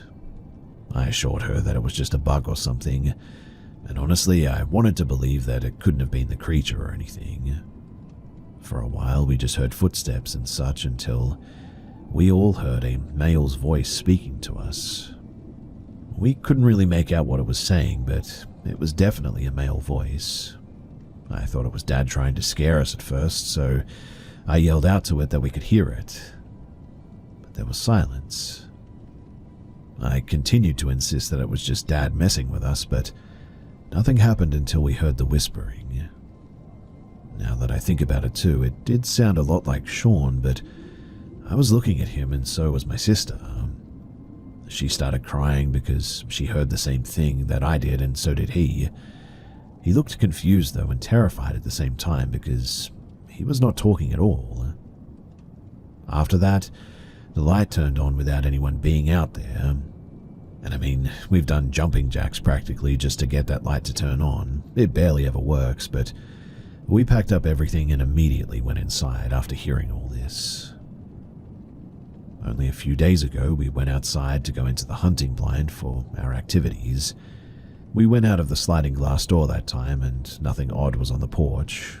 I know because I was trying to ice skate in the kiddie blow-up pool thingy, and I know for a fact that it wasn't there before, but we came back to go inside and we stopped, because dead in the center of the porch was a chunk of fresh raw meat wrapped in newspaper. We were on FaceTime with someone and he also saw it, but he insisted that we must have missed it, but I know that we couldn't have. It had been snowing and we were outside long enough for it at least to have been covered in snow. In any case, we went inside and asked Dad about it, and we have absolutely no newspaper, and nobody in the house would have wasted meat for a prank that didn't even get a scream out of us. The newspaper, it wasn't even wet either, which was weird. Only maybe a day before that incident too, we saw these large footprints right in front of our bedroom window after being on our way inside after hunting blind activities and all that. Nobody's shoes looked like that. They were long and thin and a bit like a clown shoe foot or whatever. They didn't lead anywhere and there was no trail, just one set in the middle of nowhere. The weird thing though is that they didn't lead anywhere and they were not trails from anywhere either. They were just one set in the middle of nowhere. Well, we just simply went inside and assumed that we must have missed it when we came out, but I know for sure that we didn't because I tried to grab my sign that fell by our window, but I decided to leave it since it was already covered in snow. My sister also knows that they weren't there before either because she apparently checked there as well. And to add insult to injury, we don't have a curtain, which was very fun to think about. Now, the house isn't that old, but the property sure has a lot of history. I'm not entirely sure what I was told, but the property could be haunted because of all the horrible things that happened here allegedly. People have died in this house, and sometimes things do act up, like Thanksgiving night, for example. I was in my bedroom by myself.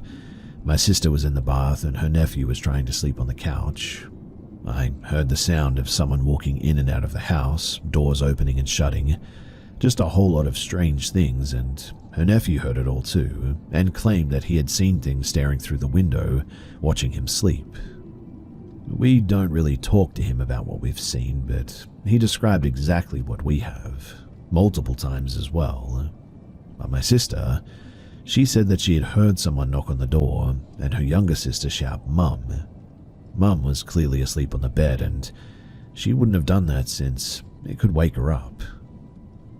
This was around midnight since she texted me about it when it happened, since at first she thought that it could have been me, but also knew that I wouldn't make that much noise while Mum was asleep.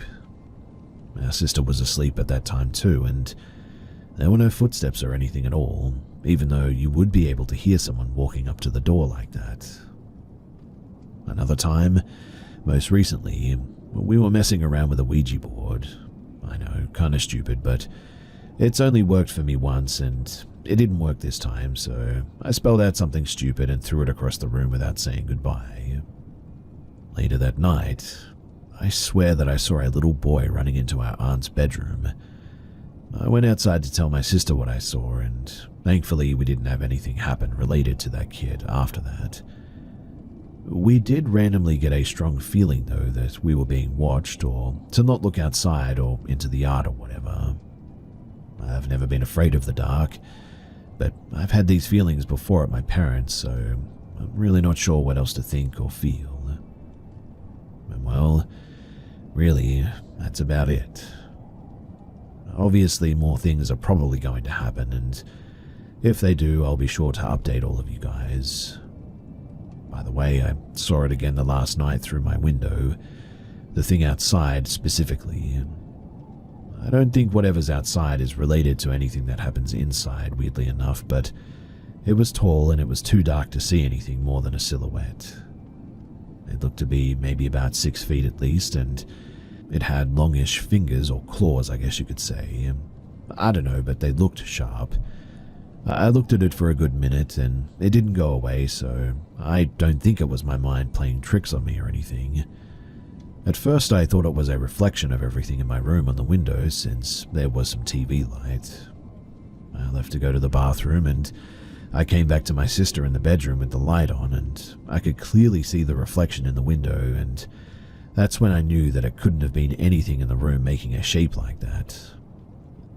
Not long after, my sister left again, and I saw it put its hand in front of the window while I was sending a voice note to some of my friends who know what's been going on here. It even tapped on the window 3 times. My sister came back and I immediately asked her if she had heard it or was tapping or something. I got up and looked out the window to find, well, absolutely nothing. After that, I sat back down and we sat in silence for a few minutes until we heard movement, and a sort of backwards whistling is the best way to describe it. After that, nothing else happened, and if it did, we just ignored it anyway.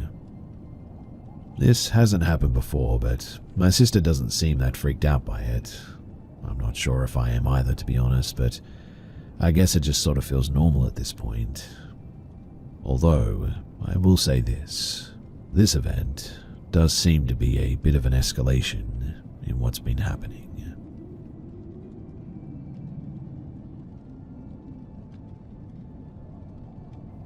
About a few months ago, my fiancé, male and 27, and I, female and 24, were upstairs in our bedroom.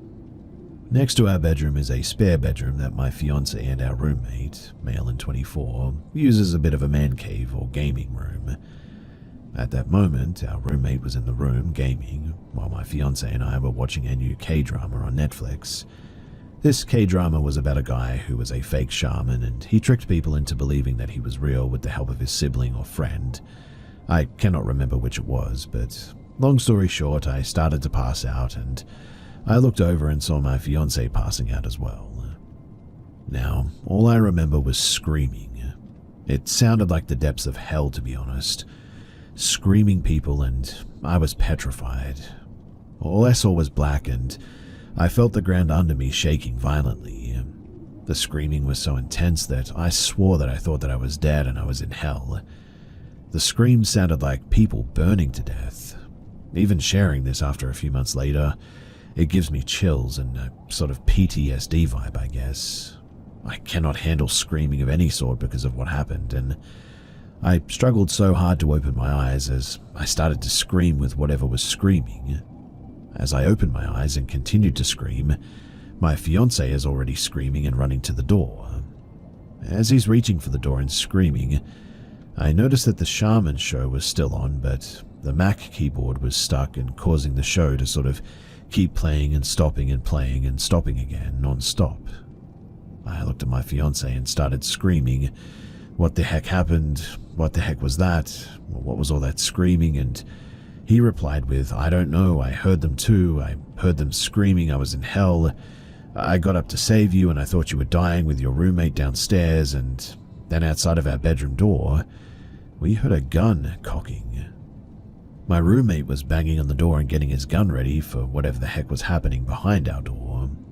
All I remember thinking was that this was all real, hell is real, and he's ready to end the hell that might be downstairs. Then I finally came to my senses as our roommate banged on our door one last time and said, "What the heck is going on? Are you guys okay? What's going on in there?" All I said was, "Do you have a gun? Why?" He replied with, "I thought someone broke into your room. I mean, all I heard was bloody murder screams.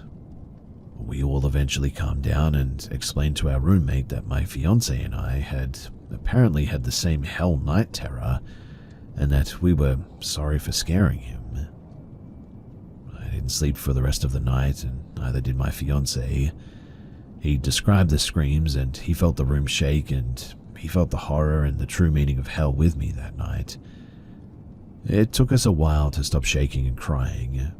We both came to an agreement that it might have been the Mac causing the screams to sound that way due to the stuck button that kept the K-drama pausing and unpausing. But I went through that K-drama episode and there was not one scene where anybody was screaming, let alone screaming bloody murder like they were being burned alive. My fiancé is a very religious man, and he believes that it must have been the shaman show. He believes that whatever was in that show, that it cursed us that night. I believe that it was probably the smoking that we did a couple of hours earlier. But has anybody else ever had this happen to them? Has anyone experienced a night terror with their partner or a friend like this? I mean, this is really weird, right?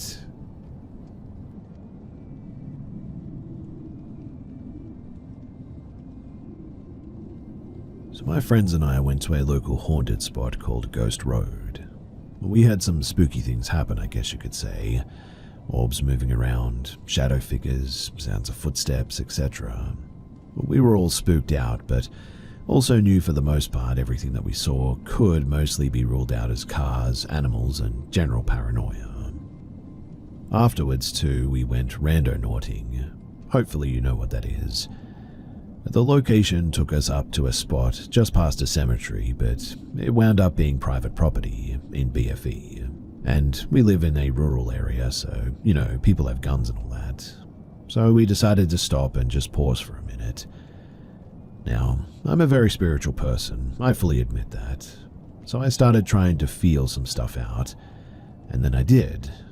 So I started guiding us by vibes alone.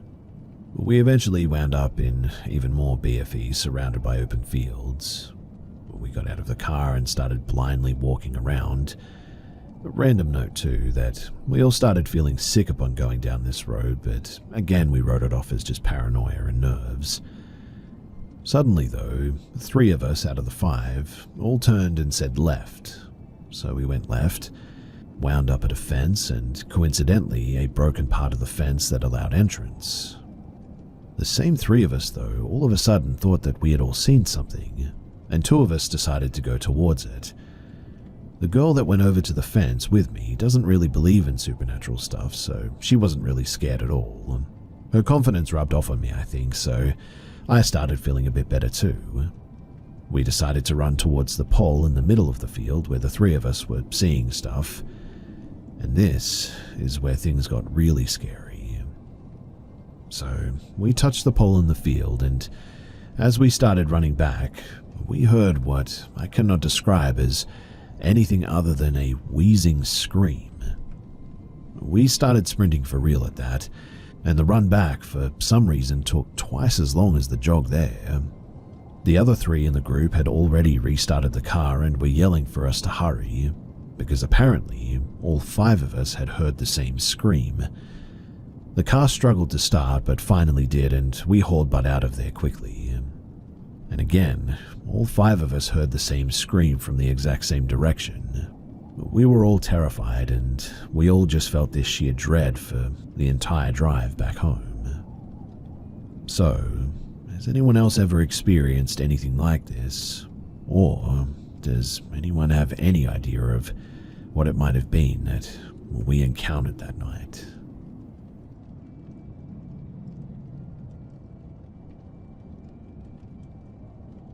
This happened approximately 10 years ago, around 2015 to 2016. So I was living with someone at the time who worked an opposite schedule as me.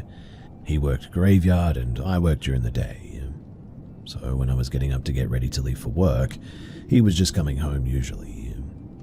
On the nights during the week, I obviously would be at home by myself, And one night during the week, I was feeling especially lonely and my favorite toy unfortunately broke and died, so I decided to drive downtown to the 24-hour adult store to buy another one. The town that I live in is a mid-sized suburban town, filled with mostly residential areas.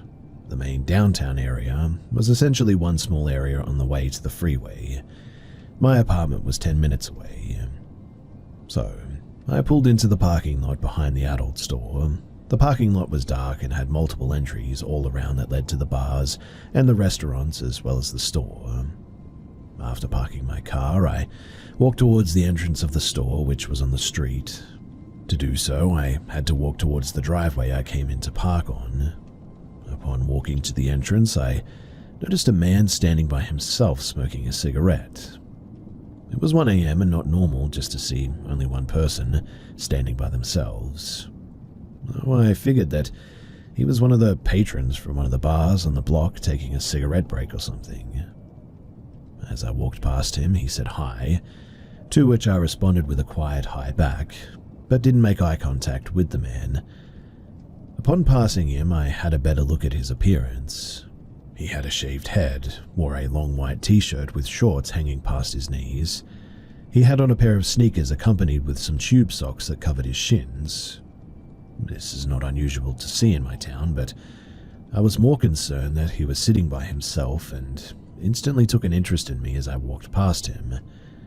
Now, after passing him and continuing to walk to the store, I saw, out of the corner of my eye, the man proceeded to follow behind me. And when I say follow, I don't mean he coincidentally was just walking behind me. He immediately followed right behind me as soon as I passed him, making a point to maintain the same walking speed. Obviously, I did not know this man's intentions, but a man by himself late at night is a recipe for trouble in my books. As I looked down the dark and empty street, I weighed out my options of where to go. Initially, I thought, well, I'll just keep walking, so he doesn't know that I'm going to the adult store. But since it was 1 a.m. and there was no one on the street, I thought that that could be more dangerous. Then I thought, just go into one of the bars. But then I thought that that would give him an easier introduction to approach me. So then I realized my best bet was to continue into the store where I know was well lit and people who could see me. I proceeded to shop for what I came for there. The man entered the store behind me, but hung out of the front store so as to not look like he was following me around, I suppose. He wasn't even pretending to shop. He literally just sat at the front waiting. As I was shopping, I heard the man make a sort of tss sound, to which I ignored it. Clearly, he wasn't getting the message, and he continued making the sound as I continued to shop without noticing. Eventually, I walked up to the cashier, who was completely oblivious to what was going on, by the way. I tried to whisper to the cashier, "Do you know that man, or does he work here or something?" The cashier asked me to repeat what I was saying.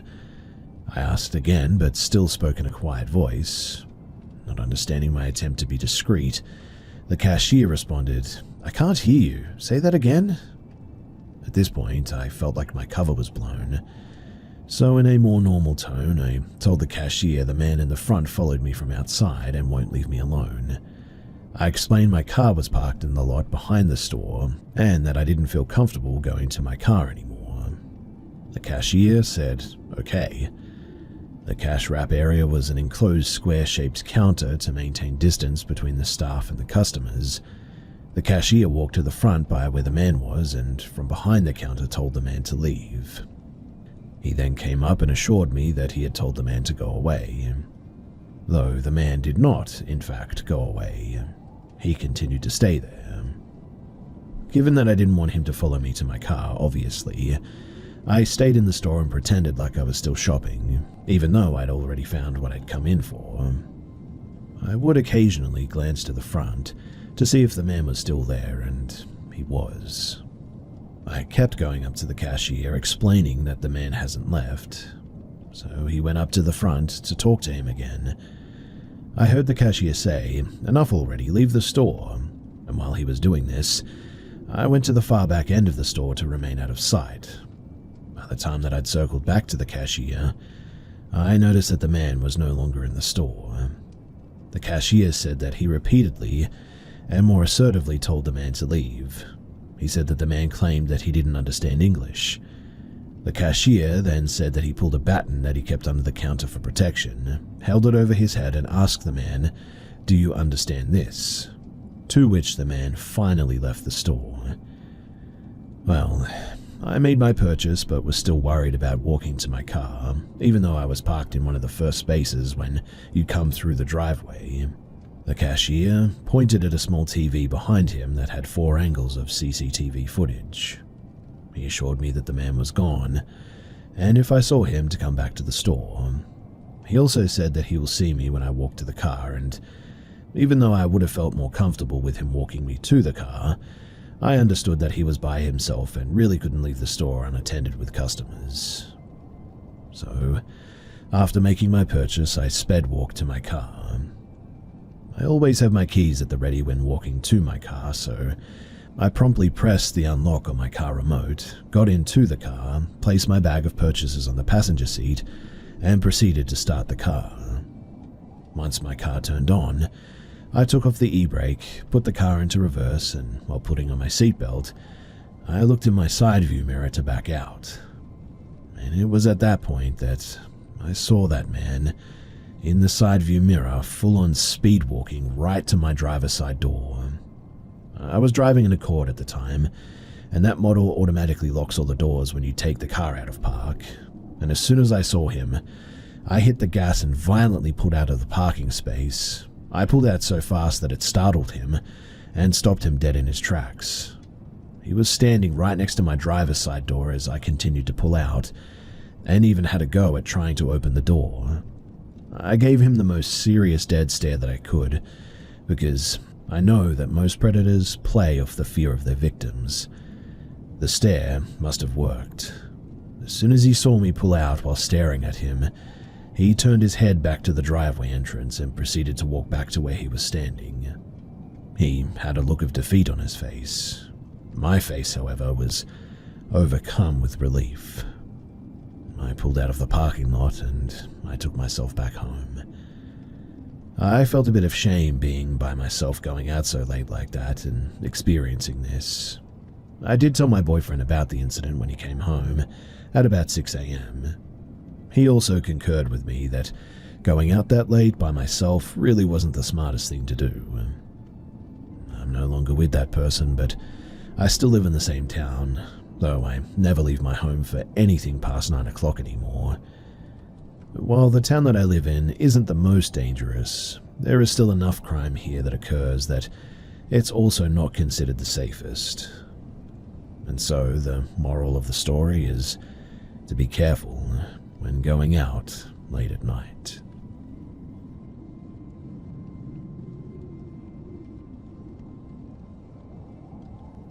As a child, I had a lot of bad experiences at my childhood home. A lot of abuse, incidences, and overall just bad vibes. Very rarely did people feel at ease, and I was always terrified of the basement of that house. I don't know why, but growing up it was the scariest thing ever, and I had also refused to sleep alone until I was probably about 9 years old. I was always terrified of the mirror hanging over my bed. Now, I remember being downstairs and walking past a cabinet that held my grandmother's fine china. It all flew open at me and shattered on the ground. None of it had hit me somehow, but I'm still shocked to this day how that had happened, as the cabinets had been jammed and incredibly hard to open. Something similar to this was a very large heavy portrait of a bullfighter falling right behind me. You can argue that it just gave out after years of being hung up, but honestly, the nail was fine, so it was a bit weird. In any case, after my grandmother had died, things got weirder. That's when I finally agreed to sleep alone, and when I'd sleep in my bed, I could feel large hands stroking my back. I reported this to my mum one year, and she said that she had felt that before too. Sometimes it made me incredibly uncomfortable, and other times it would feel, well, sort of calming, I guess, as if somebody else was trying to soothe me to sleep. I also began to hear voices call me from downstairs, specifically my mother's, which I had never lived with my mother until I was about 12 or 13, since my parents were divorced. So, being the freaked out kid I was, I'd yell back down the stairs or taunt it back. This probably wasn't the best idea, I'll admit. Then my father died, and so it was just me and my grandfather alone in the house. I cannot remember if I'd hear the voices calling out to me or not, but I began to have these terrible nightmares. I had nightmares from the perspective of something that was watching me sleep. Its vision was green, almost like night vision, and it was standing in my doorway, just watching me. It had left and turned the corner down the hallway that led to my deceased father's room. In my dream, I woke up from the nightmare and screamed at it from my room. This prompted it to turn back around and start returning to my room, and that's when I woke up from that nightmare. Eventually, my grandfather got too sickly to care for me anymore, so I moved out to live with my mother. And to this day, that house has been the only place that I have ever experienced anything like that.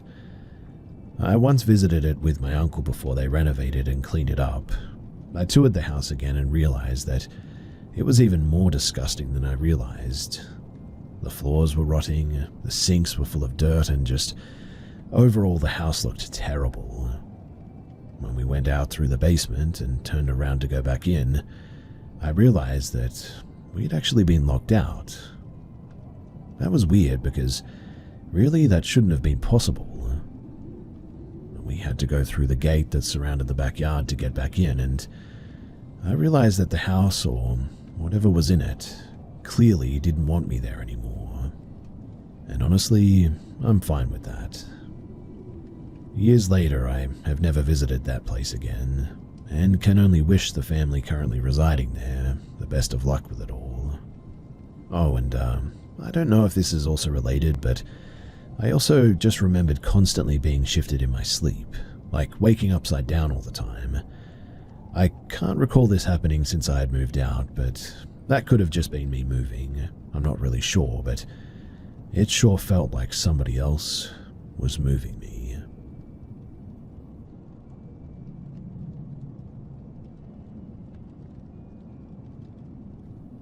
So I'm 23 now, and this happened 2 years ago.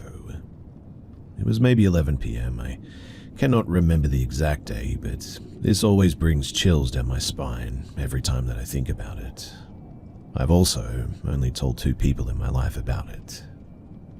Now, I'm not into the paranormal stuff at all. I know that it's odd that I'm sharing this here, but I'm just looking for any insight into what I experienced, I guess. Now, the basic layout of my basement, it helps explain what happened, so I'll give you the layout. There's a post to the right of my couch and a wall to the left. The only way to head to the washroom is to walk around the post towards the back of the couch and down the left side behind that wall, but this is relative to the couch facing forward.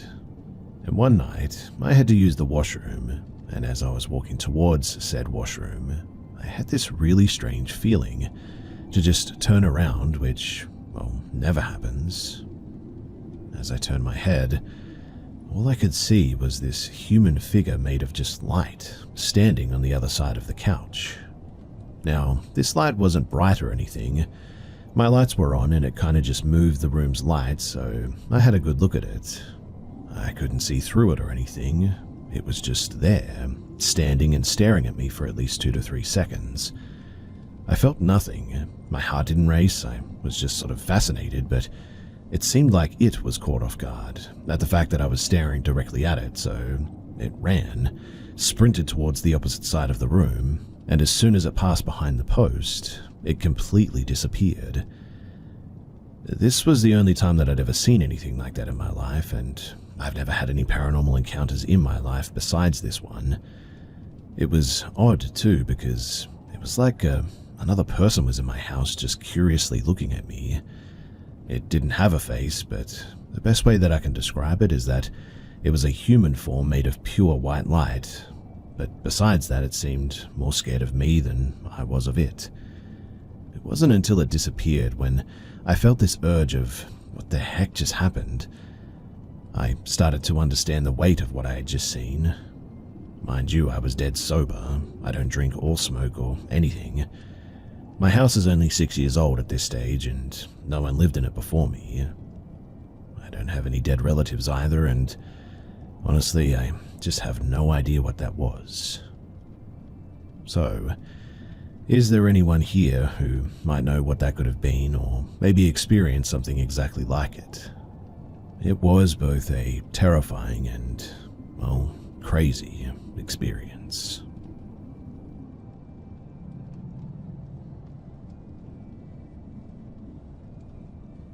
I've always been a skeptic about ghosts, but my family has a chilling story that, well, centers around me. Despite the events, I remain doubtful because I was only 6 years old at the time and I remember very little. What follows, though, is the story of House 404, as told by my family, and faint fragments of my own memory. So it all started when my family moved into a new home, after my mum and stepdad got together. During the showing, the realtor mentioned that the roses taped to the walls shouldn't be removed. Even as a kid, I found that a bit odd. Naturally, my stepdad took them down right after we moved in. I mean, who would want roses taped on their walls like that? But strange things began happening soon afterward.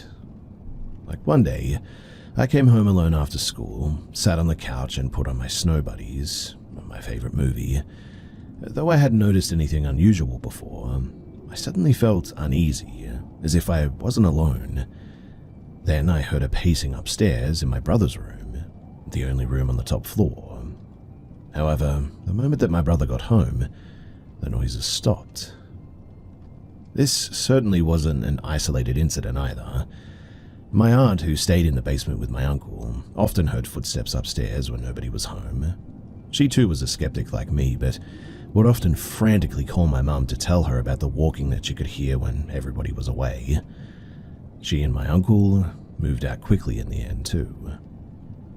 Our dog, Bear, a large Australian Shepherd mix, started acting strange too.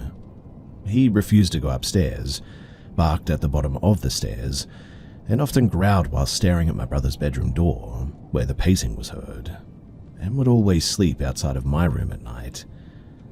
Now one day, my brother's friend and his brother came over to play hide and seek in the basement. I hid behind the washer while the other two chose spots under the futon and behind the TV speaker. My brother found his best friend pale and trembling under the futon though. When we asked him what had happened after the game was done, he claimed that he had seen footprints on the carpet and heard a woman whispering in his ear. When they found me, the boys spotted writing in what looked like red chalk or paint on the concrete wall right near my hiding spot, and it read something like, "These roses shall not be removed. They keep her spirit at bay. I say goodbye, for I'll kill myself today." After that, my brother's friends swore that he'd never come back to this house, and at this point, 4 people now never wanted to come back. My aunt and uncle, and now my brother's friend and his brother.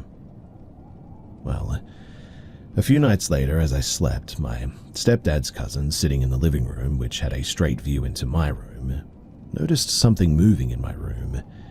It had a glass door because it was supposed to be an office, but he alerted my parents, and they all watched as my blanket was lifted off of my bed, not once but 3 times, before it was yanked to the floor. Moments later, I was thrown from my bed across the room. I remember waking up crying, lying near my dresser, and my stepdad rushing in to comfort me, putting me back to bed eventually. He claimed that he didn't sleep for nights after witnessing that too. He said that he would sit on the couch just watching my room just as the dog would do from outside of my door. And we moved out only about a week after that. Years later, I researched the house's history, curious to see if any listings said anything about the encounters that we had, and learned of a murder-suicide. A man had apparently killed his wife days after their wedding before hanging himself in my brother's room. Her body was found in a sealed crawl space in the closet of my brother's room, where we would sometimes hear scratching. The roses taped to the walls, well, they were from her wedding and seemed to hold her spirit at bay from what the man wrote on the wall. Removing them allegedly unleashed her. We say that she targeted me because she had been pregnant at the time of her death and couldn't have the child that she longed for, so she got mad that I was a child living in the house that her child should have been living in. And as someone who is a skeptic myself, I genuinely see how this story may sound fabricated. I personally believe that I kicked my blanket off and rolled out of bed. The footsteps that I heard, they could have been shifting foundations in the house for sure. The dog growling may have just been the dog knowing about an animal that was in the crawl space. That explains the scratching too. The note, well, that could have been written by a delusional man that murdered his wife and believed that she was haunting him some time ago. And the footprints and the whisper, that could have been my brother's friend messing around with us for sure. Still though, my parents swear that the bed, it wasn't just me falling out of it. But I thought that I'd share this story that my stepdad to this day hates bringing up. It's one of the few things that has actually scared him, and I think it's because, well, the entity targeted me.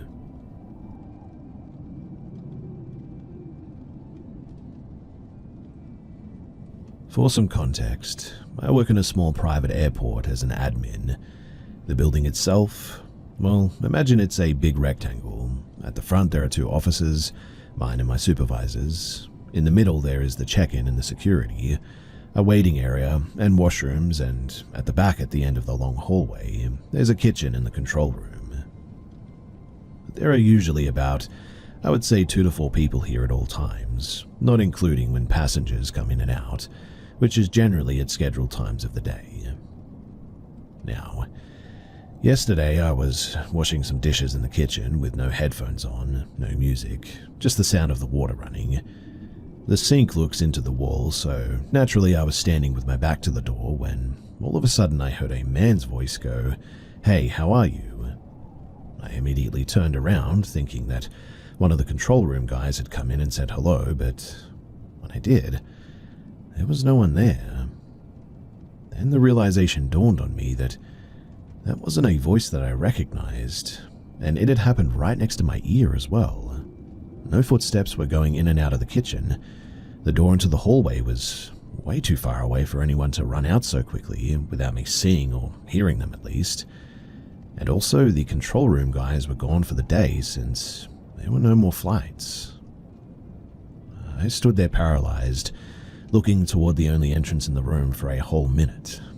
My arm hair stood on point, and I just had a feeling that somebody else was in that room with me. The voice itself sounded a little bit muffled almost. Far away, I guess you could say, but not at the same time. Like being talked through a very thin wall, maybe, if that makes any sense. It was right next to my left ear, though, where somebody could have been standing, but I can assure you that no one was. The tone in which he said it was very friendly and paused, like you just ran into someone you know at the grocery store type of thing. I tried to shake the feeling off to just finish up, and I left the kitchen as quickly as I could. I also confirmed along the way that nobody else except me and the supervisor were in that building, and he was in the office at the front of the building. Once he saw how freaked out I looked, though, he promised me that it definitely wasn't him. For a moment, I tried to convince myself that it was just the comms, the radio in the control room, but upon further thought, it sounded nothing like that. I mean, I'm used to that radio going off, and I know exactly what it sounds like. Also, why would anyone just say that sentence into it? It was all very odd, and I am definitely still a bit freaked out. We have had many other instances and experiences in this place, such as seeing things or what looks like someone walking into an empty room from the corner of my eye, keyboards clacking when nobody else should be in the office, security sensors going off on their own, and many others. But I might have to share those another time. For now, I'm just wondering if anybody else has had a similar experience to this. I would love to hear about your stories or maybe even your theories as to what this was.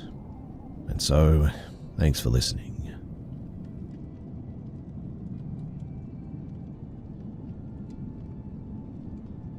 Last year I moved out on my own with my boyfriend into our own apartment. We lived in Old Town, which is already considered pretty sketchy. We had seen this apartment online for $650 a month, and that was a deal in this area. That apartment, however, was taken, but the landlord owned another apartment fourplex that had an apartment for the same price. However, the previous tenant had allegedly died. I said that was fine because, people die all the time. So we went and checked it out. It didn't feel very off at first, I guess. It came with a washer and a dryer and wasn't far from my college campus, so I figured that it would stick. Anyways, moving on to the man who died that my landlord was legally obligated to tell me about. His name is Clifford. He had died recently, so recent that weeks before he was walking about and living his normal life, and then suddenly he was just gone.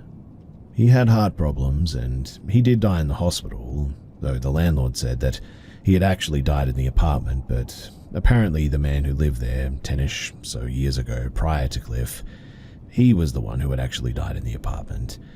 But I wasn't given a name or any details, and my landlord was too young to have known the guy since the place used to belong to his dad prior. Anyway, the only thing that bothered me when we first moved in was the carpet was well past needing replacing and had a stain that honestly was vaguely dead body shaped. We ended up putting a rug over it because no amount of carpet cleaning would get it out. Trust me, I really tried, and it just never came clean. The apartment was old and I was fine with that, but I'd wake up often to, odd feelings of being watched, I guess. I'd feel him in corners, and when I was in the shower I could feel eyes on me. My partner never said anything, but he liked to ignore ghosts and things like that because he doesn't think that they're real. The neighbor who was in apartment 1 was also not very nice, and one day after my boyfriend and I had been gone, they told us that we were too loud and banging on the walls the night before, apparently. I told her that we weren't even there the last night, and we certainly don't bang on the walls. I also couldn't hear either neighbor on each side, and one of them was of a family of 4, so I don't know what she heard, but it definitely wasn't us. I only ever really interacted with the family of 4, and I never learned their names, and they never really learned mine, but we knew each other's pets' names, and they gave us our kitten Alfredo, since their cat had kittens. But moving on from that a tidbit, the neighbors on the end in the apartment 4 moved out and it was remodeled. During this time, the police came one night at 12 or so and asked if we had seen anyone in the windows on that apartment. I said no, that nobody was there and hadn't been besides the construction crew, and they hadn't been by for a few days now. They told me that someone had been seen in there though, but there was no sign of break-in or anything. It was locked in tight, and this was a 1-bedroom, so it wasn't like the person had somewhere to hide or anything, especially with no curtains. It was a U-shaped apartment, same as the rest of them, and we didn't know what happened there and never did. The police also had no idea what happened, and neither did my landlord. Over the course of years, things would move and fall too. They would be gone one day and then just reappear again on the counter randomly. My partner isn't big on touching my stuff, so I know that he didn't do this, and it would be odd to touch half the stuff that had gone missing and reappeared like that. When I was alone, I'd often feel like somebody was behind me. I would see my cat growl at corners and do really odd things. This may sound like classic ghost stuff, but this is genuinely the stuff that happened. We ended up moving back with my parents at the end of the lease, and overall it was just a really creepy place. I often joked about good old Cliff doing check-ins when I felt off, but I don't know if it was actually him or not. I honestly think that it was the other man who actually did die there, and I couldn't get much more detail about it from my other neighbor, given that they weren't there either when it happened. But Cliff talked about how the guy had passed or whatever. I'm just very glad to have moved out though, and I still have dreams about loved ones who have passed, and I did dream about Clifford once. I was sitting in the living room similar to mine with a rocking chair and old pictures around us. I really don't remember what we talked about. Other dreams I've had are from my cousin who has passed. He usually just hugs me and says hi, and I always tell him that he shouldn't be here, and he just says, "I know," which is odd to hear a dead person in your dreams say, but anyway, they could just be dreams, and I'm really not sure about any of that.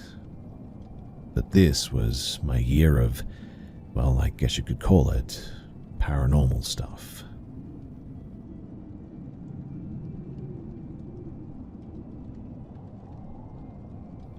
This is one that I'd heard from my best friend's cousin's brother-in-law. I know, bit of a long connection there, but anyway. He was a security guard at a Native American casino. He was white, and the other two guards were Navajo, but everybody got along pretty great. He mainly patrolled the parking lots in the official car park, and most nights it wasn't very busy.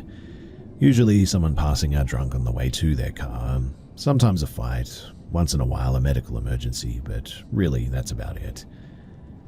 Well, one night though, there was a murder. Somebody's girlfriend or boyfriend objecting to somebody being out with another boyfriend or girlfriend. The casino, which was open 24/7, closed down for 24 hours out of respect and for the police to conduct their investigation and all of that. Guy showed up for work as usual and did his usual patrols, but there was nobody around and no cars in the parking lot. So Guy stops in the middle of the empty parking lot to write his report. It's about 2 a.m. at this stage, bright moon, lots of stars, and as he's writing, he's startled by somebody knocking on the door of the car. He looks up to see a Navajo kid, maybe about 8 years old, wearing pants but no shirt. "Let me in," says the kid. Guy reaches for the door handle because obviously the kid needs help, but he stops all of a sudden. What is a kid doing in an empty parking lot in a casino, miles away from any main road? The kid knocks again. "Let me in," impatiently he says. Guy goes from startled to full-on scared, pulls his hand back from the door handle, and reaches for the ignition. The kid begins pounding on the door all of a sudden, screaming "let me in" over and over. Guy tries to start the car, but the ignition doesn't catch. He turns it again and it finally catches. He floors it out of the parking lot and vrooms back to the guard shack at about 40 miles per hour. He stumbles into the guard shack, still pale and shaky. One of the Navajo guys jumps up and says, "Did it touch you?" "What? Did it touch you?" "Oh no, it touched the car." "Sit down," says the Navajo guy, and goes out to his car. He comes back with a medicine bag and sings a blessing over our guy, and apparently we must never speak of this again. And here I am speaking of it, looking over both shoulders as I share it.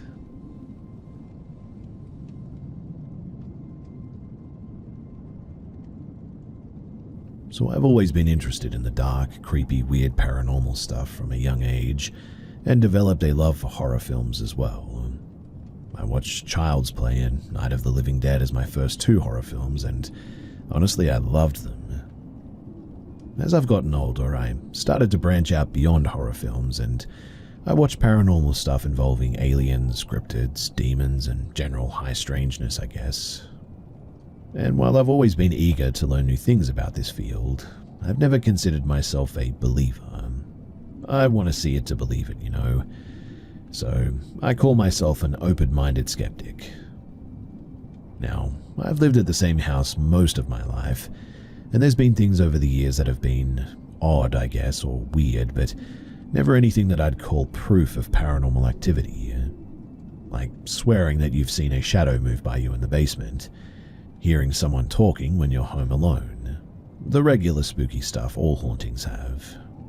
But nothing ever really made it clear to me that my house was haunted and ghosts were real. That is, until an event a few years ago that scared the ever-living you-know-what out of me, because genuinely I have no idea how to explain it. So I live in Ohio, and July-August can bring miserable heat, and I have no central air, so open windows and fans were what we used. My mum was working third shift, 10 p.m. to 6 a.m., so it was me and my brother, and it was around 2 or 3 in the morning, and my brother was already in bed a couple of hours at this point. I was ready to go and hit the hay, so I started shutting off the lights around and checking the doors to make sure everything was locked. The entire main floor of my house was dark outside from the hall light. Now, to describe the layout of the house, the hallway has a sort of upper case to it. To my left is my mum's room, and to my right, the kitchen, and behind me, the living room and the dining room. Then there's the hallway, at the end of which, to the left, are the stairs leading to upstairs and my room. To the right is the bathroom, and going straight is our back porch. Now, to get a breeze, we had the porch door open at night when it was much cooler. I walked down the hallway with the hallway light as the only light source that I had. I got to the porch door to shut it, and immediately, in the darkness of the porch, something makes a sound that I can only compare to movies, like when somebody is running to an elevator as the doors are closing, and they're trying to get someone in the elevator to hold the door, a sort of mumbled, "wait, no, no" sort of thing. And this faceless audio was right there at the door, as if trying to get me to leave the door open. Suddenly, I felt a rush of air come at me as well, as these mumblings were being uttered. I get goosebumps even writing about this. But in total fear, I slammed the door as hard as I could and ran down the hallway into the kitchen and grabbed a knife. In the moment, expecting that it was some sort of intruder who had broken into my back porch and trying to get into the house to do, well, who knows what, I stood in the dark kitchen just out of sight of the back door and just listened, waiting to hear a person try to either get into the house or exit the porch. It was silent. Just silence. Nothing. I walked around the darkened areas of the house looking at windows for something, but there was nothing. I walk into my mum's room and peek through her window to get a view of the porch, and still nothing. I hear nothing, and it's still just complete silence. I paced around the darkness for a good 15 minutes on edge, waiting for something or someone, and yet there was nothing. After I convinced myself that nobody was out there, I slowly walked the hall and shut that light off. Total darkness now, and I peeked out of the porch window to see the door, closed, lock still in place. It was nobody. But what did I hear? And what came rushing at me like that? Well, that was the day that I became more than just an open-minded skeptic. Truly, I believed. Something without a physical form, it spoke at me and came rushing towards me. And man, did it scare the heck out of me.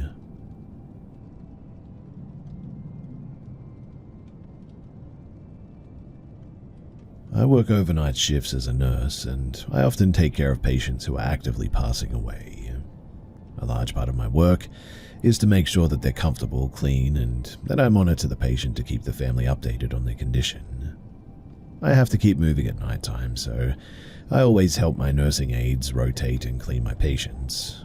Besides, it allows me to keep close tabs on how my patients are doing. Now, last night, I was helping one of my techs, and we noticed the patient was starting to breathe much slower and was starting to have pauses, though not for very long. Estimating when someone is going to pass is never an exact science, but there are signals that I can report to the family that the patient is having signs indicating that they're likely going to be passing soon. So after we finished rotating the patient, I called the patient's family to pass on what I had seen. It's unfortunately a little after 1 a.m. when I call the priority contact, but after ringing twice it went to voicemail. I leave a message apologizing for the late call, explain who I am and why I'm calling, and leave a callback number. My tech and I are back in the patient's room again at 3 a.m. taking care of the patient, and now the patient's breathing is getting even more drawn out. Again, I call the patient's family and again leave a voicemail explaining how I felt the patient won't be around much longer. At 5 a.m., I go and sit in the patient's room to chart on my mobile computer and just listen to my fella breathe. Towards the end of my charting, I noticed that the patient's breathing had finally stopped. After doing a quick assessment, I called my tech into the room and we prepped the body for the family to come and visit, and I called the family again at maybe 6 a.m. to update them on their family member's passing. This time, they answered the phone and came to the hospital right away as they lived pretty close. 6:30ish, the patient had 2 family members come up to the unit and I guided them to the patient's room for them to come and say their final goodbyes. As I left the room, I closed the door behind me to give them some privacy in such an intimate moment. The day shifters were starting to filter in when I suddenly heard a banging coming from down the hall from the nursing station. I quickly got up and investigated, as banging noises at like 7:05 is the bane of my existence, and I find that the banging had come from my expired patient's room. I quickly run up to the closed door and call out, "What's going on? Is everyone okay?" as I push on the door handle to let me into the room. But the door handle doesn't budge an inch. I look down to double check that I'm pushing the right part of the door as I hear a panicked call from the other side. The door isn't opening. Now, patient doors in hospitals are designed with a heavy emphasis on safety. They're designed to be simple so that staff can get in and out in case of an emergency. There's no locking mechanism and it's a push handle, so it's easy to open. I try said push handle again and again, but it just doesn't budge. I shrug my shoulders and consider how I don't have to pay for repairs and tried pushing with actual man strength and, again, not a budge. I was in and out of that room all night, and that's not including my tech doing the same. We've opened and closed this door repeatedly, and now it's completely immovable? In the end, I had to call engineering to get someone to take the door off the handle. Thankfully, the team came quickly, got the door off the wall, and let the terrified family out. I left shortly afterward, as it was after 7:23 at this point, and laughed to myself the whole way home. Honestly, it seemed like my patient wanted to spend more time with their family, whether the family wanted to or not.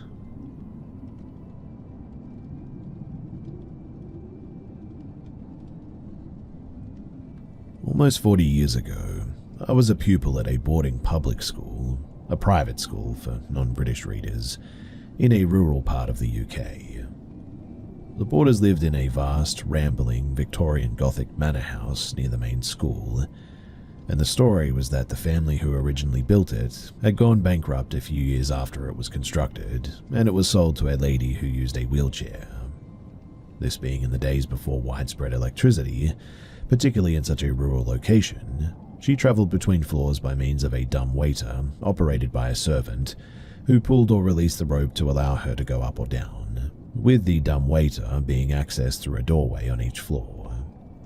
One day, though, a careless servant apparently let go of the rope for some reason, and the dumb waiter, with the lady in it, fell from the top floor all the way to the cellars, which extended far below the house, and was tragically killed.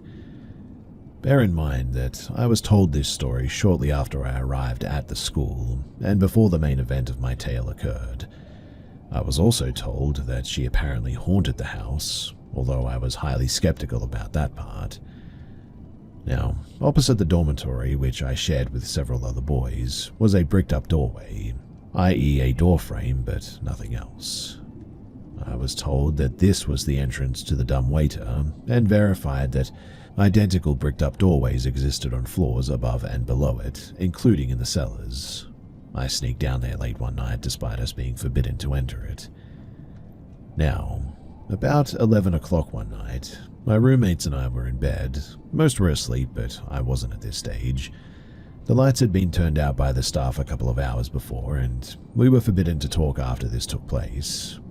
All was dark and silent, and as I lay there struggling to fall asleep, a very loud scream suddenly came from outside the door. I will swear until my dying day that it was an adult woman as well. A woman's scream sounds different from that of a girl or a man, and a scream of absolute pure terror. It only lasted a couple of seconds and then it faded away. My roommates, they were awakened by it, and I could hear the doors of other dormitories further down the corridor and on the floor above opening as people flooded out of their rooms to find out what was going on. Within a couple of minutes, the housemaster and several other teachers had also arrived on the scene and accused us of making the noise, issuing threats of severe punishment once the perpetrator was identified. And well, that never happened, of course. I've never been able to explain it either, but the scream came, as far as I could tell, from the old entrance to the dumbwaiter, which, mind you, had been bricked up for over 100 years, if the stories were true. It was also definitely from an adult woman, and there were none in the boarding house at that time of night. I know that I didn't imagine it, as about 50 other people heard it too. So was it an echo of that poor lady's last trip down the dumbwaiter so many years ago? And after nearly 4 decades, I still have been unable to come up with any other explanation.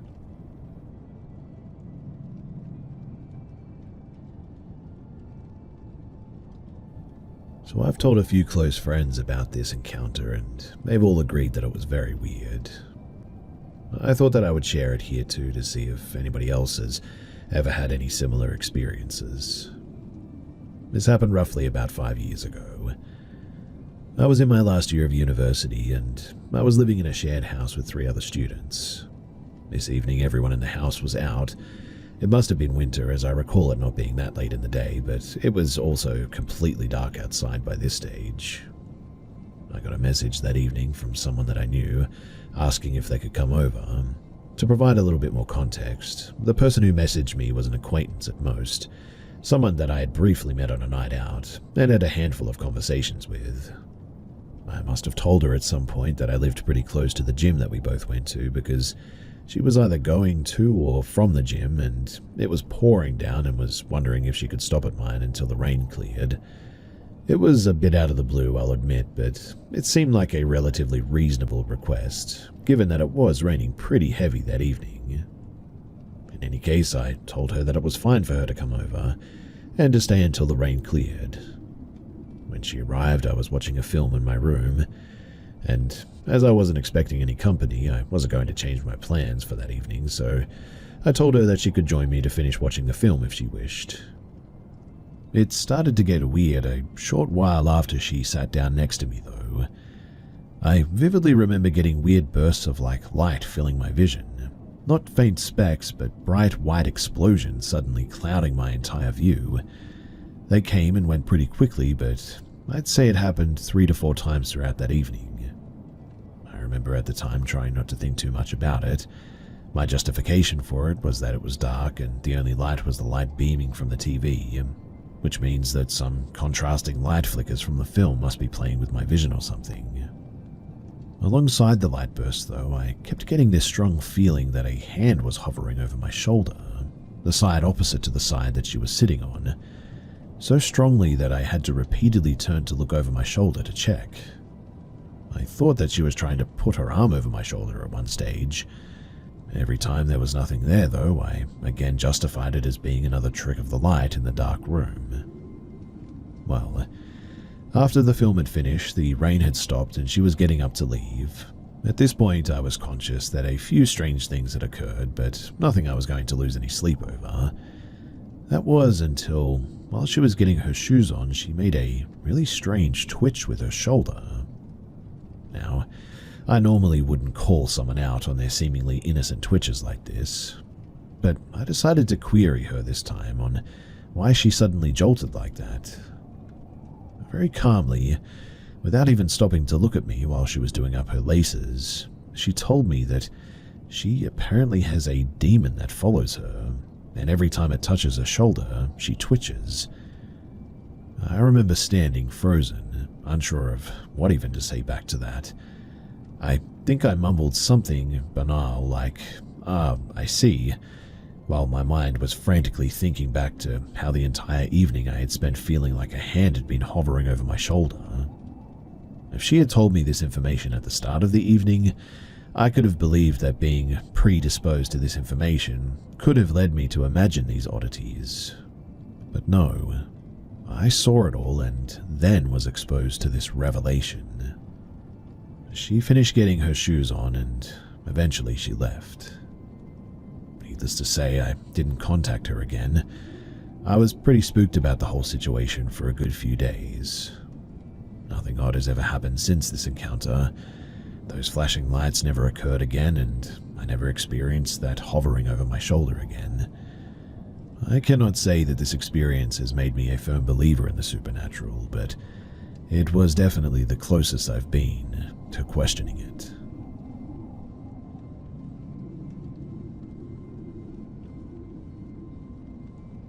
I want to take you back to 2009. Our family, we had been looking for a new house for a while now, and near a busy highway stood this beautiful house. 2 stories, big front and backyard, 3 spacious bedrooms, and so on. Some strange stuff did occur relatively early on, like computers booting on by itself or water starting to run by itself. But the real horror began when my older sister decided to make a Ouija board, essentially draw one herself on a piece of paper, and use a glass to communicate. My younger sister got scared when she found out what was happening and kicked the Ouija paperboard away. And well, soon after, everything got a lot worse. My sister shared the biggest bedroom. At the end of their room was a sort of very little closet room where they placed boxes and such. The door was always closed, but it refused to stay closed after that. And I mean, no matter what, it kept opening. My dad eventually had grown annoyed of it, and he put something in between the door and the wall so that it would stay closed. At one point, everyone was in their bed, and I would hear the chairs downstairs sliding across the ground. I swear on everything, too, that everyone was in bed, as I was the last one to leave the living room.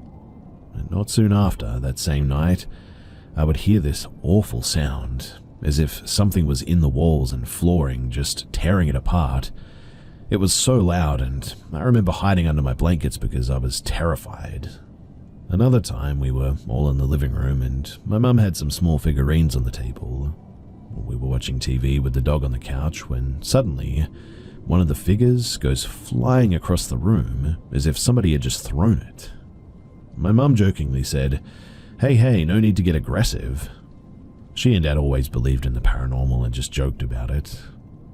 One morning, my sister hysterically ran to my parents' room, and she swore that the eating utensils started moving by themselves. Our dog started becoming more wary and aggressive, not towards us, but to furniture and doors, weirdly, especially the basement. At one point, my parents screamed at night, and I went to check. They sat there in shock, I think, and I asked what was wrong, and they claimed that there stood a black figure in the corner of the room. Things kept happening too. We heard piano and violin sounds in the attic. We didn't own any instruments, though. My parents at one point saw a black shadow move across the wall towards the window and disappear. My posters were ripped off of the wall on multiple occasions. Plushies in my sister's room would sometimes lay in a circle, and that caused my mum to call Dad hysterically. My dad told me recently that in that house, at one time he woke up with my mum's hand around his neck, as she stared at him with a smile and was laughing silently before she just disappeared. My mum said that she often saw the figure, a humanoid fully black figure with a veil. She often had scratches and bite marks too. In winter of 2010, the boiler in the house broke and we just simply moved. Everything kept going wrong, and when we moved, I started getting attacks. I would often have scratches that I had first brushed off as to me just scratching myself in my sleep. But one time I came home and greeted my mum and made a hissing sound from pain. I lifted up my jacket and hoodie, and clear as day, there were 3 brand new scratch marks. They were on my hips, just bleeding. I remember at one point I put some coins on my bed. I don't remember why. I walked to the living room to ask my parents something, and as I turned around, I hear a sort of clanging noise, because one of the coins somehow got thrown towards me. Now, there's a lot more that I could go on with, but I'll stop here as I don't want this to get too long. Stuff like this still happens at times too, and unfortunately in 2012, my sister, middle child, passed away due to a brain hemorrhage. And weirdly, when she died, everything sort of calmed down a bit. Maybe she's protecting us or something? I really do hope so, but if you have any questions or want any additional stuff, then please do feel free to ask in the comments below. There's plenty more for me to talk about, but like I said, I'll leave it here.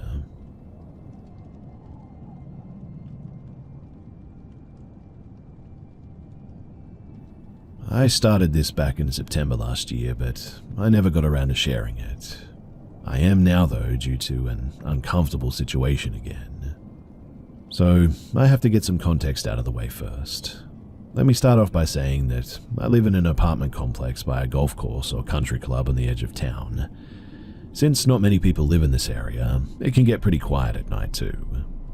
The complex is built partially into a small hill at the end of the road, with my apartment being on the back corner of the building on the ground floor. So the bottom of the windows in the living room and both bedrooms start literally a few inches above the ground outside. There is a sort of small trail behind my apartment building that goes through a small wooded patch. I don't have much of a view since my living room windows face a good 15 to 20 foot patch of grass before a tree line separating it from a few houses on the next street over. But this story, it has been ongoing for the last couple of months. Not entirely sure if this is just paranoia or coincidental too. Last summer, a family moved into a house on the next street over, a couple of houses down from my apartment. I've only seen one middle-aged man and a dog so far, but I was taking my Shih Tzu Harley outside one day while he was out in his backyard just standing with his arms crossed swaying side to side. It was sort of like an NPC character in 2000s video games waiting to be interacted with. The dumpster shed area is in view of his backyard too. We made eye contact, so I sort of awkwardly waved and then just looked at my phone while Harley did her business. But I could tell from my peripheral vision that he didn't look away from us. We have the same breed of dogs, so I just assumed that he was probably thinking of letting them meet sometime. But I wondered why he didn't have his dog outside with him at this moment. In the end, I just went back inside quickly after Harley was done.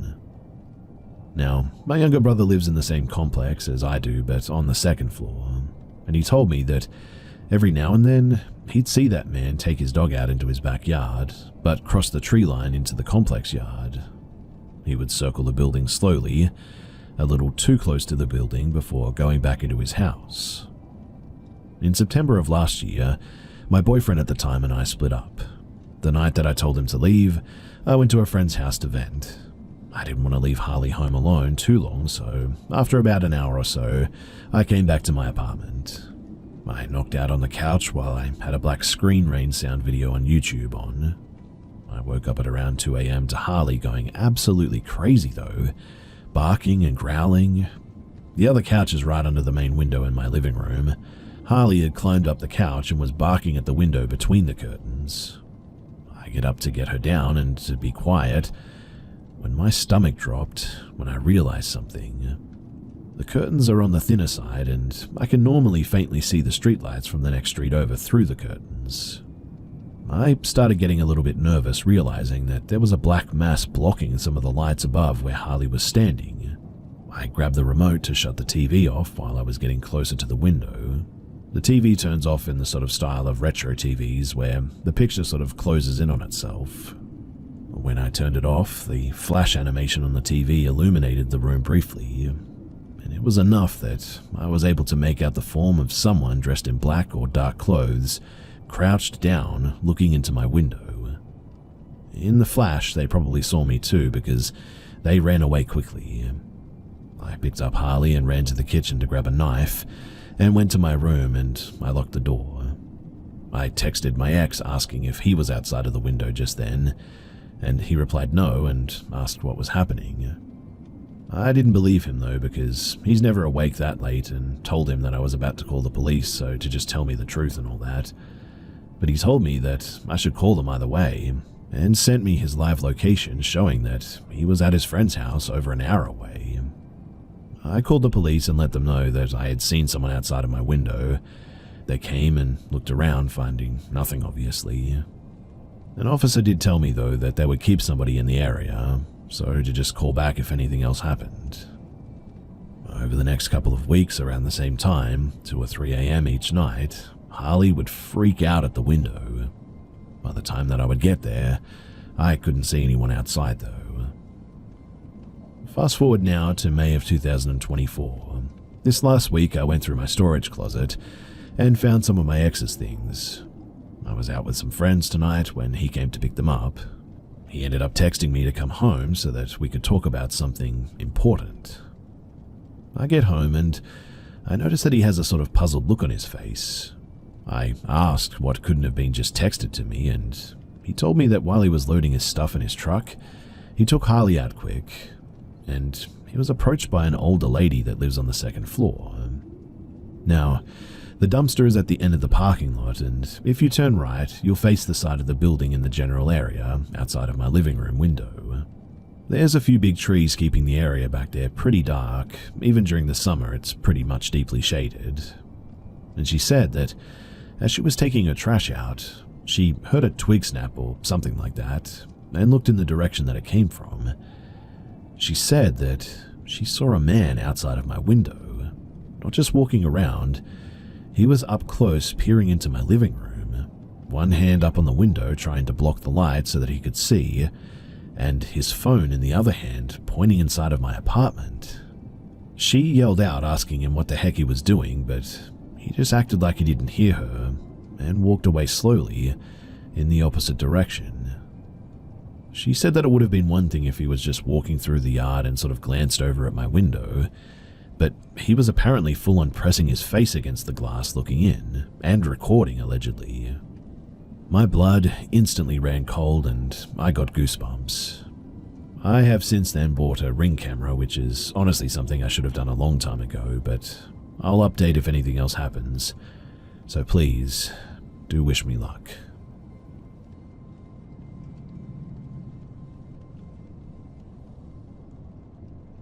I was your typical kid growing up in a lower to middle class household.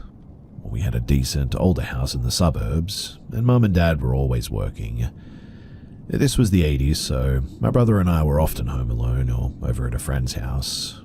Our parents, they were pretty negligent in many ways, but this is also sort of how things just were back then. Now, I remember knowing something was deeply, deeply wrong with our home as early as I could form memories or sense the world around me. I was afraid of ghosts and monsters under the bed or in my closet like every other kid.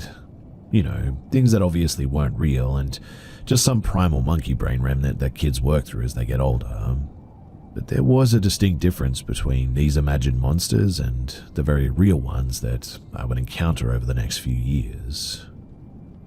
My mother's father was still alive when this all started. He bought me a blue and white fighter jet, which I hung from the ceiling in my bedroom, above my bed. Sometimes, wind would come in through the window and turn it a few spins counterclockwise. Then it would spin clockwise and come back to rest and be still. I remember observing just how it would eventually come to rest. It never spun much, but I like to imagine it screaming through the sky and sort of pew-pewing all over the place. Shortly after I installed this thing, I would sometimes wake up in the middle of the night for no reason. I wasn't scared or startled or really awake for any reason. I would stare up at the ceiling trying to go back to sleep. Every once in a while, the jet would spin and spin and spin faster and faster until it was a blur, all in the same direction. The first time it happened, I thought that it was really weird.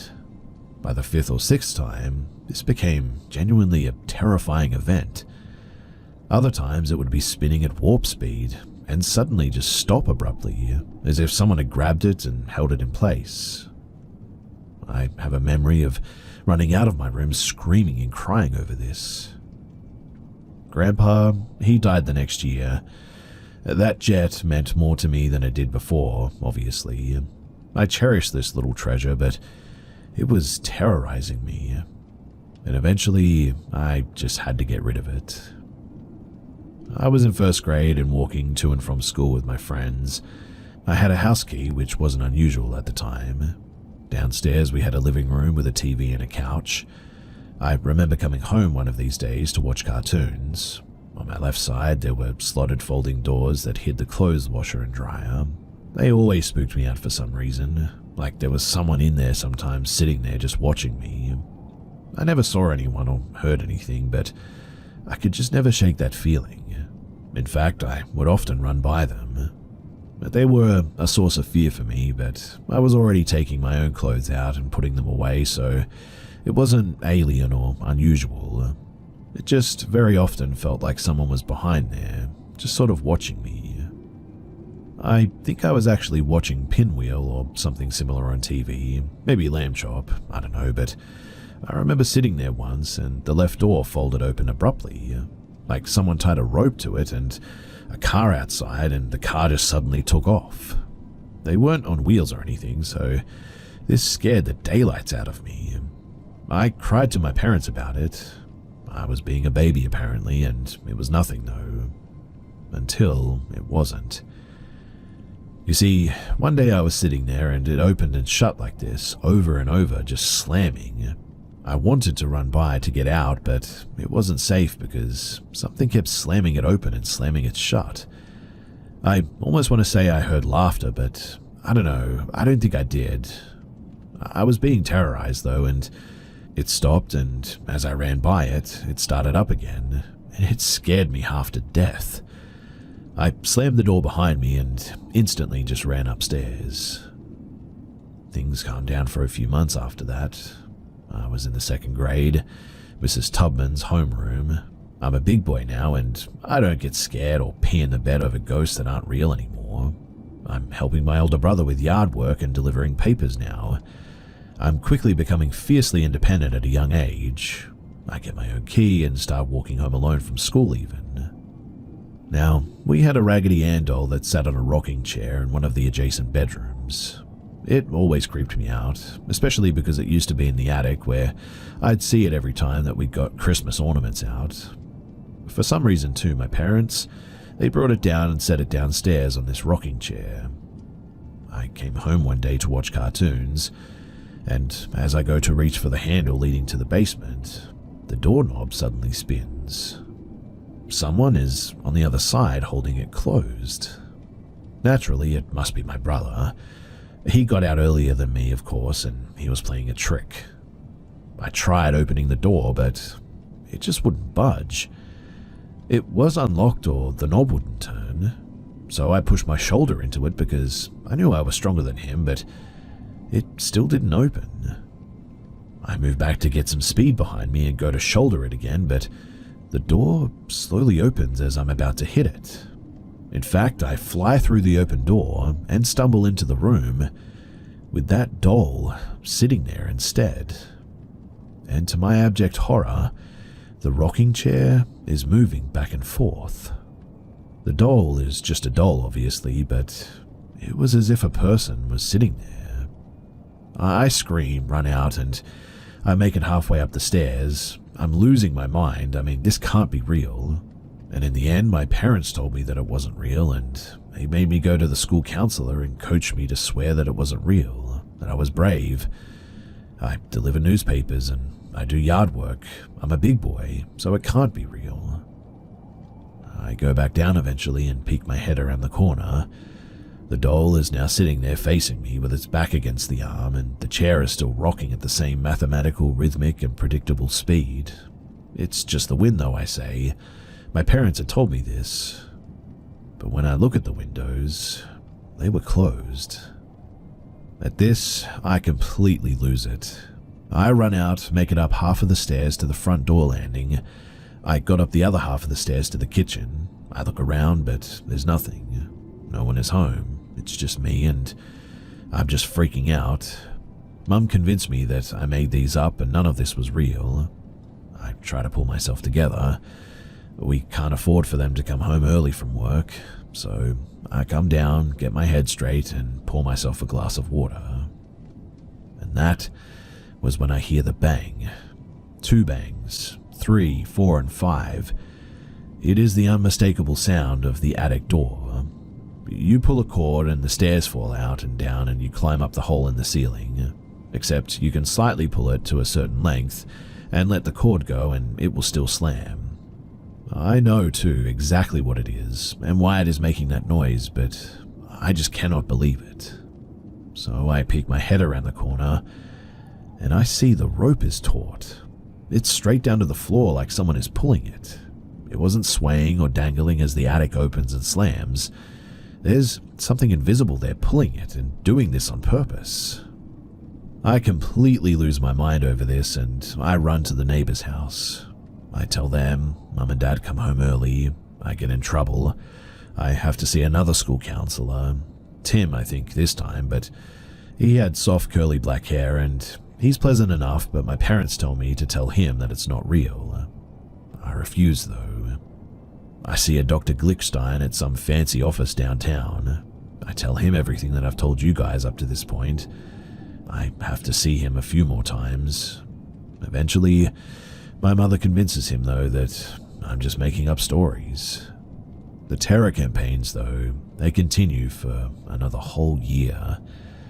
It is mischievous, evil, persistent little things that crescendo into big things that become aggressive and threatening, like it was messing with me. I'm 7 now, and one day I get really sick, like very sick. So sick another family member has to come over and watch me. I'm laying in bed with a window fan in, and I'm on the cusp of sleeping. I'm praying to God and asking Grandpa for help, and I just can't do this anymore.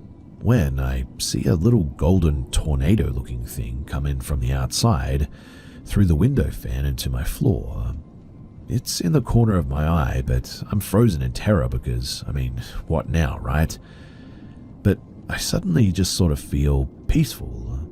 The corners of my sheet get tugged on, and I almost lose it, but I realize they're getting tucked into the side of the bed. I feel a warm, sort of soft hand, like my grandfather's, press on the small of my back. I'm suddenly no longer terrified. In fact, I'm sort of serene and never been more at peace. I crack an eye open and I see that it's now 1 a.m. Everything settles and I'm calm, and not only do I feel better emotionally, but my illness even feels a whole lot better. A refreshing, rejuvenating breeze comes into the room and it carries me off to sleep. At night, I sleep really peacefully too. I wake up the next morning, my family member is frying eggs and the house is the brightest that it's ever been. It's like a Disney movie with animated birds outside singing, the food is fresh, the world is bright and new, every family member is happy, and even my brother is in good spirits. It seems like an entirely different world. We are eating breakfast, and I thank the family member for tucking me in so late last night. She then says, "Well, that's strange. I went to bed after tucking you in at like 8 p.m. and slept through the night." This confused me for years, and it took me a while, but I realized that after that night, I was never bothered again. No more slamming doors, weird dolls, slamming attics, laundry room door harassment, nothing. Gone. Just like it never existed at all. I'd go on to forget about this until 2015, when that family member died, and I guess, again, up until now. I really still don't know what to make of a lot of it, or how to feel about it. I know it sounds kind of wild, and sorry for that, but I think that there was some type of spiritual intervention that put an end to the haunting, I guess. I sometimes think Grandpa did me one last solid and came to help me. I am not very religious at all, but I just cannot shake the feeling that this is exactly what happened. I know it sounds wild, but really I've racked my brain over it endlessly, and really, what could it be? I inevitably burned that Raggedy Ann doll outside with my brother, who seemed to be the only one who ever believed me. By that point, it was emotional closure and not like destroying a spiritual vessel or cursed object. But after that night, I just never experienced anything again. I'd grow up to be just a a normal person. I've never since had any auditory or visual hallucinations or anything. I'm convinced to this day that all of this was very real, though. I find it hard to believe any of this ever happened in my head, despite what my parents and teachers said. And in the end, I think some type of guardian spirit stepped in and put an end to it when I asked for help. And quite honestly, I'm just not sure that there's really any other way to see this for me. In any case, thanks for listening, and more importantly, thanks for giving me this safe place to share this. You can only be gaslit and ostracized over real events so many times until it becomes a bit of a sore spot. Stay safe out there, everyone, and never be afraid to ask for help.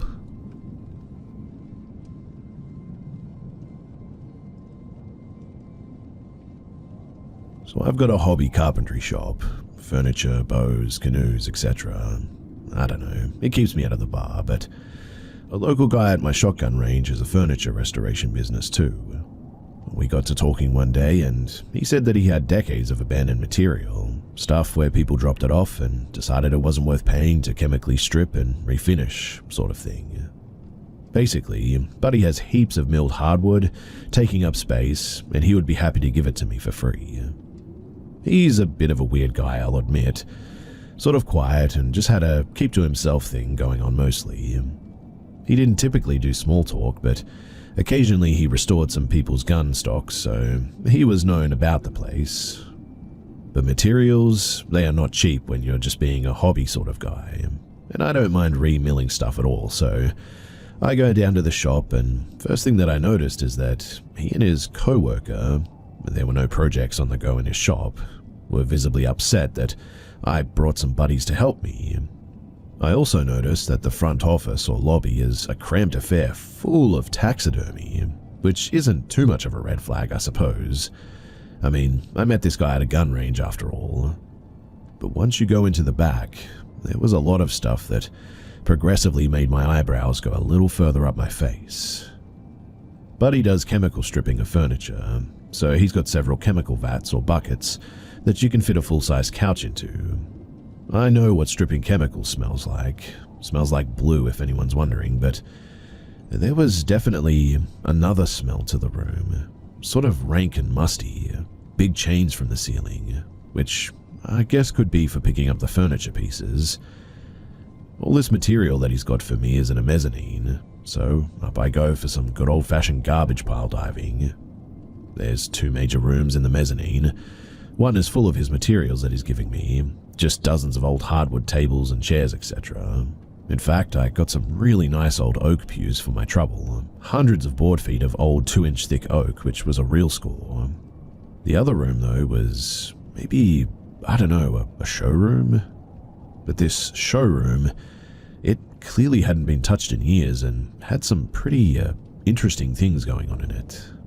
Like, there was a rocking chair covered in dust, an empty wire bird cage that could have been 100 years old, and a large bookcase packed full of Christian books, no carpentry or furniture books anywhere. It had several picture frames with what could have been family photos, lots of young or smiling children, which just gave a little bit of a creepy movie vibe to it, I guess. But the real clincher was that I noticed footprints in the dust that walked into the wall behind the showroom door, and behind the door to the showroom was a door that had been cut into the drywall and was heavily padlocked from the outside. The showroom side, that is. So basically, you couldn't see this door cut into the wall when you were in the showroom while the showroom door was open, unless you were quite close to the wall, because if you were in the showroom, the door covered this wall portal. I also learned out on my way out that day that this guy doesn't have a smartphone either. Instead, he's got a no GPS phone, a creepy-looking dusty grandmother's suit full of heavily religious literature, and a secret room in the wall locked from the outside, and massive chemical vats in his workshop that smell a little bit organic, and was really grumpy that I didn't show up alone. He did still let me loot his garbage pile though, which I was thankful for, but still. I scored big that day, I'll admit.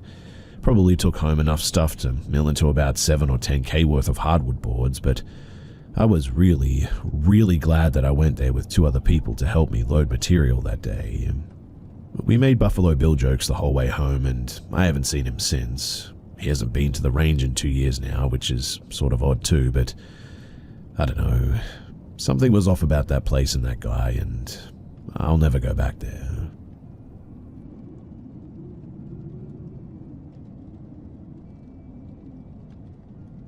So, Julia and I are both women in our early 20s, and we were out camping in a remote area of Montana that isn't super popular, but it's fairly popular amongst locals who camp a lot like we do. Which meant that it wasn't super unusual when we saw a group of 3 guys who looked to be a little bit older than us drive past our camp about an hour and a half after we set up our chairs and table. We just assumed that they were searching for a good spot to camp too. But then, when the car was still in our sight through the trees, we saw it turn around, and as it was driving back, we both noticed one of the guys sticking his phone out the window and seemed to be recording us. Both of us thought that it was really weird, and I walked a bit closer to take a picture of their license plate as a bit of a safety measure, but when I got closer, I saw that the back plate had all the numbers covered with black paint.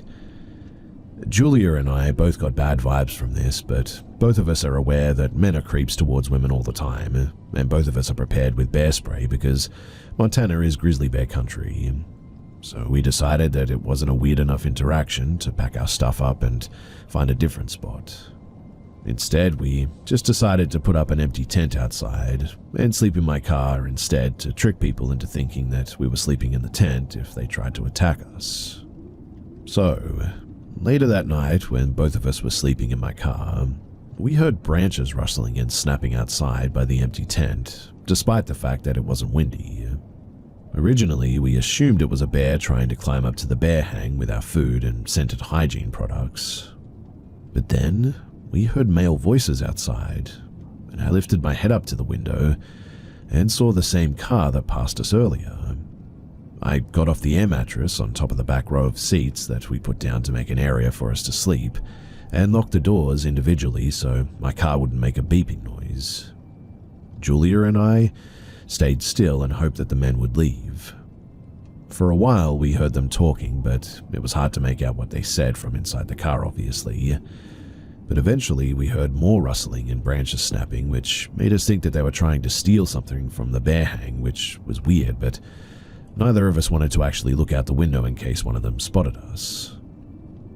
Eventually, we heard the car leave, which was a huge relief, but we were too freaked out to actually leave the car until it was light outside and campers nearby would be waking up. When I got out, though, nothing could have prepared me for what I saw. Above our tent, the men had hung a dead deer that was obviously killed recently because it was leaking blood everywhere on top of our tent. The internal organs were ripped out and its limbs were cut off and laid out in a circle around the tent. This is obviously messed up on its own, but hunting permits aren't even being sold right now, which means that the deer was killed illegally to do whatever it is that those guys did. As soon as we processed what we were looking at, Julia and I freaked out and drove away without taking down our camp. Once we were in a service area, Julia called the police and Forest Service to report what had happened while I drove home.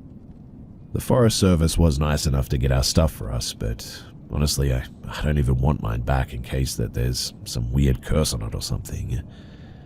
The police are looking into it to charge a fine for killing wild game during the off-season, but as far as I know, what they did to us technically isn't illegal. It's just really, really creepy. I haven't heard of anything like this before, but if you have, then please do let me know. I'm very curious and sort of very spooked at the same time, and I love camping so much, but after this, I just don't know if I can camp for, well, a long time.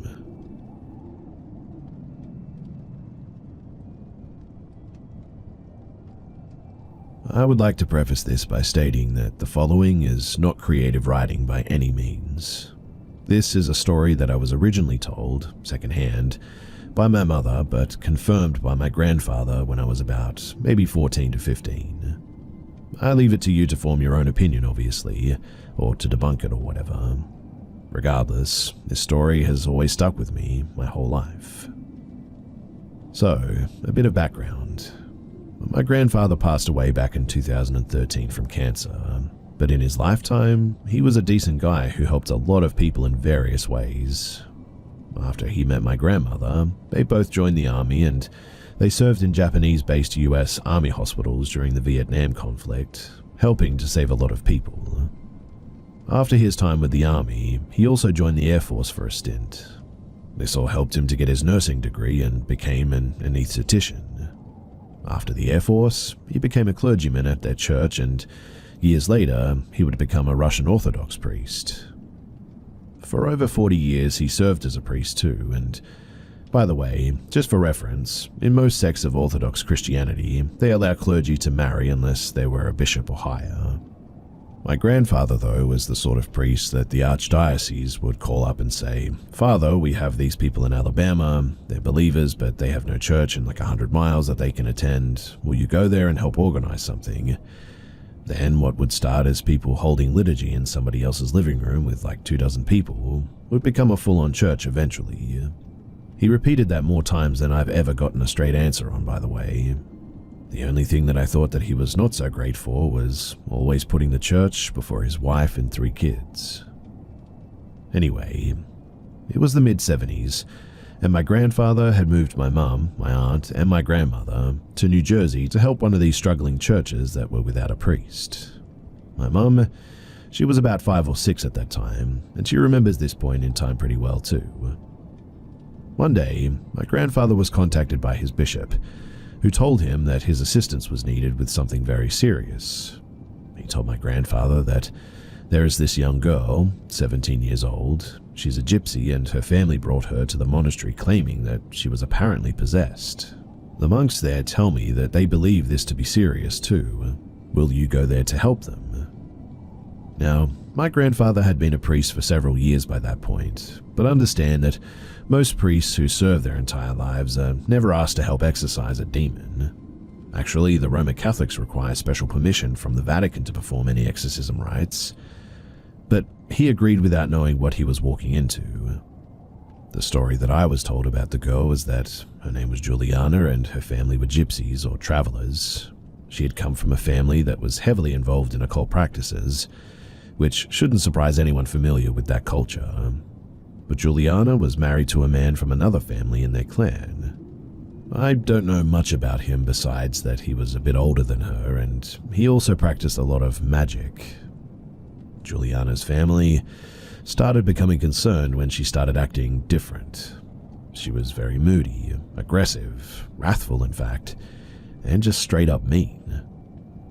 As time went on, her fits would get worse and she would scream hurtful things at people for being asked simple things.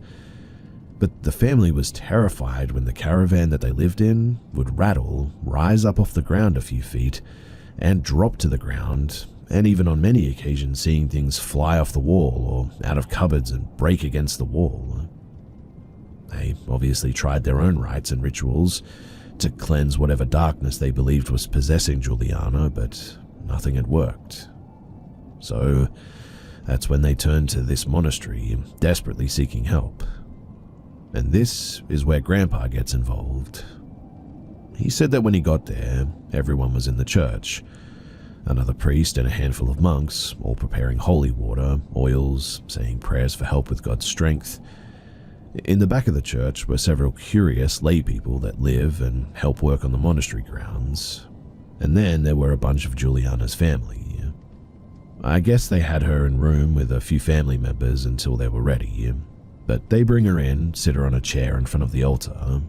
And this is where my grandfather said that he felt the air get thicker, and she seemed really ticked off and was just sort of talking nothing, laughing and spitting, trying to scratch and kick. They had a few people restraining her as she started getting violent. They semi-surround her and they began praying and performing the full-on exorcism rite. As they progressed, she began growling, and this was when he said that things started happening. The chairs in the church, they began rattling and shaking. then moving on their own before levitating off of the floor. Those curious people, and even some of Juliana's family, were so scared that they ran out of the church. He said that they continued praying and repeating the prayers over and over for several hours as things continued to erratically move on their own, and Juliana continued to curse them and their god, spit and scratch and target each person, and try to get into their head and break their concentration. But they continued praying and asking God and every saint that they could think of to help them banish this thing back to where it had come from and to leave this girl alone. Then, she suddenly sat back rigidly and swung her head back. Then her face began to contort and take on this inhuman shape while her mouth opened wider than a human's mouth could really expand, without completely separating the jawbone, that is. And then a voice came from within her, and in this deep, growly, sort of loud demonic voice said, "Leave me alone, I'm happy with her." But this voice, it didn't speak in English or in any other commonly spoken language. It spoke in a bit of a dead language that is native to the region of Romania and the steppes of Russia. It was a Slavic language. The monks knew this language though, because many old church manuscripts are written in this nearly ancient language. This moment though, it frightened everyone in the room, but they knew that they couldn't stop now. Not long after though, Juliana, she passed out. She was unconscious and they couldn't wake her for a moment. She was breathing, but she was definitely in rough shape. So they brought her to the hospital at this point, and she was stable but wouldn't wake up. And then she was under for about 2 weeks. She woke up one day, and she was really confused. She didn't understand why she was in the hospital. She had no memory of the exorcism at all. In fact, she couldn't remember the last year and a half of her life. The very last thing that she could remember was being in her trailer. She said, "I was sitting at the table while my husband slept in our bed when I noticed something from the corner of my eye. I turned and I see my husband sleeping on his back, but there was this black cloud that was flowing out of his mouth and hovering above him in bed. And before I could scream, this black cloud rushed at me and, well, now I'm here." I think my grandfather was changed forever after that night. My mum tells me that she was 7 or so at the time, and she remembers that her father didn't speak for at least a couple of weeks, and he wore this sort of somber look on his face. He would move on eventually, but it definitely had a lasting impression. My mum says that he didn't tell her the story until she was a teenager, and he was trying to warn her off of dabbling in the occult, as you never know what you're inviting in. My grandfather, he wasn't the kind of guy that liked to make up stories at all. Actually, he liked to call people out for embellishment a lot. He usually didn't have a lot to say too, unless you asked him about something. He was a very intelligent man though, and read a lot. He also traveled across the US and had been to various countries over his lifetime. He served in 2 branches of the military and had a career as a medical professional. And I'd say that he has some level of credibility at least. In spite of the fact too that I come from a religious family and growing up I went to church pretty regularly, I am not a religious person by any means. I've studied a good number of various belief systems and I don't subscribe to any single one. So this isn't like a Christian rant or trash-talking gypsies or whatever. I actually have a lot of respect for their heritage, but I just wanted to share a paranormal story that would never be heard if it wasn't for this platform. And so I now hand it over to you guys for any comments, questions, opinions, theories, and also any well thought out jokes.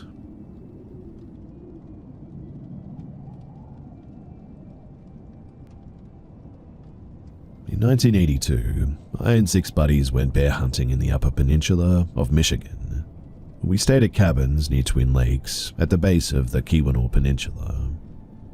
Now, when you hunt most critters, you go out before dawn and sit until an hour or 2 after the sun comes up, and late afternoon until dark.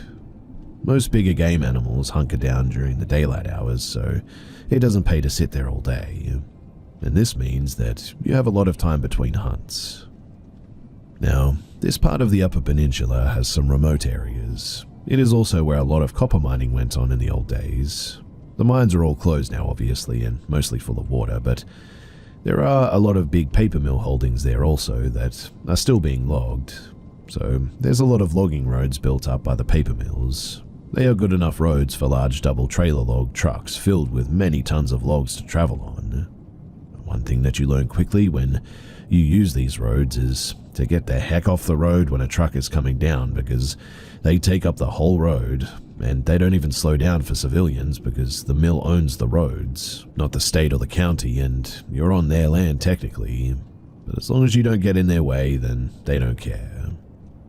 Most of the bridges across streams or rivers just consist of huge piles of large rocks with smaller gravel on top of the road. These things look like dams, to be honest, but because of the large bottom rocks, the water can flow through the bridge. Genuinely, it's a pretty cool thing to see. We spent a lot of time driving and exploring those logging roads too. On one particular day, we went down a new road that led to an actual state park at the bottom of Misery Bay on Lake Superior. It's a park maintained by the state on paper mill property. There are several very rustic sort of campsites at the park, and we spent most of the time at the park and just messing around on the beach, really. At about noon, we headed back down a different road. It's around this time, too, that you see a lot of small shacks that usually have smoke coming out of the chimneys. They're apparently used by the loggers, I think. We eventually ended up way out in the wilderness with no signs of logging or logging trucks anywhere. It's a bit like driving in a tunnel, in fact, because the trees come together over the road here. But after a long while, we came into a clear area, and then around a bend, we came upon what we thought was a small town. The road basically went right down a main street, and as we drove through the place, it became apparent that there were no people to be seen. We came to a building that was kind of a store, I guess, so we stopped there. The store was completely empty. Looking in the dusty windows, you could see that it had been empty for a long time. We walked around the main street, checking out the houses. A lot of them were in pretty good repair, but they were completely deserted.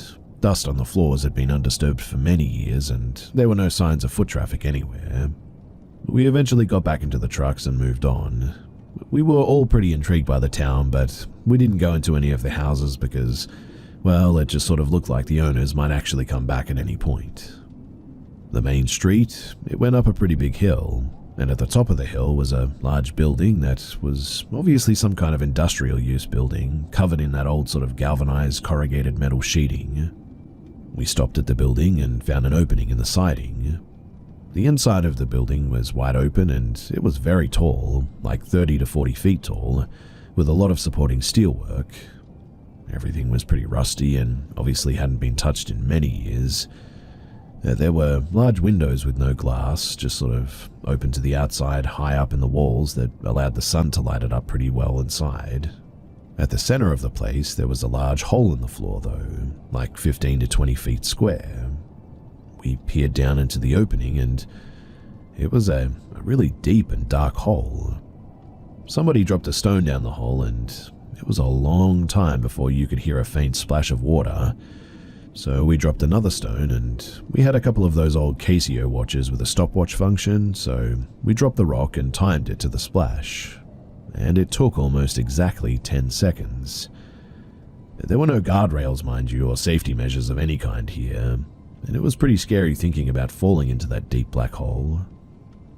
There was also some old equipment left there that looked to be like turn-of-the-century type stuff.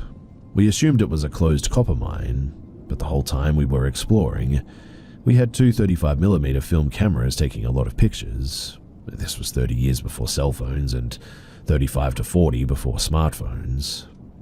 After exploring the place for a while, we decided that it was time to get going because we only had a few hours before dark. Now, after miles of running down those unmarked roads, we eventually made it back to the cabins. We all went to our hunting spots, and after it got dark, we all headed back to the local bar where we usually went to get something to eat. One of the guys asked the lady bartender if she knew anything about that shutdown mine and abandoned town, and she got a kind of funny look on her face and went to the kitchen pass-through window and said, "Hey Dave, these guys went and visited Peterson." We all looked at each other like, what the heck is she talking about? The kitchen door opened up, and then a cook apparently called Dave came out, dressed in typical bar cook clothes. Dave came over and said, "What did you see in Peterson?"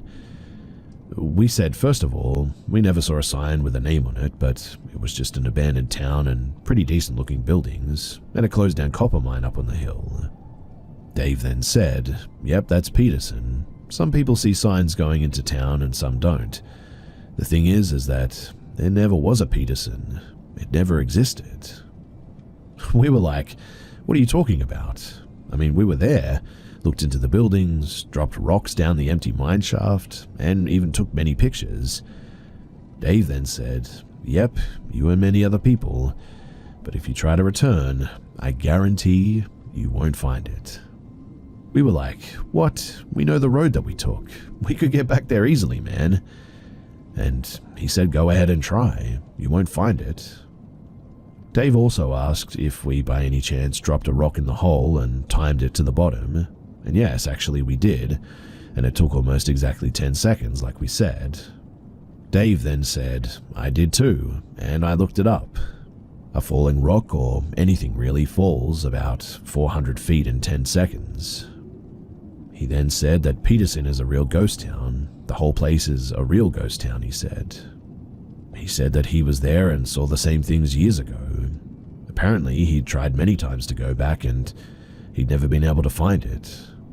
Him and a lot of other people who lived in this area and know it like the backs of their hands have seen it once and once only, never being able to find it again."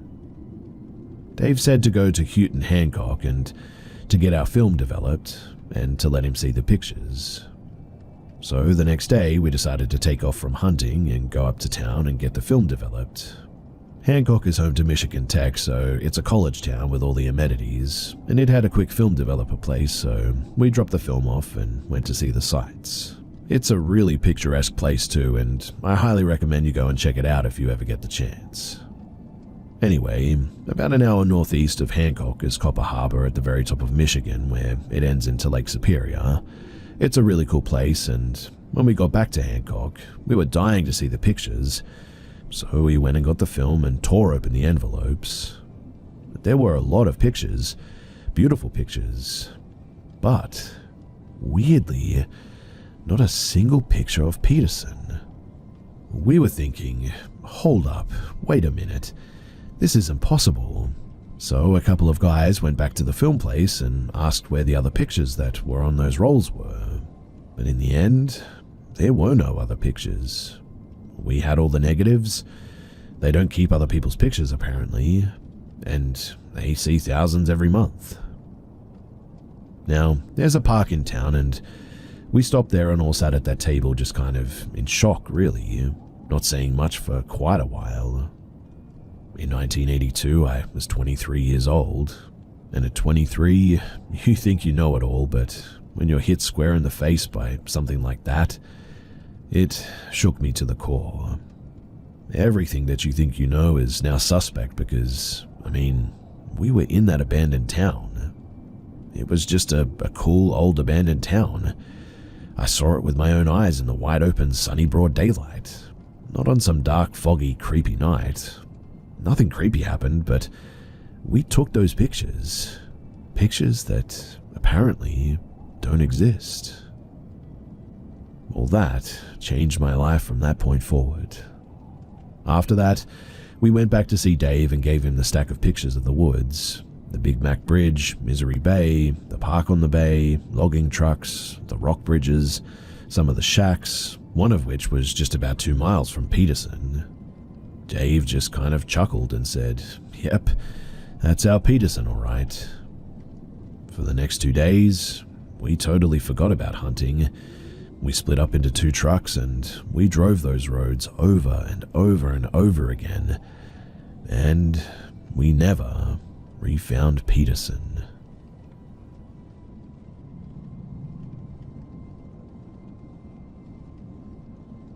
Years ago, I was in rehab for drug addiction. I did 5 months in rehab, then 6 months of sober living following that. This occurred the last few weeks of being in rehab before going to sober living. Now, I met hundreds of addicts. In fact, new people would come and go on a daily basis. A lot of these people were much worse off than others, and everyone was in for different things. A lot of these people that came in also had a plethora of mental health issues and mental illnesses, severe depression, PTSD, bipolar disorder, and many others. But I'll never forget the day that Mike, a 30 to 40-year-old male, was admitted. A lot of the techs that worked at the rehab informed all of the patients about Mike and his condition. He had a case of severe schizophrenia and would constantly be talking to no one. He would get really agitated and upset at times at these voices and would often yell and have a panic attack. It was very sad, to be honest, and it wasn't like this would happen sometimes. This was ongoing, like a 24/7 problem that, unfortunately, Mike had to deal with. The rehab was situated in an old motel-like complex, except it was much, much nicer, like a fancy hotel. Girls across the street in identical buildings. Everyone was assigned to a specific room with 2 to 3 other patients, and when Mike showed up, he was placed in the unit that I was in.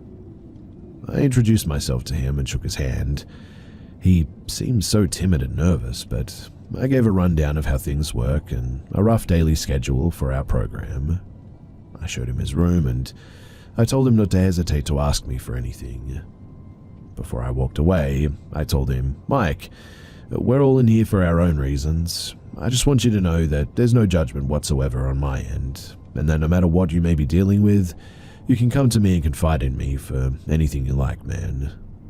He partially grinned at that and nodded at me.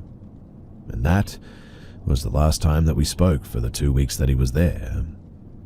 Now, that evening, I was watching TV in the living room of our unit when I heard him start aggressively talking to himself. The strange thing is that it literally sounded like he was having a legit conversation. I heard him say, "Don't say that, shut up." And then 5 seconds later he said, "I'm not going to do that, leave me alone." And then a few seconds after that, "Get out of here." This was expected because I was informed of his condition, but hearing him have an episode the first time made me feel, well, really bad for him. But then, things took a very odd turn over the following days. A few days after Mike was placed in my unit, I woke up one morning to go make some coffee. I was in the kitchen, and Mike's room was down the hallway. I was pulling out a coffee filter when I heard clear as day, "What are you doing?" I turned around expecting to see Mike, but no one was there. Then I hear Mike all the way from the room scream, "Ah, get out of here." I was very, very confused and didn't know what to make of it, and kind of just shrugged it off. I was pretty alarmed by this though, but things kept happening. It was later in the week when I was in the living room watching TV again when I heard Mike having another conversation with himself, but this time I could distinctly hear a second voice. I thought to myself, does he have a split personality and is having a conversation between himself and his other self? The other voice was so much different, and I kept telling myself, Mike's just really, really good at imitating other voices or something. I turned the volume down on the TV so that I could hear more of this conversation. Mike says, "I told you no, I'm not going to do that. Leave me alone, please." The other voice responds, "Just go and do what I tell you. It's for the best." Mike responds, "No, that's bad. I won't do it." The other voice then responds, "Go to the kitchen and get the knife now." Then Mike let out a huge scream of despair. I sat there on that couch in just disbelief. My brain couldn't comprehend what I was hearing or what was happening. I suddenly got a huge sense of dread that came over me. I got up and started making my way to his door to check on him, and as I got closer, the conversation was becoming much more audible and clear to hear. There were 2 people in that room. I was certain of it, and nothing is ever going to change my mind about that. As I heard the other voice trying to persuade Mike again, I knocked on his door and the voice stopped immediately. I opened the door to tell Mike that I heard him scream and wanted to see if he was okay. It was just him sitting on the chair with his head in his hands like he just got some really bad news. He looked up at me and said, "I'm fine, thanks. Please shut the door." I immediately went to our head nurse and explained to her that Mike was saying some pretty scary things and that I was in fear of my life being in the same room as him. I mentioned to her hearing him talk to himself about a knife, and that was all it took for them to take Mike and relocate to somewhere else where he could get the help that he needed. To this day, I think about this experience that I had with Mike and try to find a reasonable explanation for what happened and what I heard. I've never heard voices or had hallucinations at any other point. I've been clean of drugs for years now, but this was just an experience that I had that has made me question reality and everything.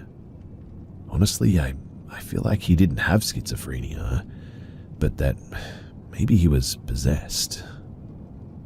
I think about this often and I still cannot come to terms with it. I guess I want closure about it, and it's just something that I'll probably never get. So, that's my story, and if you've listened to everything, well then, thanks.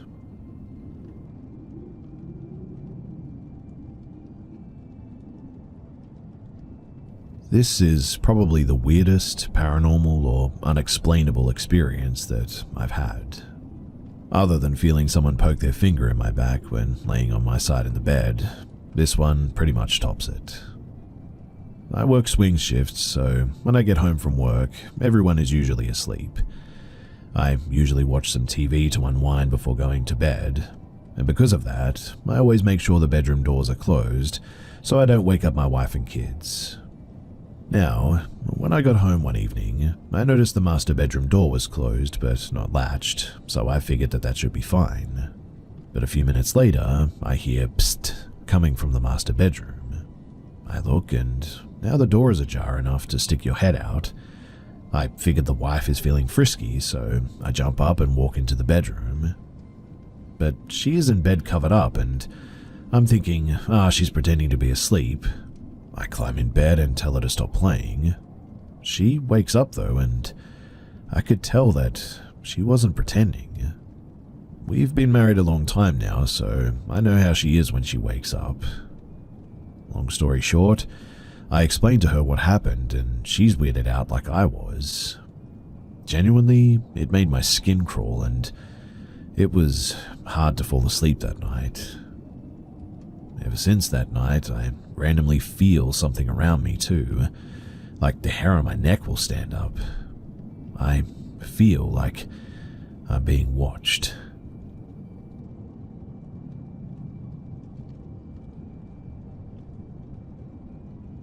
I don't believe in ghosts, and if I saw someone that I don't know and trust, like on TV for example, telling a ghost story, then I always struggle to believe them. That being said, I had an experience when I was around 10 years old that I'd like to share with you guys.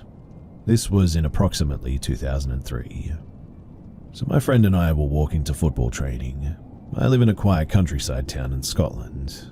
To get to the football training, we would walk past the tennis courts as it saved a lot of time. The tennis courts are located at the bottom of a wide open grassy area, and next to the tennis courts is a slope section of ground that runs the length of the court. I think it's meant to be the stand where people can sit or stand and watch. It was sort of like a grassy pyramid that's been stretched out in length. There's a path that leads down to the stand and it just stops. On the far side of the stand is a small wooded area. We were on the path walking down to the tennis courts. It was broad daylight. No one was around. The wooded area briefly falls out of view as the path is on the slight decline. We walk up the hill of the stand onto the main body of it, and there's a woman standing at the tree line. She stood there with her hands clasped in front of her, looking directly at us. My friend and I are walking toward her. She stood between a fence and a small stream that's guarded by a waist-height fence. We walk the length of the court, now less than 10 meters from her. She hasn't moved. She's just continued to stand and stare. We turn at the bottom of the court now with our back to her, We haven't said a word, but we looked at each other and we just ran. The woman was grey in appearance, but wasn't transparent or anything. She looked like a real person, but she was sort of uniform colour, washed out looking, clothes included. It's a bit hard to describe. But she didn't move once, and I don't mean that she just stood still. She didn't move at all. She was three-dimensional for sure, but it was like she was a cutout that had been placed there almost. That's how still she was. My first thought too wasn't that it was actually a ghost. It was only afterward did we realize that might have actually just happened. There is nowhere that this woman could have come from, mind you. There are 2-meter fences blocking everywhere apart from the far side entrance to the tennis court and the approach that we used to get there. The far side entrance line of sight is never broken either. The stand only obscures a part of the wooded section for a moment, but when we looked back, she was just simply not there. We must have broken line of sight for, at the most, 5 to 10 seconds. And then, there she was again. The village that I lived in is small, and I've never seen this person before, and I've never seen her since. For a good 10 years, too, that area would always terrify me at night. I would hug the fence until I had to turn my back to the area that we saw her, at which point I would always run. It didn't matter how muddy the grass was either. It was always genuinely too frightening to care about the condition of my shoes or anything like that. And I really just don't know how to explain this. I tell people that I don't believe in ghosts if they ask, but I always offer this story as a consolation, I guess. Looking back on it, I wish that I would have spent more time looking at her, as it was happening despite not realizing what I was potentially looking at. The unbroken eye contact was really unsettling though. It made it difficult to look at her, I guess.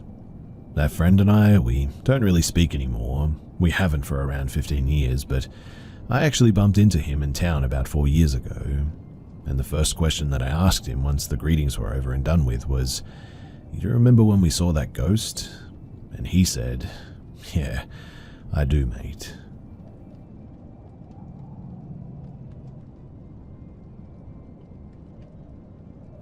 So my childhood home was almost undeniably haunted, but not in the scary Hollywood trope style, but more just other people or things sharing our living space and actually being quite helpful. Stuff such as when we were looking for a toy or a certain piece of clothing, we would hear a noise and then find what we were looking for in that direction. My mum was big into spirituality and duality, and we were always taught to be respectful of the unknown and it wouldn't bother us. However, there was one area in that house that just felt off for some reason. The kitchen was black and white alternating tile apart from the bottom left corner where, for some reason, 3 black tiles had been placed next to each other, and for some reason anybody that stepped on these tiles immediately experienced nausea and loss of balance. So much so that my dad installed a grab rail by the door. Now, one of my earliest memories was of being around 6 and following mum around the kitchen, just generally being an annoying kid. I remember vividly fiddling with her Rubik's Cube at that age. I couldn't solve it, and so I used it more like a fidget toy, I guess.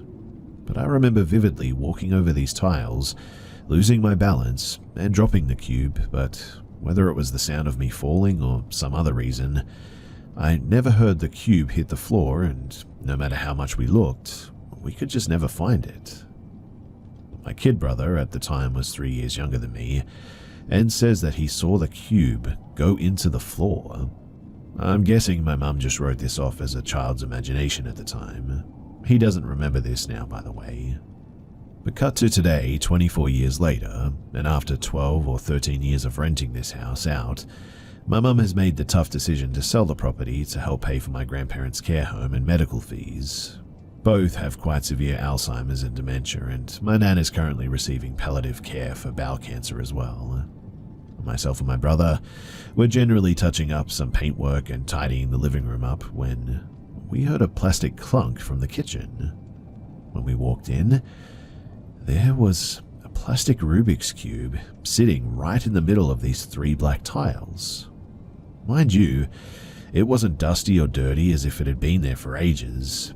It was clean and freezing cold to the touch, covered in what I can only guess was condensation. My brother doesn't remember this incident, but I found my mum in an upstairs bedroom and she is adamant that we're playing some sort of trick or prank on her. Then, all of a sudden, a really horrid feeling started coming over me. Like the feeling you get when you know that you've done something wrong or messed up in a really big way, and somehow the situation seems irreparable, if that makes sense. Just a really foreboding feeling. I'm currently sat in my car sharing this with you guys, and I'm just generally freaked, which isn't something that usually happens to me. Every time I so much as glance at the house now, I get a really sickly feeling in my stomach. I'm just wondering too if anybody has had any experience with anything similar, or if you have any advice.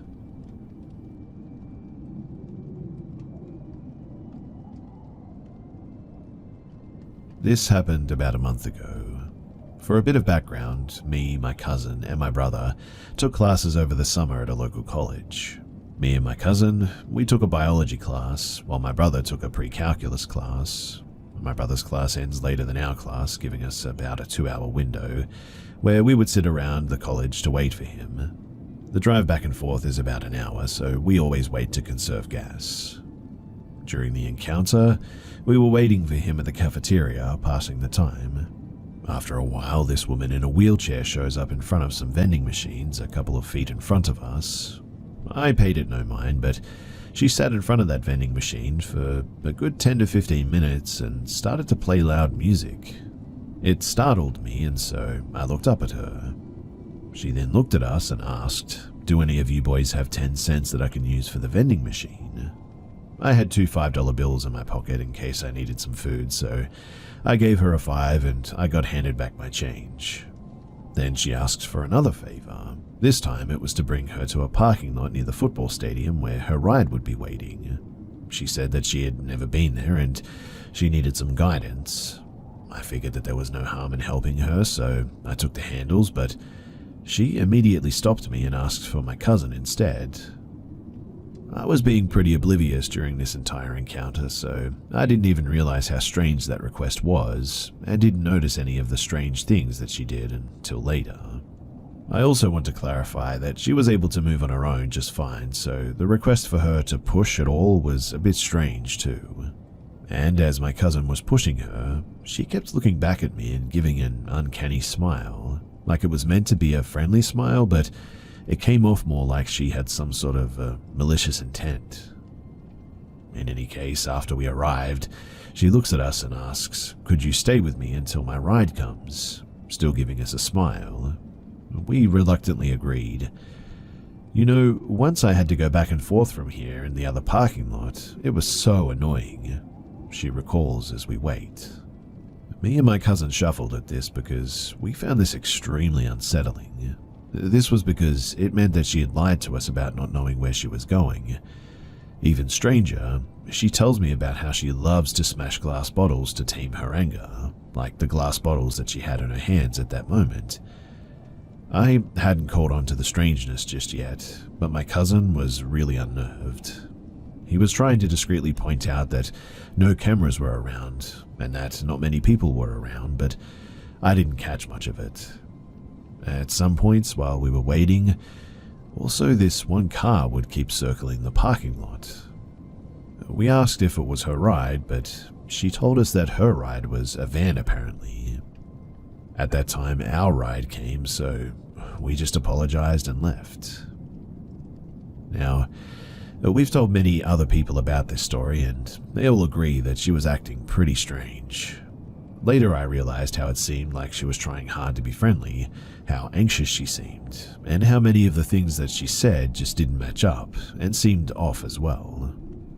The main thing, though, that fueled me seeing this as odd was the fact that according to my cousin and his sibling, me and my brother's other cousin, there was an email sent out warning people about a potential human trafficking scheme caught on campus. I couldn't confirm the validity of it because me and my brother aren't actually enrolled into the school and therefore don't get messages about anything going on around campus, and my cousin has been known to play stupid jokes like that. Nevertheless, it's caused me to re-look at what happened through that lens. What do you all think? Do you think that I'm just being paranoid, or did she actually have bad intentions?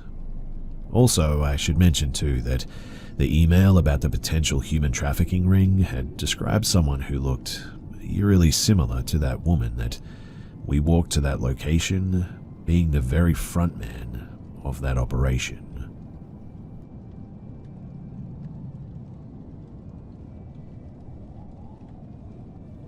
Last May, I moved into an old 6-bedroom house in a neighborhood of Mexico City. The house has been shared among a group of friends, colleagues for a couple of years. It's a bit of a revolving door as far as the tenants and roommates go. Several of these people have shared creepy stories about the house. Most of the stories lacked any meaningful detail, I guess you could say, like the window rattled or something like that. I didn't take anyone seriously is what I'm getting at. I thought that they were all just paranoid. That is, until last Friday night. It seems somewhat worth noting that most of these stories happen on or adjacent to our back patio. No idea why. On Friday night, myself, one roommate, Diego, and his girlfriend were all sitting at a table on the patio talking. It was already after dark, so we had the patio light turned on. Our sliding glass patio door was open. At roughly 8:15 p.m., someone turned off the patio light on us and slammed the sliding glass door shut. For context, the patio light switch is located inside the house, so we couldn't see who could have flipped the switch like that. Diego commented, "That was rude." It was abrupt, but not that strange, I guess. Our other roommates, Armando and Carly, live upstairs and are sometimes sensitive about sound and whatnot. I assumed that maybe that they had heard us and got annoyed, or maybe they didn't hear us and simply thought that we left the light on and the door open when we left. I stood up, went inside, turned the light back on, and this time when I turned to the patio, I slid the glass door closed. The next afternoon, I talked to Armando and he said that he and Carly, their boyfriend and girlfriend, had left the house at around 7:30 p.m. on the Friday to visit the mall and see a baseball game. In other words, they were not home when the lights shuttered and the door closed. I was surprised by that, I must admit. Anyway, that same Saturday afternoon at the same patio table that we were sitting the evening before, Diego and 3 friends were having a beer. There was one empty chair at the table, when suddenly the empty chair, or someone sitting in the empty chair, whistled at everyone. Everyone paused and looked at each other. On Monday, yesterday, I ran into Beto, a friend of the company who used to live in that house. I told him about the weekend and he said, "Wait until you see the girl." This was the second, possibly third time that I'd heard of a little girl in the house. Another instance was by the manager of our company, Yolo, who also told me that she saw a little girl in the house as well. This really should be impossible though, as almost no one here has children, and none of the parents that we know have ever brought their kids to the house. Now, I understand that these are all fairly minor instances, I guess, and maybe they could be explained away. Maybe one or more of our friends are tricksters, who knows? But it's really starting to feel like that is not the case. Some other slightly off occurrences too are that someone randomly threw straws out the window at our friends while they sat on the patio, but nobody was home. Julian saw someone move inside Diego's bedroom through the window when Diego wasn't even home. Armando heard voices directly outside of his bedroom door, as if someone was in the hall, when nobody was home. This particular case is the only one where we thought that the voices may have just carried from perhaps outside because the house is big and kind of echoey. And there are other small things that have happened too, but the reason why I share this is because I'm wondering, is there any way to research this? Is there any way to confirm the presence of this little girl or anyone else in this house? I know very little about this kind of thing, and as I mentioned, I've always been a bit of a skeptic. But I must admit that my curiosity, it's getting the better of me now.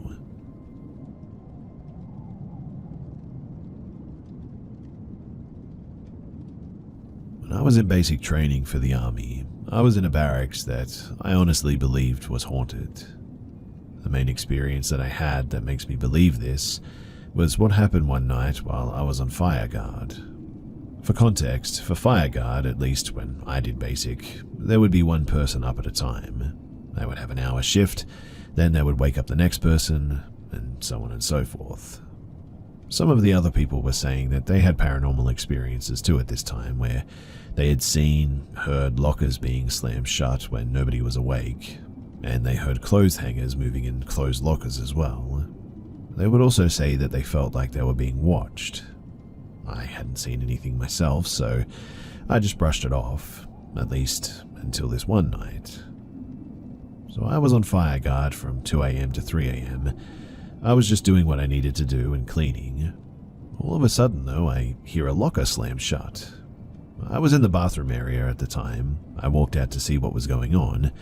I assumed someone was awake, but nobody was. I go back to the bathroom area and finish my work. I then go back to the desk that is towards the entrance of the barracks. As I'm sitting there, I feel like I'm being watched.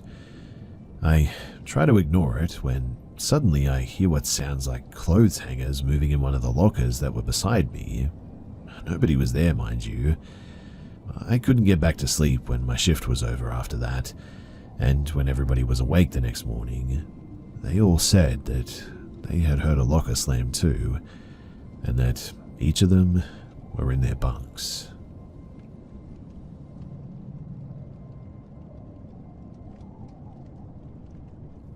Two or three times a year, we vacation in a cabin in the wilderness. Me, my wife, and our 3 young children and 2 dogs. I'm no stranger to the wild and have made a lot of multiple day and week solo trips in national parks and even in the Arctic Circle. Yesterday, too, I went for a 10-mile solo hike, and at the farthest point, after 2 hours, I heard my children arguing, playing, crying, laughing, and calling me from the forest.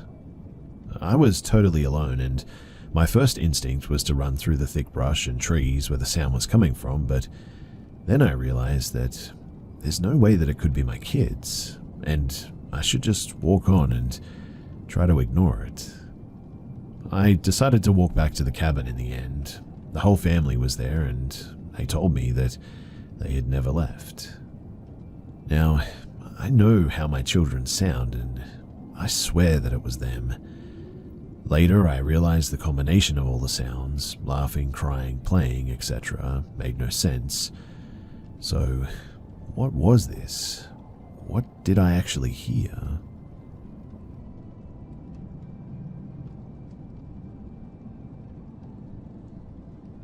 This past spring, my husband and I went to Acadia National Park in Maine. There are tons of cabins to rent surrounding the historic town. We rented a small cabin and had our dog with us. We had been there 2 days with no issues. I had found a private side road a few hundred feet from the cabin that led to some newer, nice houses. I even saw a woman putting her elementary-age children in her Subaru. In other words, I felt perfectly fine on that quarter-mile track. I also chose to walk my dog down that road because the cabin was along a highway and it backed up against thick woods. Now, the first 2 days I walked my dog down that road, I didn't have any issues. The third day, however, I was walking in the morning and, I don't know, I just got a really weird feeling. I felt like I needed to turn back, so in the end I did. My dog at that moment started to whine in a way that I'd never heard her whine before, nor since then. She looked into the woods while yipping, so I decided to book it back to the cabin. There were 2 dirt footpaths that led to this road. I only took the one near the cabin and not the other one near the barn on the property that we were staying at. I get back to the cabin eventually and I let my husband know what happened, and he got this look on his face. He then told me that the night before, he had walked our dog towards the barn nearby and taken the other footpath. On the side by the trees, he saw what looked like animal skulls, 2 empty liquor bottles, candles, and other items arranged in a deliberate way on a table in the woods. He also got a terrible feeling, and he retreated too. My husband is in the military and has been to war and has seen some stuff, so he really doesn't scare easily, but this really creeped him out. It further freaked us out too because I realized that we got the bad feeling near that barn. Even my dog was on edge after that, and so was I. Needless to say, I was pretty happy that we were on our way shortly thereafter. It also turned out that that was the night of a full moon, so we hypothesized that it was possibly set up for perhaps a ritual or as an altar, maybe for a cult.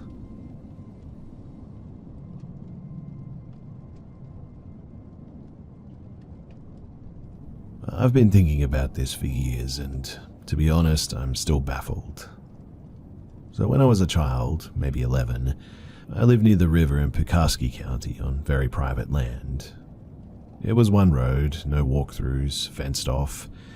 Behind our property was a river, and we could walk to it, but anyone trying to access the property would have to boat or swim in, stumble through the woods, stumble through a large garden that we had, and a larger yard with huge floodlights that were motion sensing. In front of the house was more dense woods and our private road, one way in, one way out, more porch lights, and at the end of that road was a steel gate. So I was maybe 9 or 10, and I wanted to catch fireflies that evening. My mum said okay, gave me a mason jar, and I went to leave and told my mum that I was turning off the front porch light to see them better.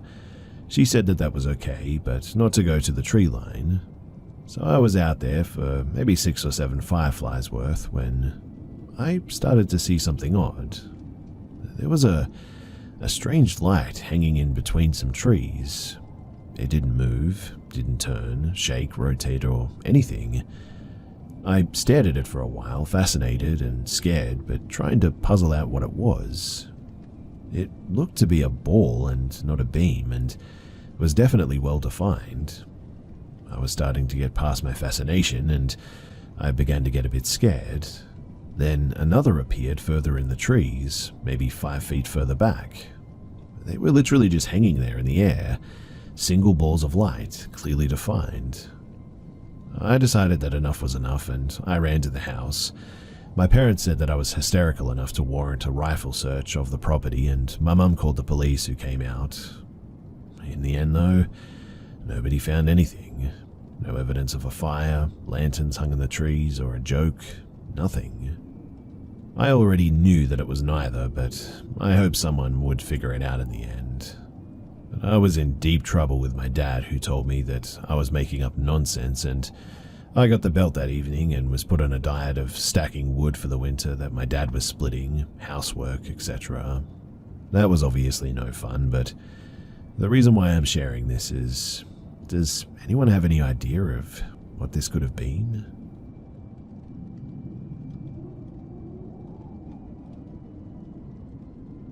My siblings and I seem to have all had experiences with the same thing. Well, my sister and I have only caught a glimpse, but my brothers have gotten a good look many times. The spirit has a stereotypical horror movie look, I guess you could say. It appears as a pale woman, average height, thin, with long dark hair down to at least her waist. Her hair is dirty, oily, down to the ends, so it almost looks wet. She wears a white dress or gown, also very dirty and yellowed. Her feet are dirty too, and she seems to always appear barefoot. Her skin is sickly white and really veiny. I only saw her once and got the impression that she was ill, like physically deceased or whatever. My brother is the only one of us who's seen her face. He says anytime that he's seen her, she's looking right at him, usually standing over him when he's laying down or looming behind him, smiling excessively like she means to taunt him. He woke up to see her standing beside his bed most nights for a year or maybe even more than that. He says that she made him too scared to move, that she was smiling but looked like she hated him. I think he said that she whispered something to that effect to him before too. He even saw her in the backseat of his car once and almost crashed. I've only seen her once in a dream. In the dream, I'm standing in the bedroom. The three of us had to share in the small apartment that we moved into right after our parents divorced. It's dark in the room, but I can see the lamp in the living room is on, so I walk to it. Standing in the living room, I see that the light is on in the kitchen. The kitchen had a bar over the countertop and a row of cabinets drilled into the ceiling, so they made a long, narrow window. The woman was suspended in the air, laying flat like on a bed. The first thing that I saw was her oily hair dangling. Then I noticed the backs of her arms and hands. Her dress was hanging from her, the backs of her calves and the dirty black heels of her feet. She was high enough off the ground that the upper cabinets blocked everything else. The dream had an uncomfortable feeling though, like I had wandered in and was seeing something that I wasn't supposed to.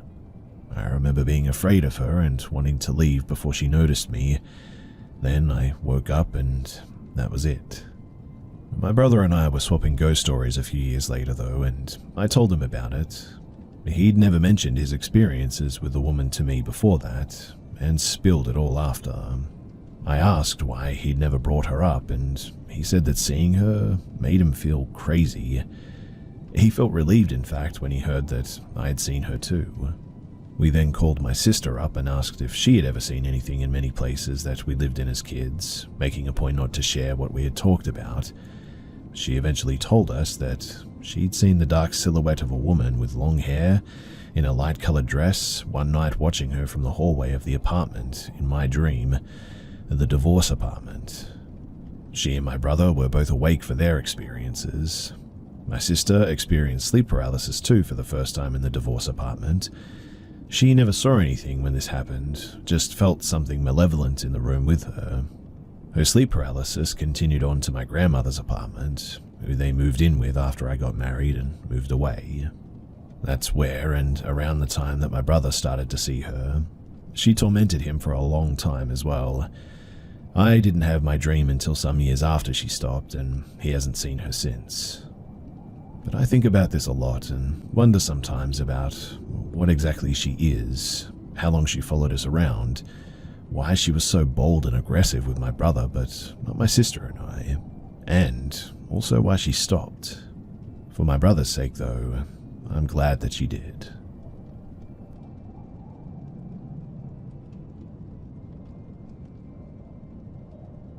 I used to live with my now ex-partner in a 2-bedroom flat here in the UK.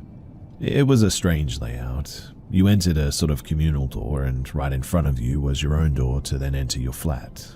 After that, you had around 12 steps up to the landing. On this floor was a bedroom, bathroom, and the main bedroom.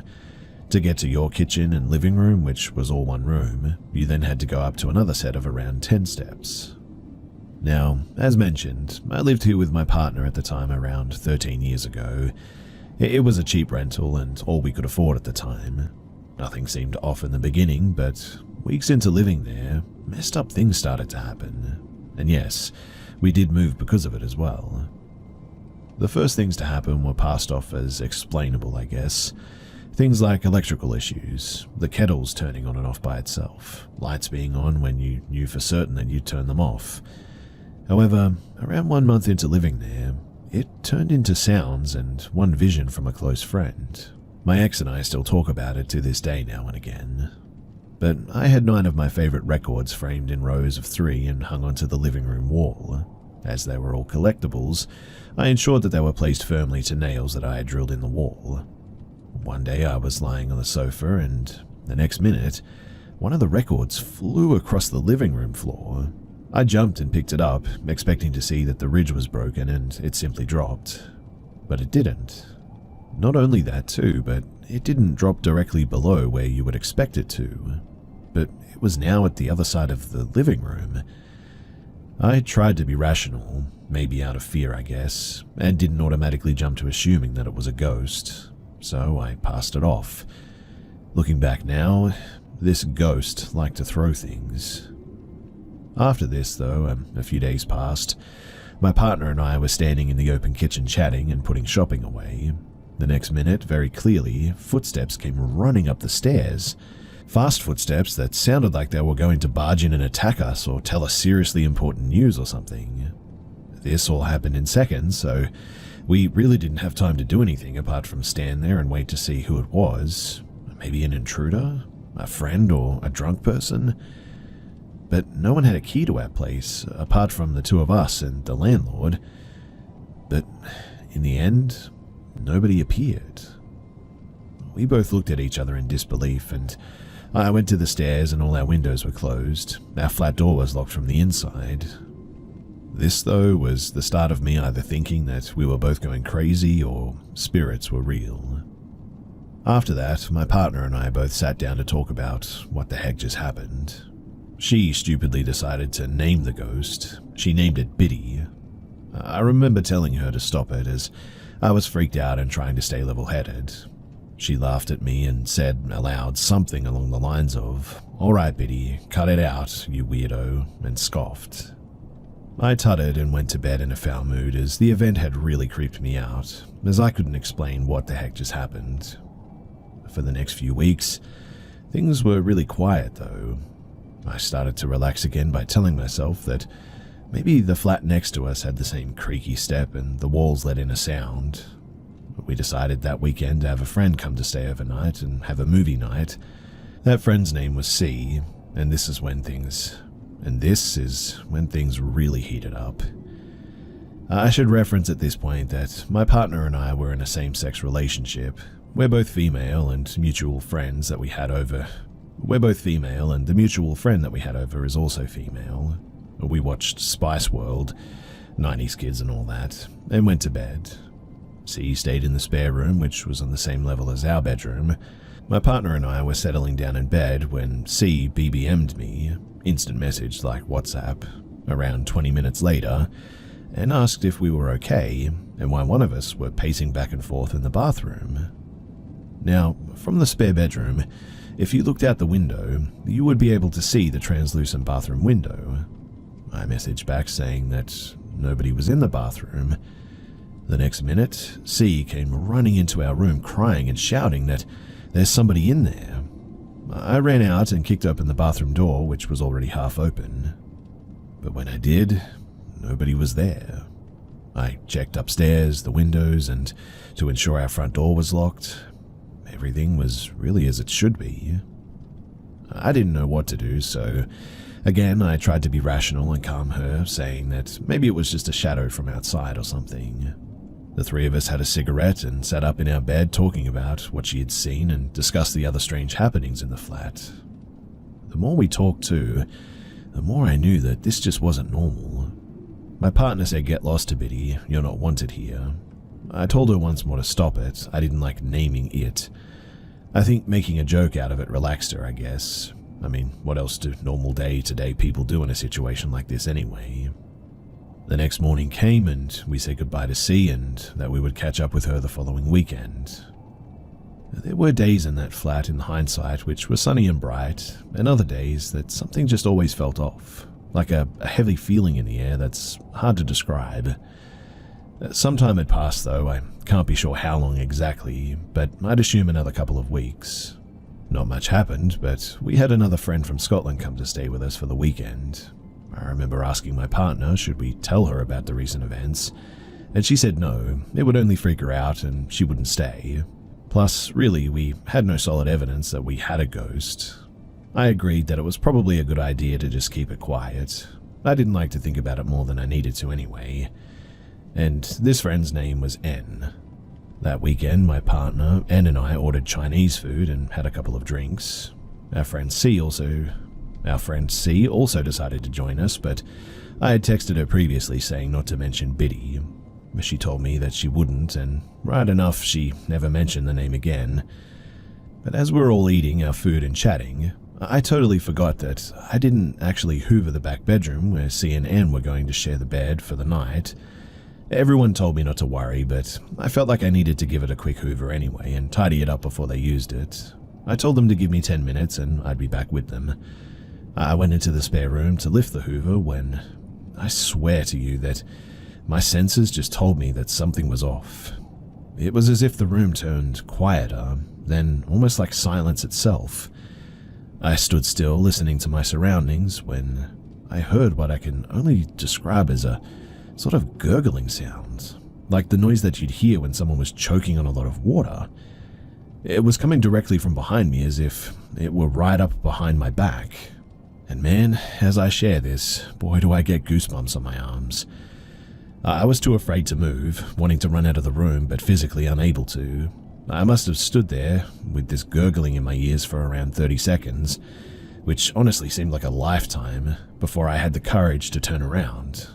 I turned around and there was nothing there, but a wisp of cool air passed through me. My heart felt like it was going to fall out of my chest. It was beating that loudly. I ran up the stairs to where everybody was, and my partner could tell by my face that something had happened. She put a cigarette out, grabbed my arm, and brought me down into our bedroom. She asked if I was okay, and I told her what had just happened. Now, although she was only 5'3", she was fierce. She marched into the spare bedroom, and she just cursed Biddy out loud. I cannot remember the exact names that she called her, but it wasn't nice. I told her to tell our friends that I wasn't feeling well and that I was going to bed early. I just needed to be alone, and believe it or not, sitting with company sounded worse than being afraid by myself. So I stayed in bed and started to Google search other properties where we could maybe afford to rent. I didn't tell my partner at the time. I mean, what if she thought that I was just being ridiculous? But knowing that there were other places that we could afford really reassured me.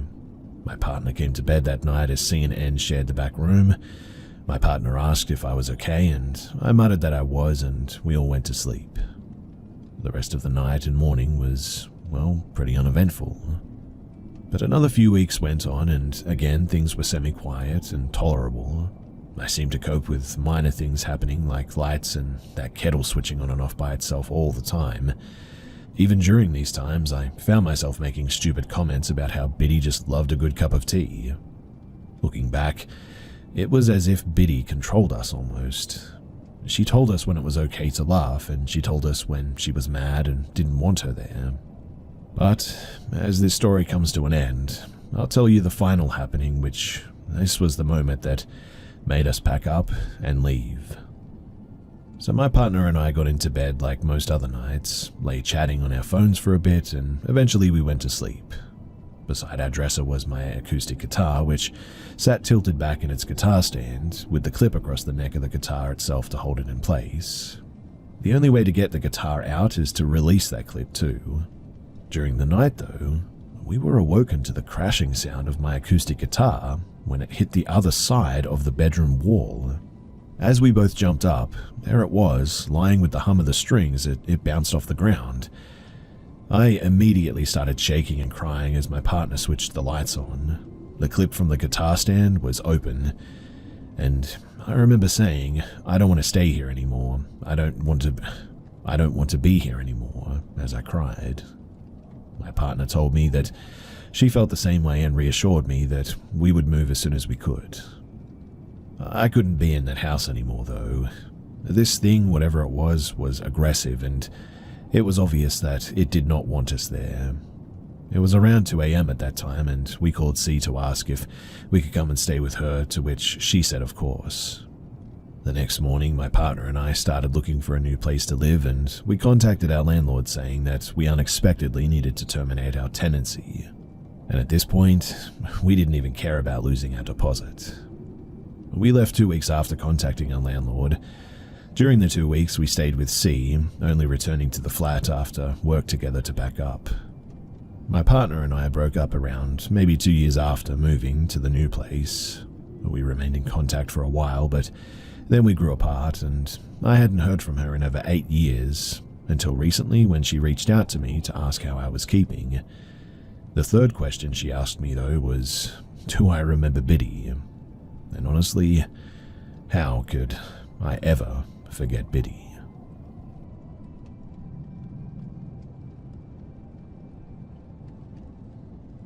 My roommate and I have been house hunting for some time now. We went to one that just kept calling to us. Every time that we opened our apps, boom, it was right there in our faces. We both felt like something was a little bit off about it though, but eventually we caved and said, sure, we'll go and take a look.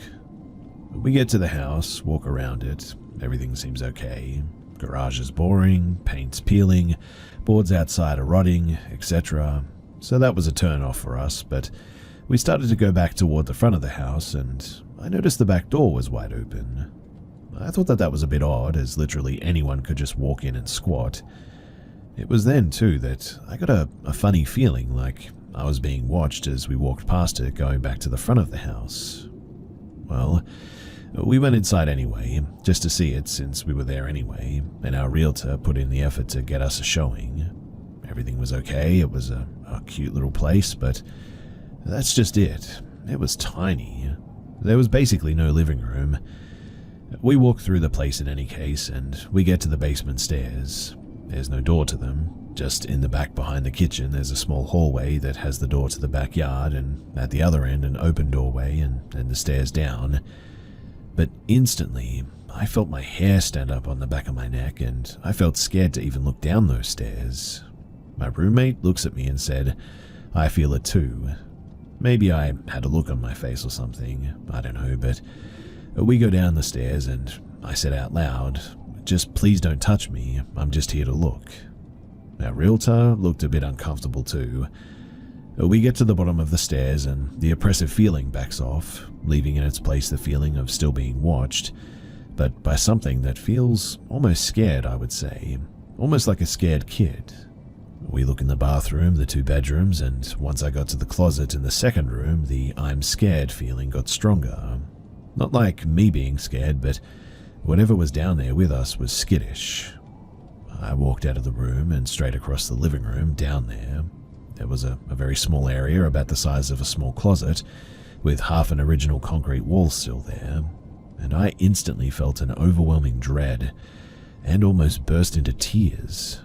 Then I suddenly felt this oppressive feeling come back full force, and while it wasn't audible, it felt like it was screaming at me and it was just telling me to get the heck out of its space. I ran out of that basement so quickly. Once back up the stairs, it was almost a normal feeling too. We went up to the loft in the attic and it actually felt quite comfortable up there, until we turned to go back down the stairs to the main floor. The lights were all off when we went up, so my roommate flipped a switch. They flickered, then all went off except for the one above him. He flipped them back on, but nothing changed. Flipped the switch back again. Flipped the switch back down, but again no change. That one light stayed on no matter what he did. We went back to the main floor living room. The realtor asked us what we thought. My roommate kept looking toward the basement. We finally went back outside and we decided that we were not going to take this house. My roommate and I got in the car and I asked him if he was okay, and he said that apparently he saw and felt something following us everywhere after the basement. And apparently I also said, "Don't worry, I'll find it," when I walked out of the closet and to the concrete wall, but I do not remember saying that. Since then, too, I've been having a nightmare nearly every night, and I'm always trapped in that corner, screaming non-stop. It's dark and I'm in a lot of pain. I don't know what was up with that house, but I think that something terrible happened there. But why am I dreaming as if it's me that is experiencing it?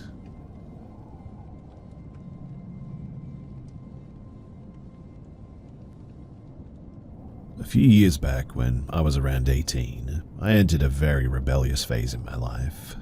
I've always been a prodigy child, always did what I was told, never stayed out late, didn't smoke, didn't drink, scored the highest in all of my classes. All of my family, my friends, and my friends' families thought that I was the perfect kid. But then something changed. I was on a lot of medication due to my health, and I started going through bouts of depression or whatever. I started acting up like never before. I stopped going to school, I would stay in bed all day, didn't talk to anyone, and then slowly I started talking to strangers online. Initially it was just talking to them online. I would talk to a few people until I found someone interesting. I would dedicate all my time talking to them till they no longer held my interest, and then I moved on to the next person. This went on for about a year. Then eventually I started meeting these people in person. Most of these meetings, they were sexual, and I was very reckless. I slept around with more people than I would like to admit, and regardless of my lack of concern for my own safety, I somehow never met anyone that had any evil intentions. We'd meet a couple of times, do the dirty, and that was that. Until I met this one guy. I was talking to a couple of guys at that time. I wasn't in any sort of relationship, but just being a hoe, I guess. So this guy starts to talk to me and asks me about my hobbies, my interests, what I do. I told him that I do not smoke or drink, and he was shocked by that. I told him that it wasn't that I'd never done it. I tried it, but just felt like it wasn't my thing. We talked for a couple of weeks. I ended up talking about how I've even been going through depression, and at first he just listened. Eventually he started telling me that I should try smoking. It would help me to relieve my anxiety and stress. And I always turned it down, but he was relentless. After a month or so of talking online, we decided to meet. We had never had any sort of sexual conversation or anything, so we were just going to meet as friends. I was supposed to meet another guy, an acquaintance, for something that I needed. So I suggested to the online chat guy that we meet briefly for lunch and then he could drop me off to another guy's place. He agreed and we decided on where and when to go. Now, the day that we were supposed to meet, we met at a local cafe. We had brunch and then I got into his car for him to drop me off at the place that I had to go. It was a good 45-minute drive, so I put on some songs and decided to relax. 5 minutes into the drive, he offered me a cigarette. I declined. He insisted, and kept insisting till I gave up and agreed. I opened the box and there was only one cigarette in there. I told him that it was his last one and asked if he was sure that he wanted me to smoke it since he would have enjoyed it more than I. He said yes. I took the cigarette out and there was something odd about it. It didn't look like it was store-bought. It rather looked like it had been rolled by hand. But then again, I had never smoked enough cigarettes to be sure, so I just lit it and smoked it. I couldn't even smoke half of it though. It made me inexplicably nauseous. So I gave up halfway through and I offered it to him. Instead of smoking it, he put it out and threw it away. I thought that was weird, but assumed that he probably didn't want to smoke while driving. 30 minutes into the ride though, and I started feeling really sick. My whole body was now shaking. I was extremely nauseous, and I could barely keep my eyes open. I kept telling him that I wasn't feeling good and that maybe we should go to the nearest ER instead of where we were going. But he kept telling me to relax and lay back. Everything about that ride felt really off now. I told him too to stop the car and drop me off wherever we were. He refused. All I could think of was pulling out my phone and calling for the police. When he noticed what I was doing, he immediately stopped the car and I got out. I couldn't stand, so I sat on the roadside and called the guy that I was supposed to visit. He immediately drove to where I was and picked me up, took me to his place where I threw up all over his living room multiple times. For the next hour and a half, I just laid on the couch, my whole body shaking and constantly throwing up. The guy brought me water, gave me some electrolytes, and kept insisting on going to the hospital, but in the end I refused. I had no idea what I had smoked, but I was sure that it wasn't just plain old cigarettes, that much was clear. I was scared that if it had been some illegal drug and if the hospital caught on, that I would get into trouble. And I absolutely did not want my parents to find out what I had been up to. So, in the end, I just laid there, kept throwing up and letting whatever that stuff was get out of my system. All these years later, and I am now married to the guy who picked me up from the roadside and helped me through an insanely embarrassing time.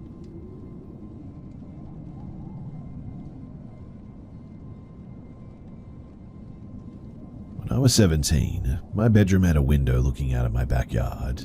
The backyard was fenced in, but on the other side of the fence there were some woods and a retention pond. I'd never been scared of this and kept the blinds open so that when the sun rose in the morning the natural light would help wake me up.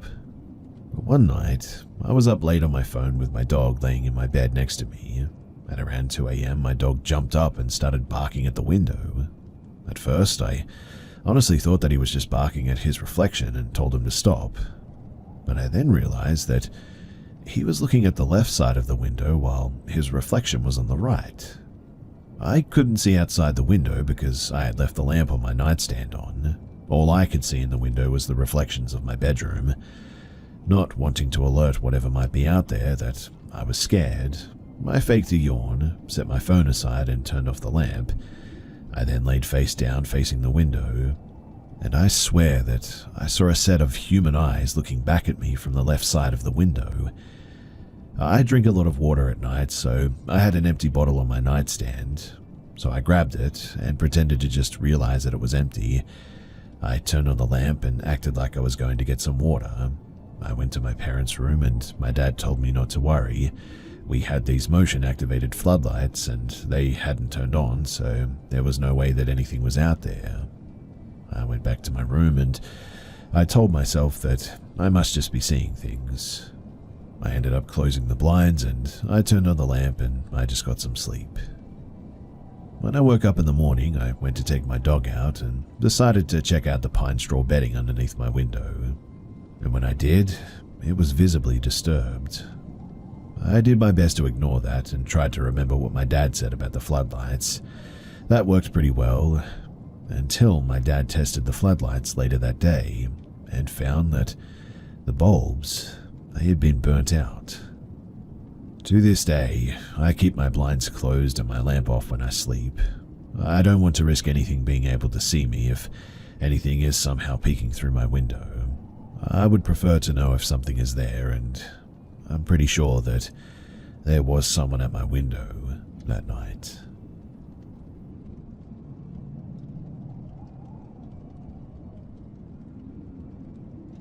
It was 2018, back when I lived in the suburbs of Paris.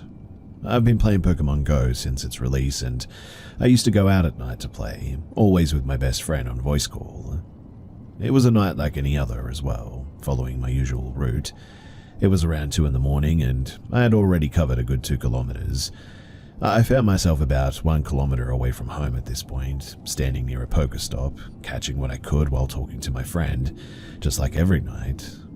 It was a residential street with a few streetlights, but quite dark as there was a field just behind it.